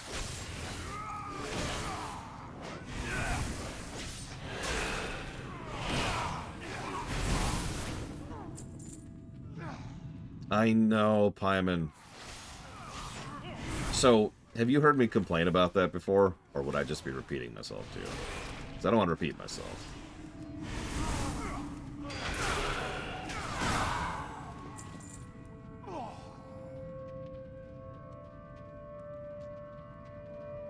Okay.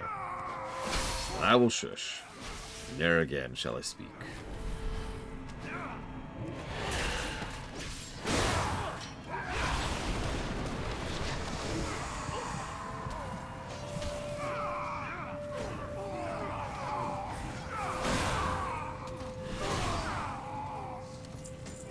Sleep no longer, my love. With the might of the Lich King behind you, the world will tremble.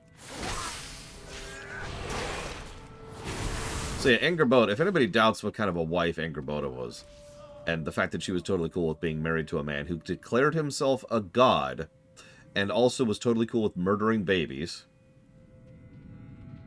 Give me your souls that I might slay the enemy! She's also the one who actually brokered the deal with the Lich King. Nobody ever really talks about this. Yimmeron is still in stasis. You will not stop my work here. My husband king will awaken.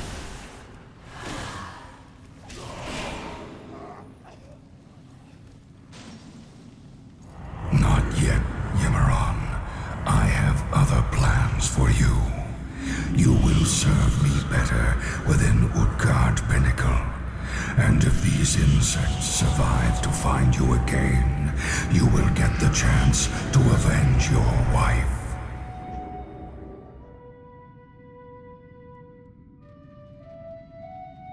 So yeah, the Lich King binds the Vrykul to service by working with the Queen, who is a wonderful woman, also voiced by Sindragosa, as like every woman in this expansion is, I swear to God.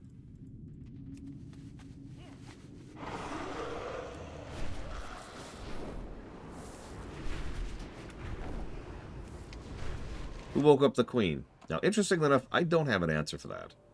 So, I'm not sure.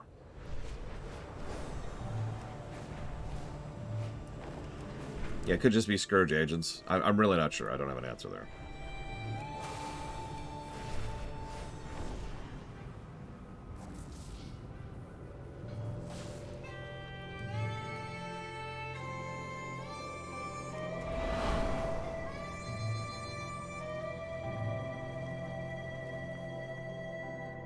Greetings. He quietly mouths benediction for you. Bless you, you have answered my prayers. Stand proud in the light, chin held high in the knowledge that your actions were most holy. Here, have a bribe. For the Alliance. What do you take me for, a U.S. politician? Get out of here. Let's go ahead and grab Wraithwalk. Yeah. And we'll leave that over there. What can I do for you? Safe travels. Is the attack averted? Are the Frostworm and its master destroyed? Did you retrieve the horn? See you later. Wow, that horn is cold. Once again, you've saved Westguard Keep from certain doom. What a curious man you are. If only there were more of you. You don't want more of me. Have a good one. You did what had to be done. Though some might consider it dishonorable to slay the helpless, in this case, you would have been a fool to have done otherwise. And while we certainly couldn't have just left them standing there to be ritually awakened, now could we? It was a brave thing you did for all of us in those catacombs. See you around. You got my attention. Be good. Well, that should take some of the pressure off of us. Time and again, you've proven yourself invaluable to Westguard Keep and the Alliance at large. Here, take something from the treasury. It's the least you deserve. Off with you. I don't think I like the sound of that one bit. The Lich King absconding with Yimmeron can limit trouble. Unfortunate that you weren't able to kill him along with his queen. Still, you put a huge dent in their plans and bought us valuable time. And who knows? With the way you get around, you'll run into King Yimmeron again. I'm sure of it. At some distant point in the future. When you hit level 70, or excuse me, 80. I was confused there.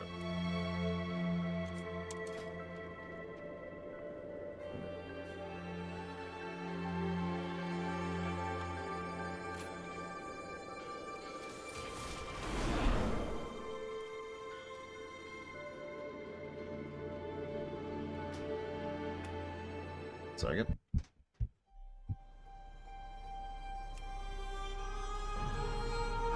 King Yimmeron died on his way home to the dungeon. Somehow. I keep forgetting to put this stupid thing up.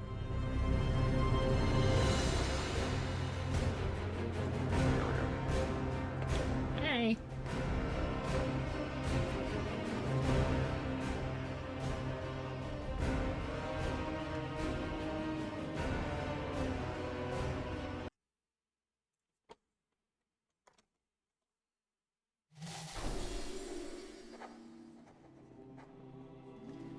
Well, type !vote, and you too will find out. I like how you knew to do that before I even started saying it, Magister.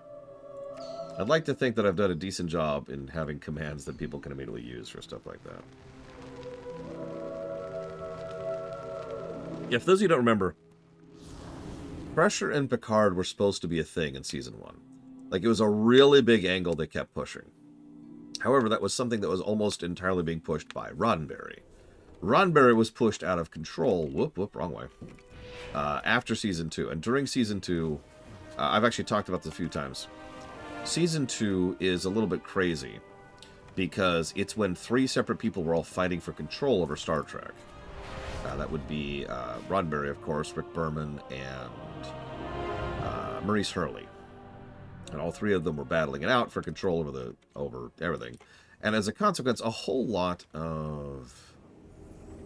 That is faster. A whole lot of Season 2 is really, really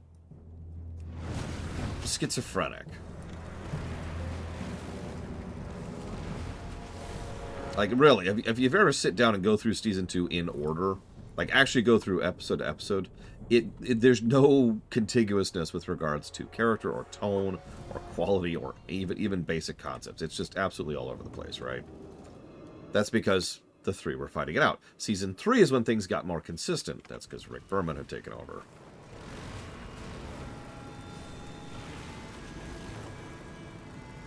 Whoop, whoop, whoop, whoop. Hang on, that's a wall. Hem. So, if you don't know what the list is, then the answer is no. So, you can feel free to not answer or answer no, as is your preference. Dungeon after lunch. Not quite. This is Utgard Pinnacle.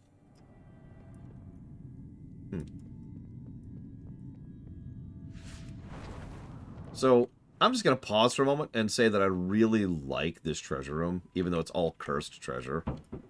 In fact, there's actually a quest that he gives where he's like, "No, don't. All me men." They went in there and they saw the treasure and they were like, "Oh my god, treasure." And then they took it. It's nice treasure, but it's funny because it's apparently just there as a trap, nothing else. Anyway, since dungeons are such a complete joke, we're just going to treat them like a joke from now on. So first we go over here. I can even tell you about some of the stuff. Like, this trash is kind of interesting. These hulks hit like absolute trucks. Like, some of this, I've actually had a lot of groups die on this corridor right here.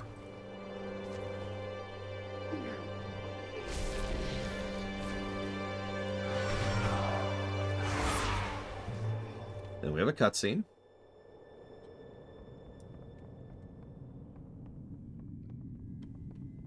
My liege, I have done as you asked, and now beseech you for your blessing. Your sacrifice is a testament to your obedience. Indeed, you are worthy of this charge. Arise, and forever be known as Svala Sorrowgrave.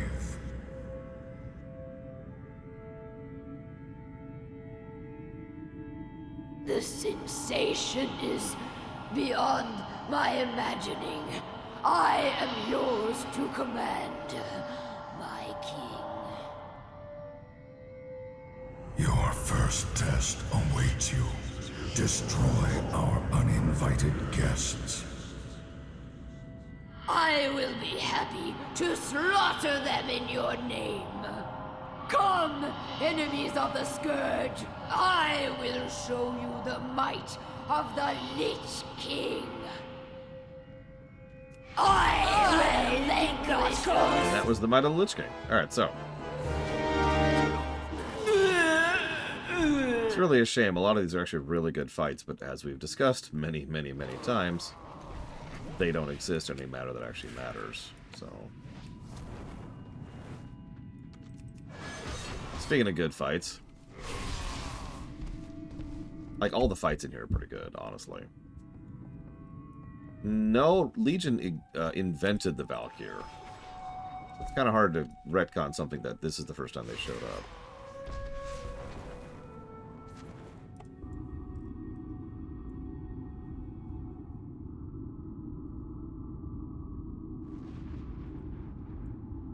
What about Wrath, J. Palmer?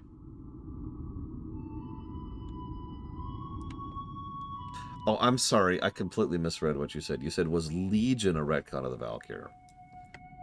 I'm sorry. That is not what I read. So, what's the retcon in general? What are you talking about here? And yes, this is going to be the approach up until Dragonflight. It's faster, and it is the same results. If anybody wants to join in for the purposes of, like, loot or cosmetics or whatever, that's fine. But we're just going to run through these. There's no reason to not at this point. And to be clear, that irritates me. Oh, yes, that was a retcon. What was the voot about? Well, there's only one way to find out about that, Yura.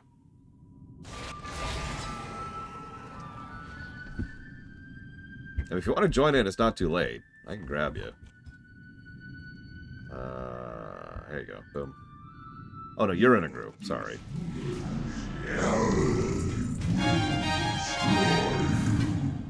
You can hop in. Oh, you're in a queue. I'm gonna... yeah, sorry. Sorry, I didn't know you were in a queue. Look alive, my brothers! A feast for the This is cool. brings me their heads. It's a gauntlet. In fact, we still have to do some of the mechanics of this fight. Holy crap. Only some of them, though. So let's grab the harpoon, grab the other harpoon, wait until he's in position, do that, wait patiently, so we need a third. Left side, left side. Grab the harpoon. I do actually, I like all these fights. He breathes on one side or the other, so you have to kind of pay attention and, like, you know, be on the correct side. And then you got to kill the harpoon men who spawn regularly over here. Your tank's probably sitting over there dealing with stuff as they're coming. They're actually pretty mean trash. And then you got to do that at the right time. You motherless knaves! Oh, wow, I now have to finish this dungeon in 1 minute because this is now Spartan's dungeon. Okay. We're in speedrun mode now. Hang on. Oh, God, I had a bit of a graphics bug there. Hang on.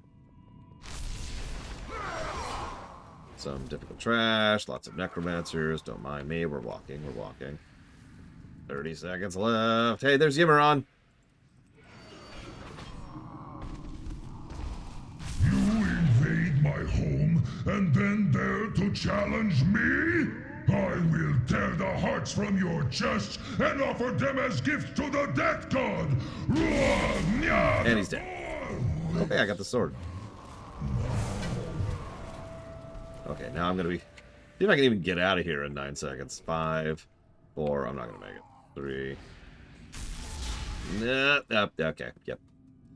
And that was Utgard Pinnacle. Not a lot story-wise there. Why am I here? Why did it kick me out to here? Is this the graveyard? Whatever. Listen, I'll carve your heart. It's a gesture of fondness, you know. Your heart is just so precious to me. I'll do anything to carve it.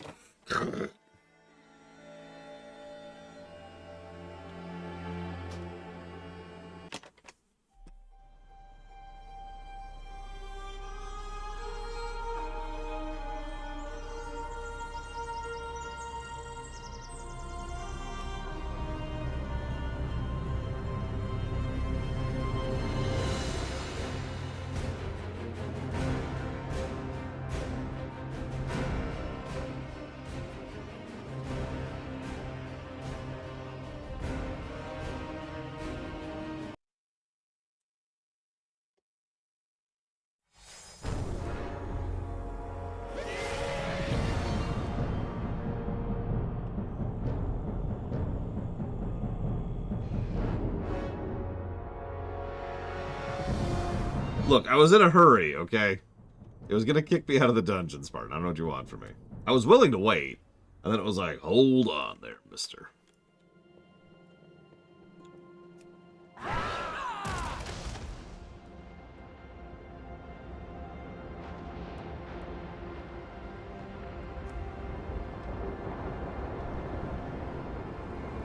Well, it was technically your dungeon because you were the one who was the group lead. So when I left the group, I was getting kicked out of your dungeon.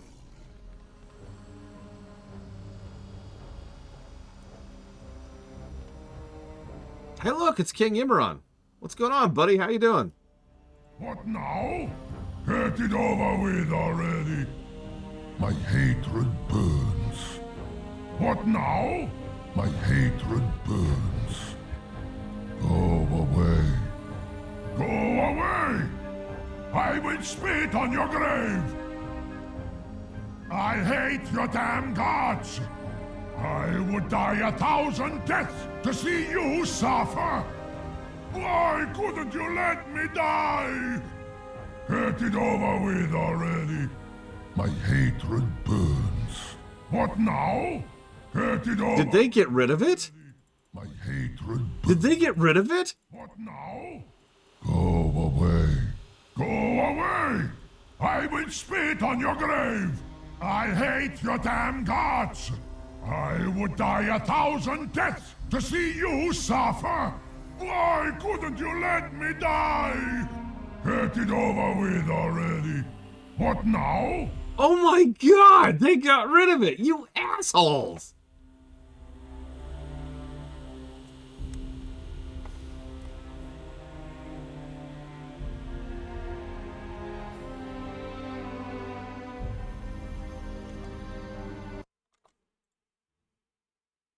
My hatred burns.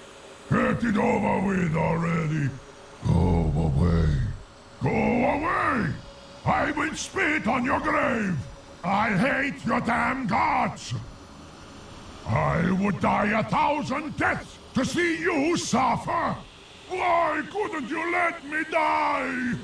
Curse you! Curse your mother! I will break your head down your throat! You Odin himself would you to the ground! And that's what I was trying to show you. I cannot believe they got... That is a positive I am not giving this game. I'm not going to give it a negative. But I was going to give that a positive. And they got rid of it. You jackasses. Wow. I am upset about that. Probably unreasonably so. I can't believe they got rid of it. That was hysterical.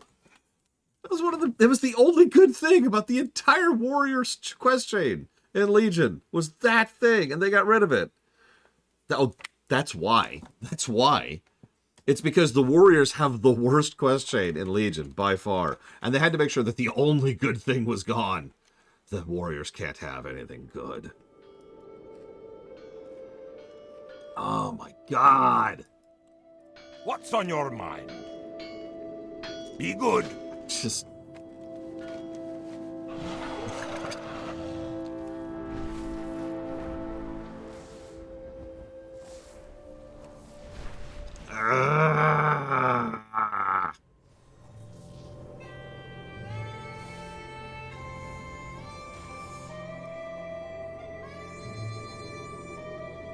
I'm gonna go break for lunch.